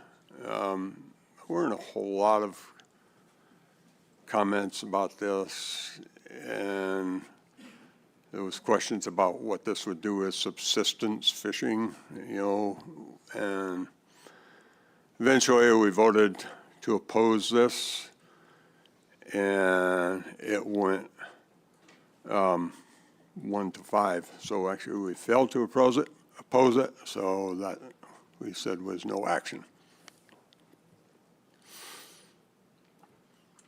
Proposal 302, to set the TH at 150,000 for commercial.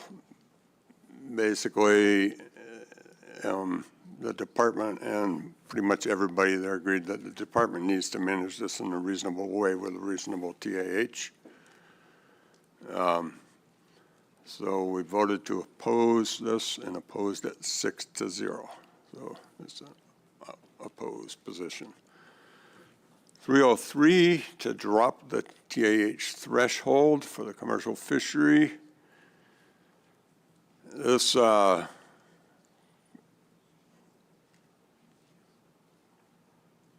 created a bunch of discussion. People changing positions with other people explaining. It's people think it's a burden of conservation issue. Arbitrary floor. There was talk that we still need a floor, maybe not 110,000. So we ended up putting a motion to support with the amendments, and the amendment was to create a new floor or threshold that would affect both user groups. And the vote went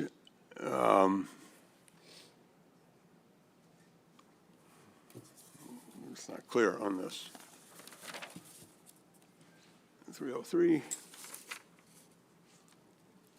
Vote went to support that motion 5-1, that with amendment.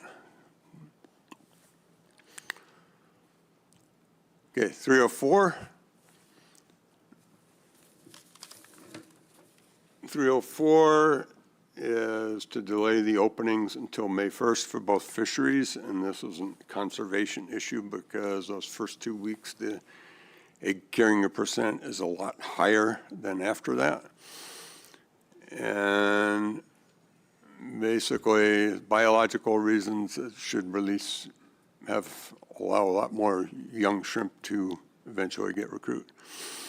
So this was a vote to support this motion, this proposal, and it was voted 5 yes and 1 abstain. So that was the vote to support. 305 is one about spare pots on the non-commercial vessels. Ideas on this mentioned where it supports, helps prevent poaching. It's actually an enforceable thing. One of the points made was that pot gearers are remotely deployable. It can fish without the angler, unlike somebody with a rod and reel, so which makes enforcement hard. So this was a vote to support and the proposal, and it passed 5-0 for support. The commercial 306, which for daily reporting of commercial, basically the department and everybody agreed that they have good reporting routines already and the department doesn't need it any further. So we had a motion to oppose and that was unanimous. Proposal 307, change the start time to 8 a.m. on the opening day of the non-commercial to align it with the commercial. This one was co-authored also by Whittier and Valdez ACs a year ago. The thing is, it works both ways on enforcement. It's difficult for enforcement now to keep commercial guys from going early.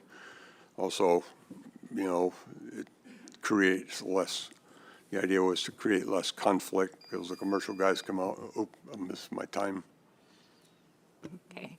I'll let you finish your sentence there, and then I'll ask if the board has questions. Okay. Yeah. I'll finish this proposal. Okay. So the idea was it might irritate a lot of the sport fishermen, and it only has effect for 8 hours of the whole season, and it ended up we made a motion to support, which failed. So it becomes a no action. Okay. That's interesting. Are there any board questions? Thank you for your AC report. Would you like to give your personal testimony at this time? Sure. Sorry, I missed 3 of them there, I guess, but we'll go. We have the AC report, so we can take a look at it. It's in alignment with that. Okay, thank you. Okay, for changing hats, going to my personal testimony, I'm Gordon Scott. I've fished commercially in sport for Prince William Sound since 1983, amongst other fisheries. See Public Comments 217 for my positions. Madam Chair and members of the board, there's an extraordinary opportunity for ADF&G and stakeholders to collaborate and create a management plan, a holistic one. I've been active before the board since the early 90s regularly, and I'll be injecting a little fishery history into the next couple minutes. The modern commercial fishery framework was hammered out in a late night meeting in December 2008 in Cordova. The 3-area rotation was championed by one of the ADF&G statisticians as an experiment to be evaluated in the future by science. It's been used someplace else, so now after a dozen years, it should be evaluated by science as was intended. One of the main reasons for Proposal 299 is the technical lack of fishery management plan. The history of the PWS commercial pot shrimp fishery is well documented. Namely, it was prosecuted in the 80s and earlier. There was a management plan and statute. Then in the 2000s, there was a push through 4 different barge cycles to get it back open. This was stymied and held back for several cycles. So in around 2001, the fishery was closed by regulation inside that management plan. Biggest reason was that post Exxon Valdez, the department had to EO it closed every year. So now they just closed it. There seemed to be no hope for the department for the fishery returning.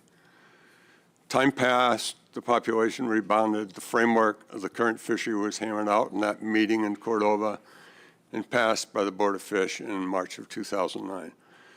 So in 2009, they repealed the management plan to make room for this set of regulations. Yesterday, I heard the chair wondering on the record how the 40/60 allocation happened. I have some information about that if you'd like to discuss it later. There have been many proposals to amend these regulations since. It is proposed to create a management plan with the elements of such a plan encompassing all stakeholders in the department. You should allow for dealing equitably with the normal cyclic nature of species. in a holistic manner, and both fisheries must be allocated and managed equitably to prevent overharvest. I leave you with an unanswered question. Last year, the non-commercial fishery went 7,600 pounds over quota. Would we have a commercial fishery this year if these pounds were put into the model as part of the current biomass, not as an overharvest? Thank you for the opportunity. Thank you, Gordon. Questions from the board? I am curious about your recollections around the 40-60. If you've got a minute to explain that to me. Okay. And we can talk about it more in committee too, but I'm just, since you brought it up. I'll try I'm to just be kinda- real short here, and we can talk later if you Okay, want. But, please. basically, that night, everybody was in the room, law, biologists, commercial and sport interests, and we hammered out a lot of stuff, everything that you know to be regulations in this. I didn't like a lot of it, but it was the only way we were going to get a commercial fishery. Okay, so it ended at 3 a.m., and then the meeting started at 8 or 9 or whatever time, and they had it printed up for the board. And on the allocation line, they had blanks, waiting for somebody to put numbers in there. As I understand it, there's a process in regulation for how you regulate allocations, determine allocations. Okay, that stayed like that all day, and it was brought up and talked about a little bit that day. And at the end of the day, that document looked the same. There were these empty spaces. The next morning at 8 o'clock, those spaces had 40 and 60 handwritten in there. The only thing I can't say who wrote them here. I have suspicions. I won't ever name names. But I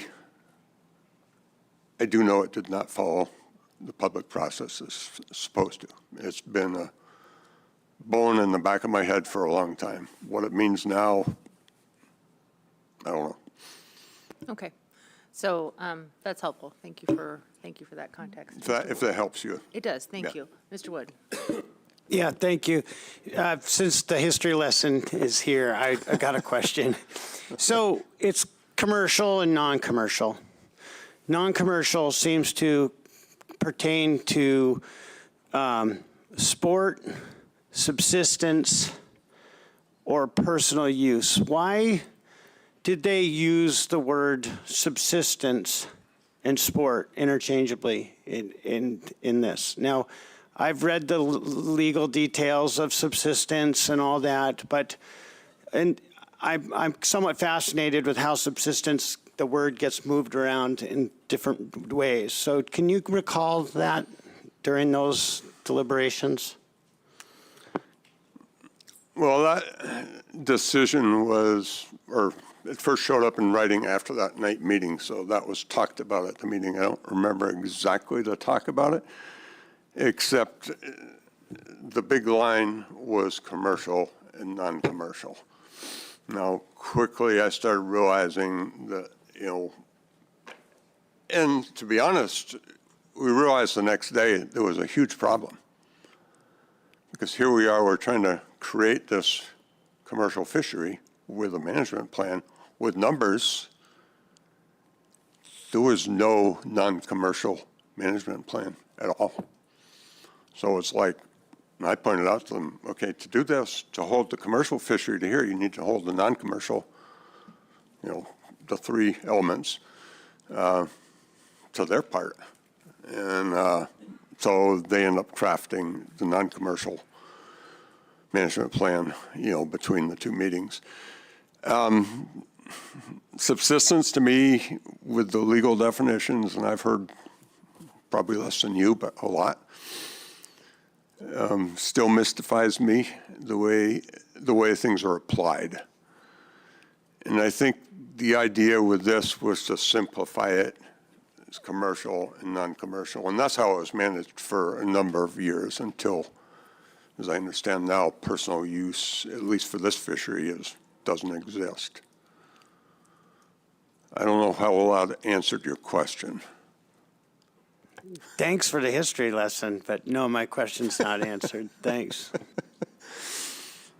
Thank you. I don't see any other questions. Appreciate your testimony. Thanks for your service on the AC as well. Okay, thank you. Up next is Brett Wilbanks.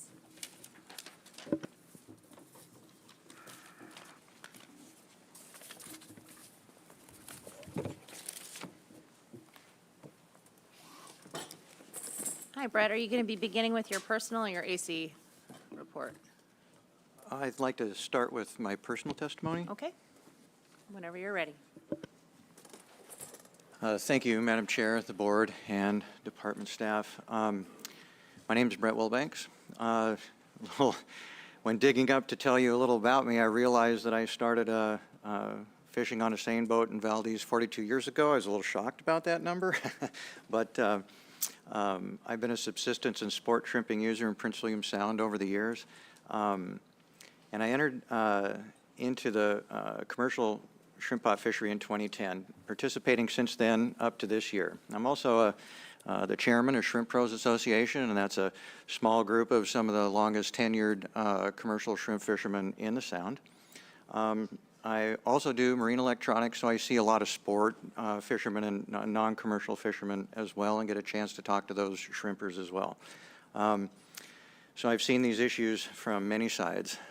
Shrimp Pros is focused on Prince William Sound shrimp and has been taking a leadership role in resource stewardship to now include field sampling. And our group aims to have a fishery in the future by proactively taking steps to enhance, maintain, and access Prince William Sound shrimp.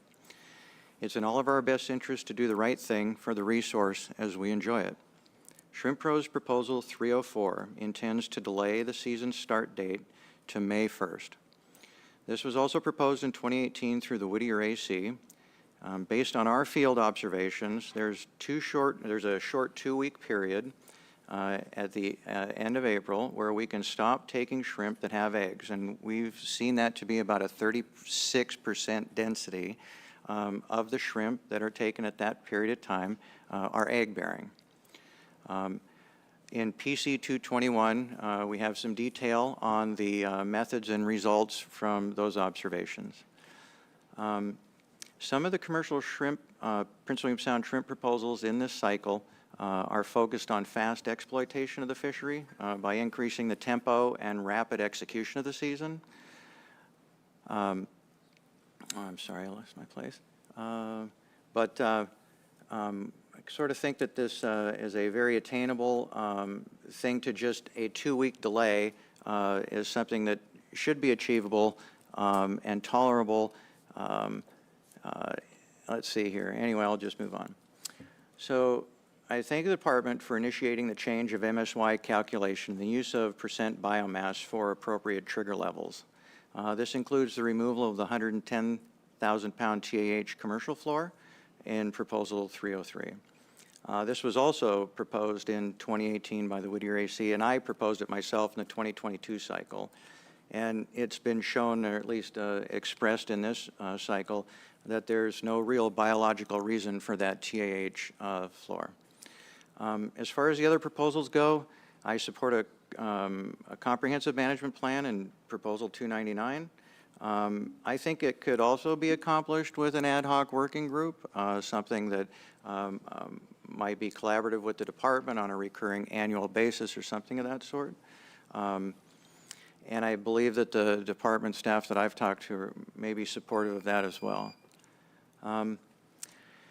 Some of the new information the department reported the other day leads to... I'm going to ask you to conclude, please. Yes. Thank you. Concluding statement, if you have a sentence that you'd like to just sort of summarize quickly. Thank you. Thank you for the time. I'd like to move on to the Prince William Sound Valdez Advisory Committee report. Sure. Very good. For the record, Brett Wilbanks. This is from our February 13th meeting. We had present user group.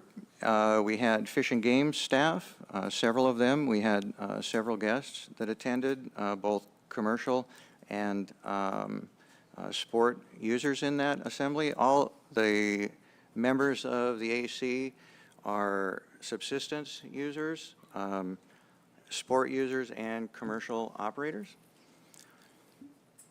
As we move through our business, we took up item 2, proposal 266 was to allow additional gear types in the personal use crab fishery. This was supported unanimously as additional opportunity. We moved on to proposal 268, which was to prohibit the harvest of tanner crab from a charter vessel. It was brought up in this discussion that the opportunity to target multiple incidental species at the frequency that the charter vessels were operating, perhaps daily, placed substantial additional pressure on those incidental resources, so that was the focus of the discussion. There was talk about any consideration for the qualifying user position who might be the charter guest, which were they of subsistence or a personal use or a sport fishing guest or client on that boat. And it brought up discussions about remotely deployable gear fishing opportunity as incidental to the targeted operation of angling. As the motion was made to support this proposal, and it passed 4-0. And it was also noted, though, that if this did not necessarily carry, that access to incidental harvest should at least be limited to personal use or subsistence user groups. Okay, 299. Here we go. So that gets us to proposal 299, I believe. This was to develop a comprehensive Prince William Sound management plan. In the end, this did pass in support 4-0, and it was noted that there were several reasons for this, 3 key motivating reasons for this. I think the driver for that was after analysis of all of the proposals that have come before the board with regard to shrimp, that they all boiled down to 3 distinct categories, and those were also put in our RC as more explanation for proposal 299.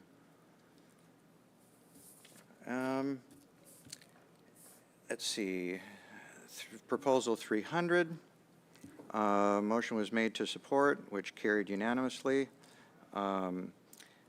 There was a lot of discussion about amendment for, and this is to modify, basically rotate non-commercial GHL between the 3 commercial administrative harvest areas. I think the intent in this was to lower harvest effort in the sport allocation GHL that's happening in concentrated areas. That was communicated as the reason why. There were questions about how the eastern side of the Sound would fit into this. It did carry, but this was voted more in intention and not effect. I think that I want to note that the department report release does show that 55% of the non-commercial take happens in Valdez Arm and in Passage Canal, so that represents more than half of the non-commercial take. We did talk about, let's see here, I'd like to move on to proposal 301. Motion to support carried unanimously for all fishing activity to close at the 110,000 pound level. There was also an opinion of support of equal burden of conservation where all fishing would shut down to level the playing field of that burden. There was also discussion that led to talking about the non-subsistent zone in Valdez and how that there was not one near Whittier, and if that would affect the harvest and or people potentially moving over into subsistence use if sport fishing was shut down, and how that would impact the area. We moved on to 302, which was to modify the GHL to an upper limit of 150,000 pounds. The motion to oppose passed unanimously. it just, there was no support for that. Proposal 303, which was to modify the Prince William Sound guideline harvest level. Notes. To eliminate the 110,000 pound floor. This was an interesting one because this was opposed and it passed unanimously. The reason that it failed was because there was a feeling that there needed to be an actual floor, that we just couldn't remove and have no levels to shut fishing down. So that's why this failed. And let's see here. That's 311, 304. Sorry, get out of order here. Oh, here it is. Where are we at? 304. Okay, sorry, I'm losing my place. So 304 was the proposal for delaying the season by 2 weeks that we just discussed. This motion passed motion to support passed unanimously. I'll move on. Proposal 305 we took up. Motion to support as amended passed unanimously. Remotely, this proposal 305 is to limit non-commercial pots on sport boats to the regulatory max allowed. The discussion came in that there's a lack of enforceability with the current regulation of having unlimited pots on a non-commercial boat. It did come up that its remotely deployable gear is specifically susceptible to misuse. And then there was a comment that allowing a small number or like an additional pot as a spare might be an option. We took up proposal 306. And that is a commercial reporting requirement every 24 hours. This was opposed unanimously, thinking that the department has current, frequent, and accurate reporting. There's pre-trip reporting, landing reporting, and fish ticket submittals within 7 days for the commercial fleet. Although it did come up in conversation about this may be needed if some of the other proposals, such as eliminating the area rotation, were to pass, that more frequent reporting on a 24-hour basis may be a requirement for that. But we moved on and took up proposal 307, which was to align the start time for the opener, the Derby opener of shrimp in Prince William Sound. This, let's see, was supported unanimously. My note here from department presentation shows that there is only 35% of the sport participation effort is outside of Valdez Arm and Passage Canal. So that puts only 1/3 of the sport fleet out into the same grounds that the commercial fleet would be operating in any 1 year. There was discussion about confusion with seeing buoys in the morning before commercial opening, and the note was that its safety and enforcement benefits by having a unified start time for a full season opener. We moved on to proposal 308, which was opposed unanimously. There was no, this 308 was to limit commercial pots to 25, and there were no perceived benefits to this. In fact, it seemed to take away options from the department for management. We took up proposal 310, and that was to spread the commercial harvest across all three of the administrative areas to make it all fishable within a single season. This was opposed unanimously. Deliberation resulted in uncertainty given the proposed outcome. So it was not it was because there were more questions than answers in that. And again, this is one of those interrelated proposals that has impact. Just for instance, the 24-hour reporting requirement may be required in this case. So it was opposed on those bases of not being fully fleshed out. And that brings us to The end of your 10 311, minutes. which we considered, and it failed unanimously to allow shrimp vessels to also be tenders. There were several issues that were seen with that. Enforcement of operations with dual interest was perceived as complex and difficult to enforce. Distinction between fishermen and buyer processor operations involves point of sale, chain of custody, which is challenging to validate. Okay. But that is the summary of the AC proposals that we took up in Valdez. Thank you very much. Good summaries. Appreciated that extra information. Are there any board questions? Brett, thanks for your service on the AC and appreciate your report today. Thank you for being here. Thank you.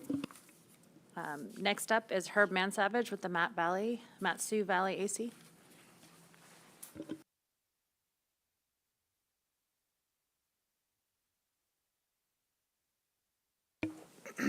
Thank you, Madam Chair, members of the board and department staff.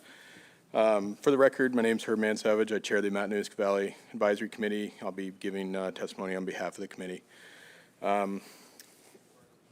Start with proposals 263, 64, and 65. We only tried to center around proposals that our constituents participate in from that's a broad statement, but things that from a more broad perspective of sport and less commercial, obviously. But that being said, there was a lot of discussion that we had around Dungeness crab in the past meetings in Cordova, and so we actually had a lot of support from the staff about these proposals. But starting with 263, we opposed that unanimously. We just felt like it was too high of a take with 40. So for 264, we amended 264 unanimously, and that was to lower it from 7 inches to 6.5 inches. And that we do have some commercial guys on the committee, so we took into consideration the bag limits and all that from a sense of how many boats would be out there and participating in this fishery, and that number seemed to be a good average, and it fell in line, excuse me, not average, but good number that fell in line with 265 as well. So proposal 265, we did prefer this one a little bit more. That was Board 11-1. And essentially, it just valuable information could be gathered from the department or for the department by allowing this Dungeness fishery. I referenced the meeting in Cordova as it was something we got a little stuck in the weeds on, but the reason is we look at the aspects of what can the department gain from, something like Dungeness that we don't know a lot about, but a lot of times it seems we're pretty careful on whether we should open a fishery or not. And I think a lower limit but an ability to record that and get it to the department. So, in lieu of studies, in lieu of a lot of things that would be ideal but aren't possible, at least we can have some opportunity while providing that information to the department. Moving on to the razor clams, 269. This was a pretty contentious debate. It was opposed 5-6. Essentially, the two sides of it were, it's something that a lot of constituents from the Matanuska Valley participate in that fishery. A lot of it with use of airplanes, or used to, excuse me. And, everybody wants to see that come back. And so first, the side that wanted it wants to see some harvest take and some ability for that resource to be used. On the same side of that, that harvest, obviously wasn't because of it's been closed. So something's going on, so we do have to be very careful with it.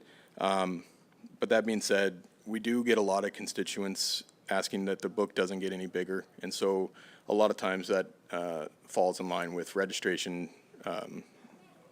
permits, whether it's game or fish. But that being said, the committee is opposed to this proposal in regards to biological concern with the number of clams on the east side. Since this has been closed, it can be assumed that harvest was not reflected of these numbers. Also, there was an opposition towards a regulation book being thicker. So at the same time, it goes back to what I was talking about with Dungeness. If we can get that information to the department and it's valuable, that was the support for that reason. Proposal 270, we had a really good discussion about this. We had a lot of department support from understanding. We actually tabled this one and brought it to a second meeting. The idea was we wanted to make it a little bit earlier because the colder waters is a little bit safer from the sense of red tide. And with that, we wanted to make sure that the department had plenty of time to get their studies done and surveys done to make sure that those were in place before a season could start. And from the department's perspective, we felt that the May 15th timeframe would be, toward the end of June, would be appropriate, and that was passed 11-1 as amended. Proposal 280, we got a little stuck on the weeds with this one too, but it was more of from a principal perspective, and that was, no offense to the department, it's just a little bit tricky of a proposal to read, and we went back and forth on what exactly it says observer requirements and what is the observer doing. You know, as soon as we start talking about contracting out or not being required, we immediately kind of have red flags. This was kind of synonymous with how we felt about the trawling aspect in the Cordova meeting. But the committee supported the proposal 8-2. After we tabled the discussion, there was concern that the way the proposal was written as to what the requirements were, and after hearing it mirrored what the Bering Sea observers had done, and we trusted the department with their generated proposal. 281 is very similar to that.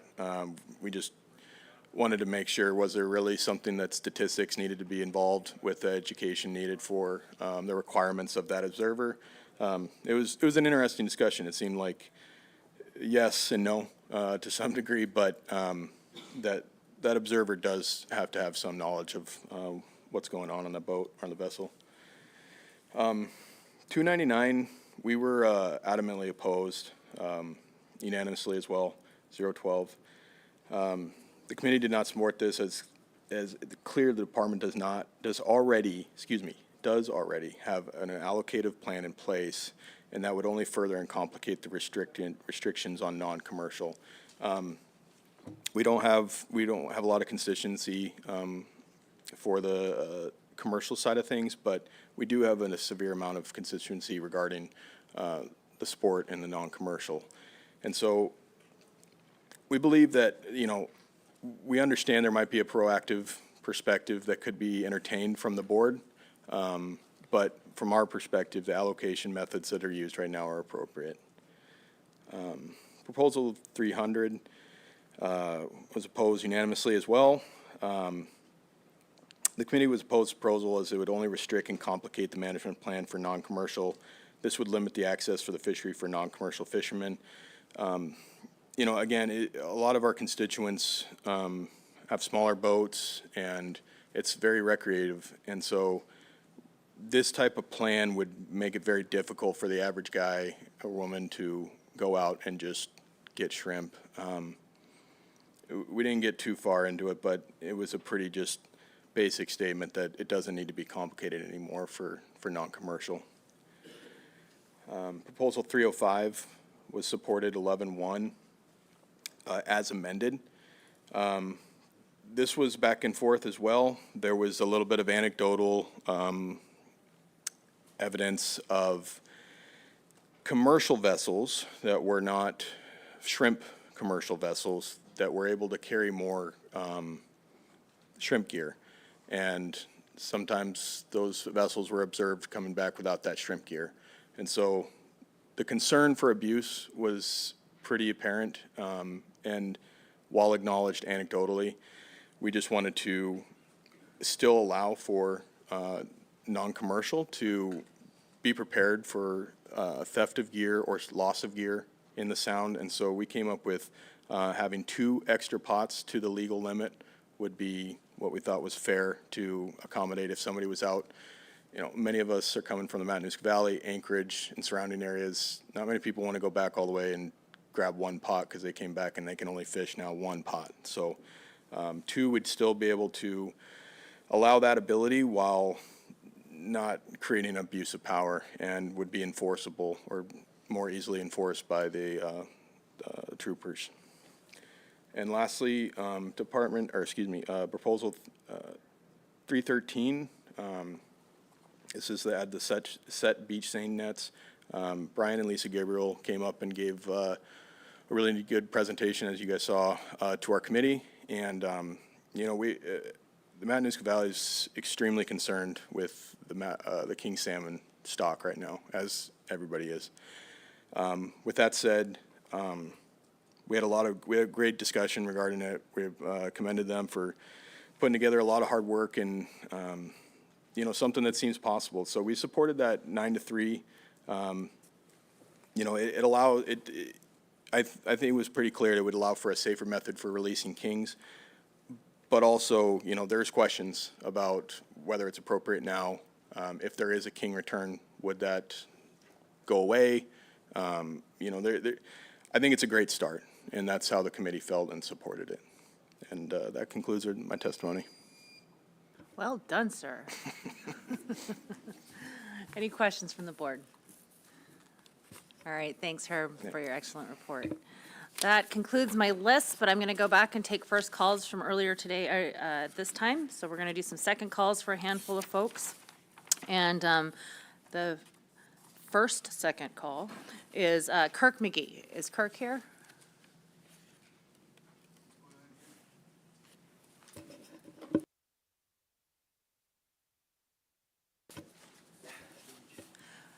No Kirk? All right, moving on. The next second call is for Don Witzel. Is Don here? How about Dino Sutherland? Second call, Dino Sutherland. Sherry Everidge.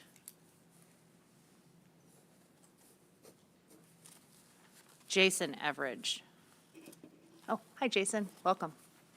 Glad you made it.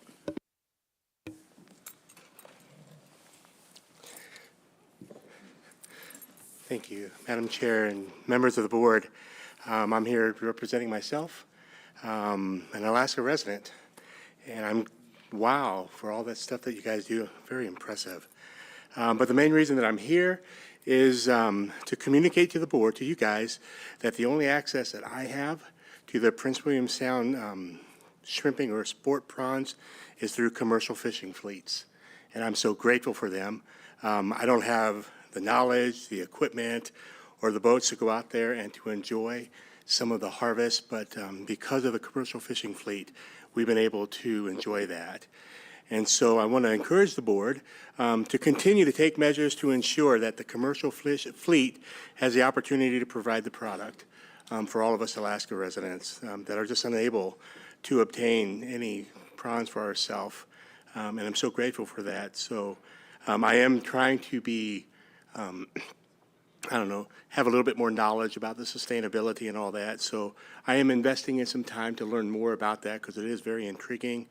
Because I enjoy the long-term idea and the approach that so many present. So thank you, and thank you for your time.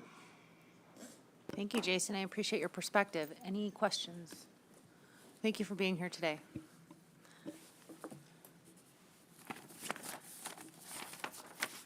Next second call I have on my list is Earl Krieger.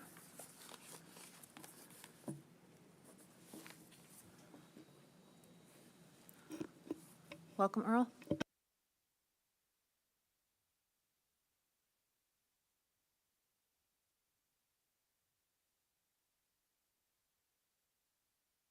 Press the button, turn the mic on, please. There you go. Chairwoman, members of the board. I'm Earl Krieger, Chignik Intertribal Coalition. I'm here to speak on Proposal 312.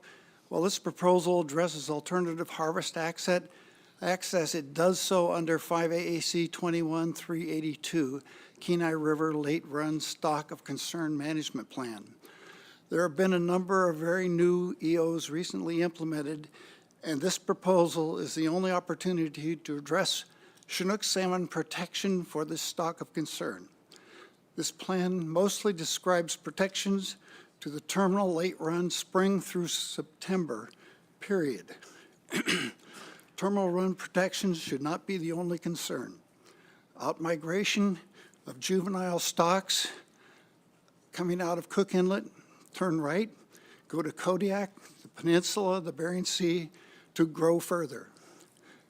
Kodiak has maybe 2 to 3 rivers with small escapements that in the past 20 years have mostly not been met.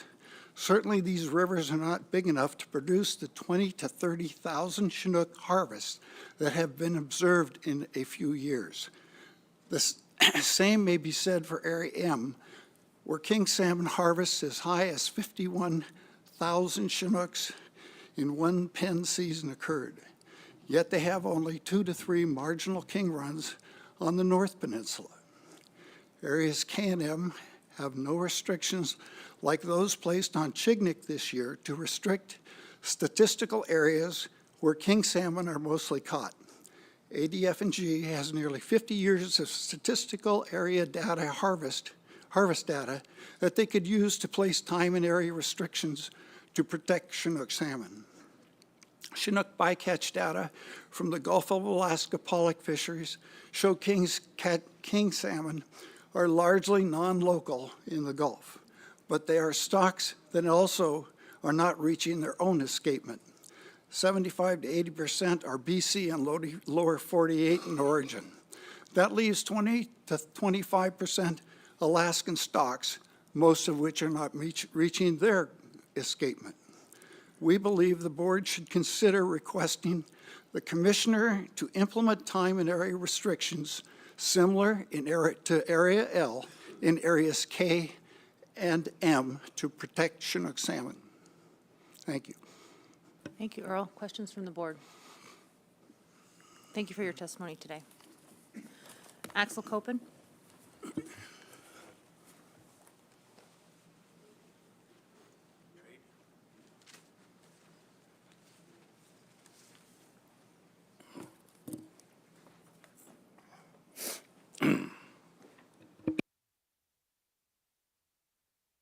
Red means on. Okay.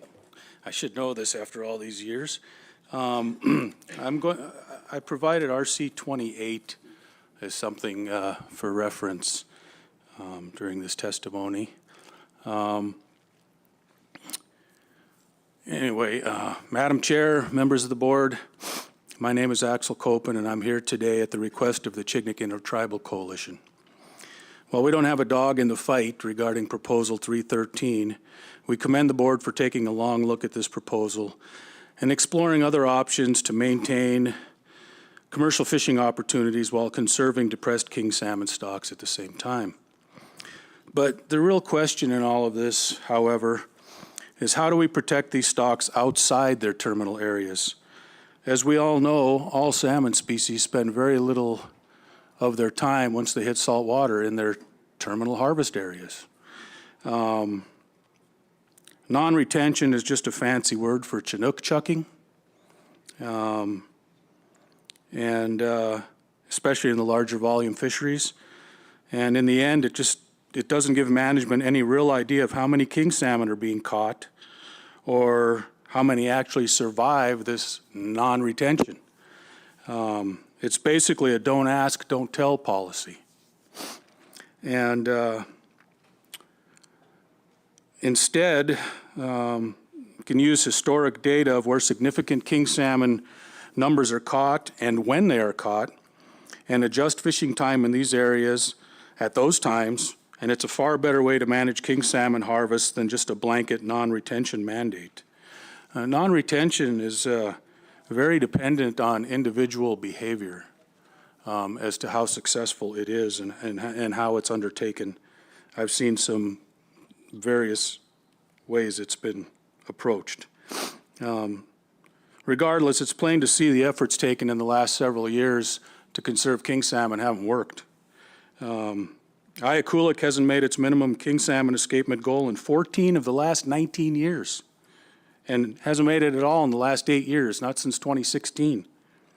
In fact, the king salmon escapement goals for both Ayakulik and Karluk on Kodiak Island have only both made their escapement goals in the same season 3 times in the last 19 years, that both achieved their minimum escapement goal in the same season. Chignik has only made its minimum escapement goal once in the last 7 years. And in 2 of those years, we didn't even fish at all. And 1 year we didn't fish till August, when our king salmon run is already up the river. Just restricting terminal harvest areas for kings isn't enough. In 2018, the South Peninsula caught just over 17,000 king salmon. In 2020, they caught over 21,000 king salmon. We didn't fish in 2020 and 2018 in Chignik, and we still didn't make our king salmon escapement goals. We couldn't do any more to get our king salmon up the river.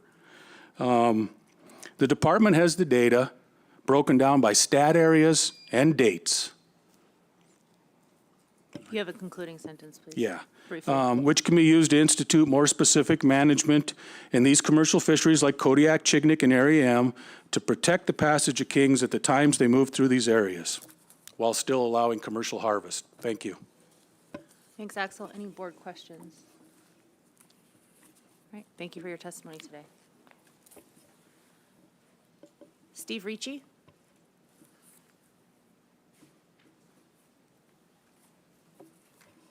Hi, Steve. Welcome.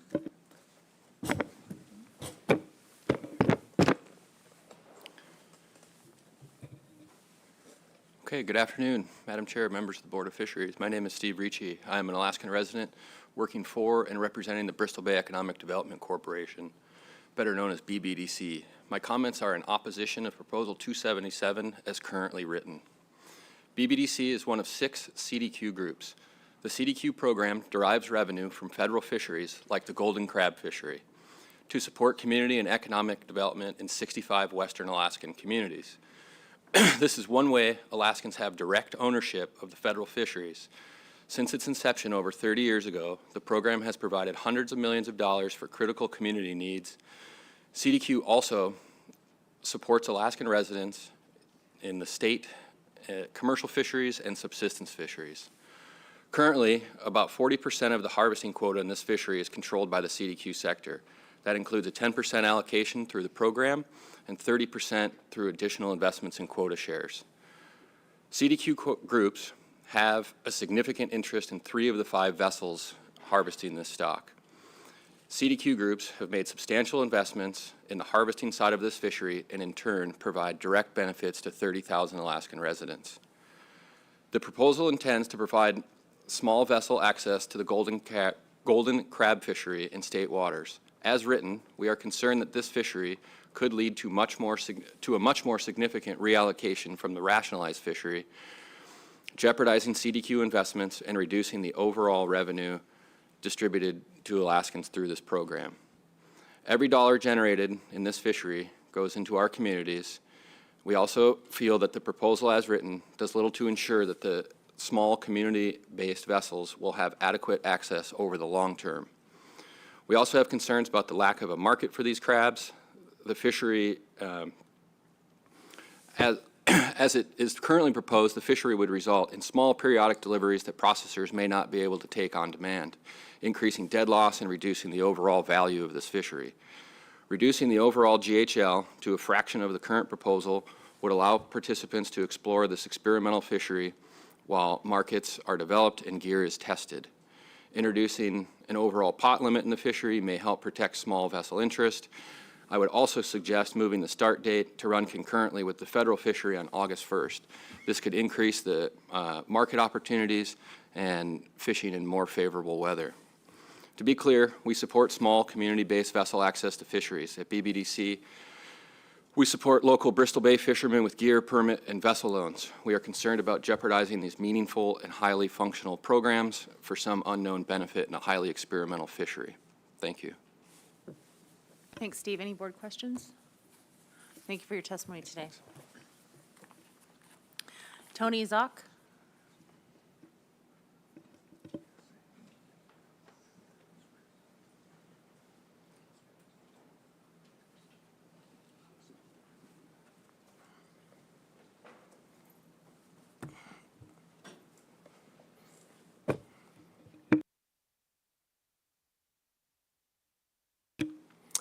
Thank you, Madam Chair and members of the board. I appreciate the opportunity to testify today.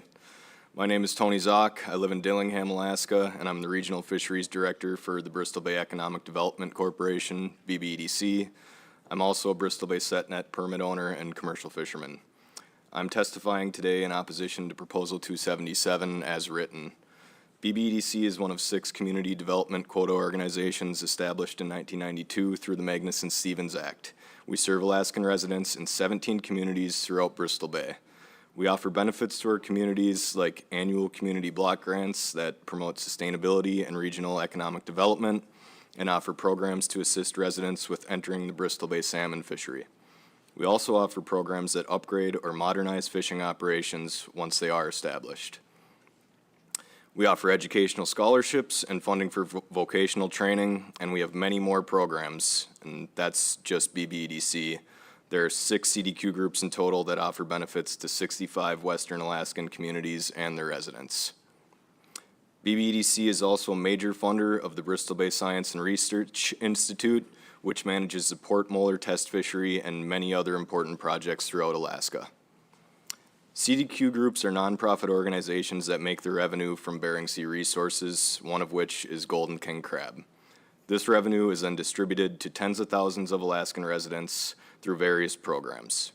I'm concerned about the potential allocative components of Proposal 277, particularly if this should grow in the future and the implications it could have on the communities of Western Alaska.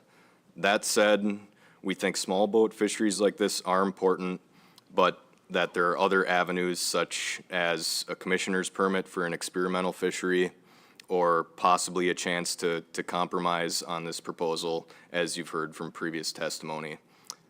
Thank you again for this opportunity. Thanks, Tony. Any board questions? Appreciate your testimony today. Thank you. Tom Weischer? Weischer? No, Tom? Eric O'Brien?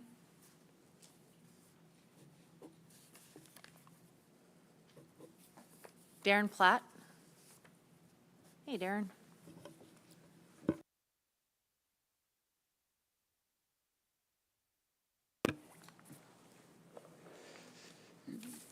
My name is Darren Platt, and I'm here to represent the Kodiak Seiners Association, primarily in support of Board Generated Proposal 316, but I would be remiss not to let the board know that the department has already announced that virtually the entire Kodiak June and early July sockeye fishery will be closed for the purpose of conserving king salmon, and we have voiced no objection to that closure. We are currently working with the department and the CFEC on crafting substitute language for Proposal 316 that we believe will address the regulatory concerns with the proposal as it's currently written. And so we ask that you look at RC 38 to see that, that substitute language.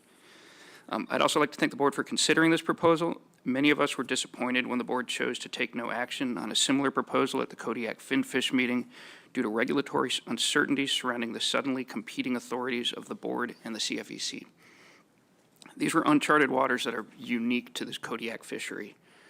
But really, every year that we delay this change is a lost season for a group of fishermen who cannot afford to squander any opportunities. In my mind, this should be an easy one. We're not asking for any sort of reallocation of fish. Sacro permit holders are just asking that they're able to harvest the resource that they are already allocated and be able to harvest it when it's most economically viable. On some years, that may mean large harvests in the spring when the sacro market demands it.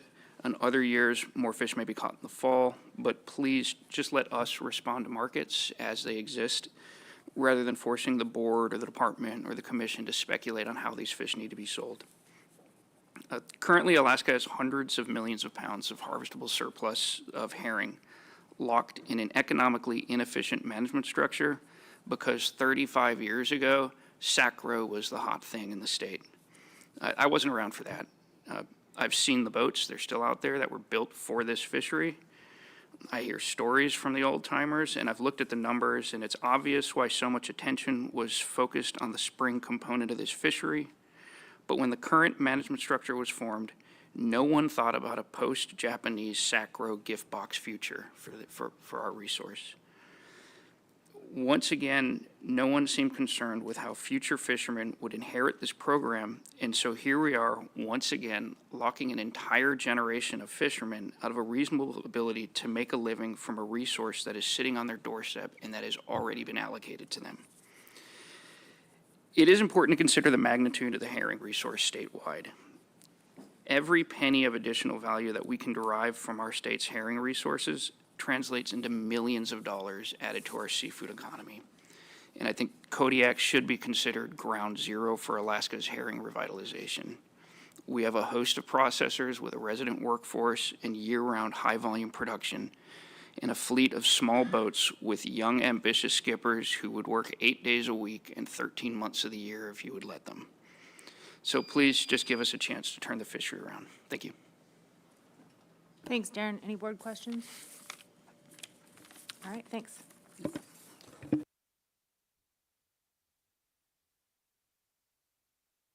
Landry Price.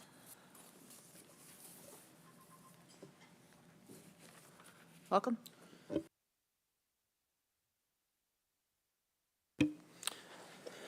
Thank you, Madam Chair, members of the board. Thank you for the opportunity to testify today on Proposal 277. For the record, my name is Landry Price. I'm a quota manager for one of the 6 CDQ groups, Yukon Delta Fisheries Development Association, YDFDA. I reside in Anchorage, Alaska, and briefly, just to begin, the CDQ program is an immense program that provides millions of benefits back to the member villages. Annually, they receive an allocation of rationalized BSAI fisheries, Bering Sea, Aleutian Island fisheries, that they use to reinvest into their member communities. Since inception, the CDQ program has become major owners of these rationalized fisheries, and specifically the Eastern Aleutian Island Golden King crab fishery with over 40% of the harvesting shares, which includes the 10% CDQ allocation. So I'd like to briefly speak to YDFDA's position with respect to Proposal 277 as written.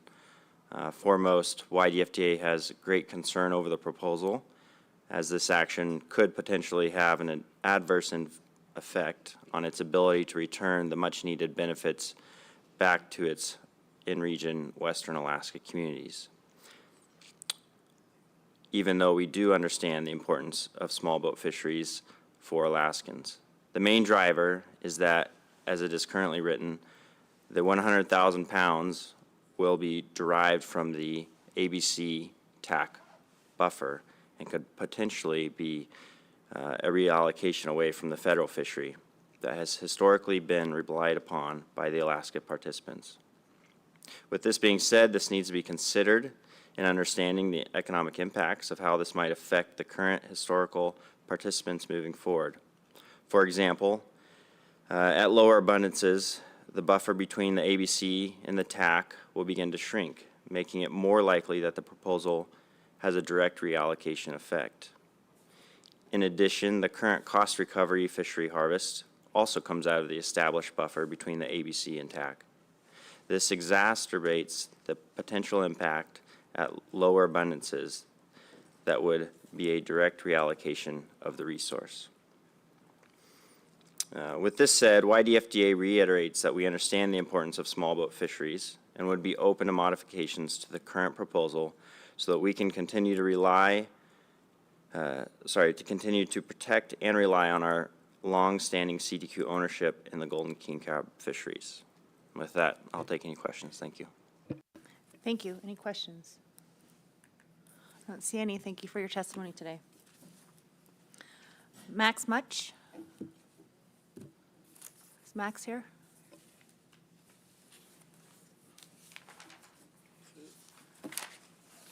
All right. Seeing that we have no Max, that will conclude our public testimony portion of this meeting. And so my intention is to break for the day and to resume tomorrow morning at 8:30 to begin Committee of the Whole Group 1 work. So we will see you tomorrow morning at 8:30 a.m. Thank you.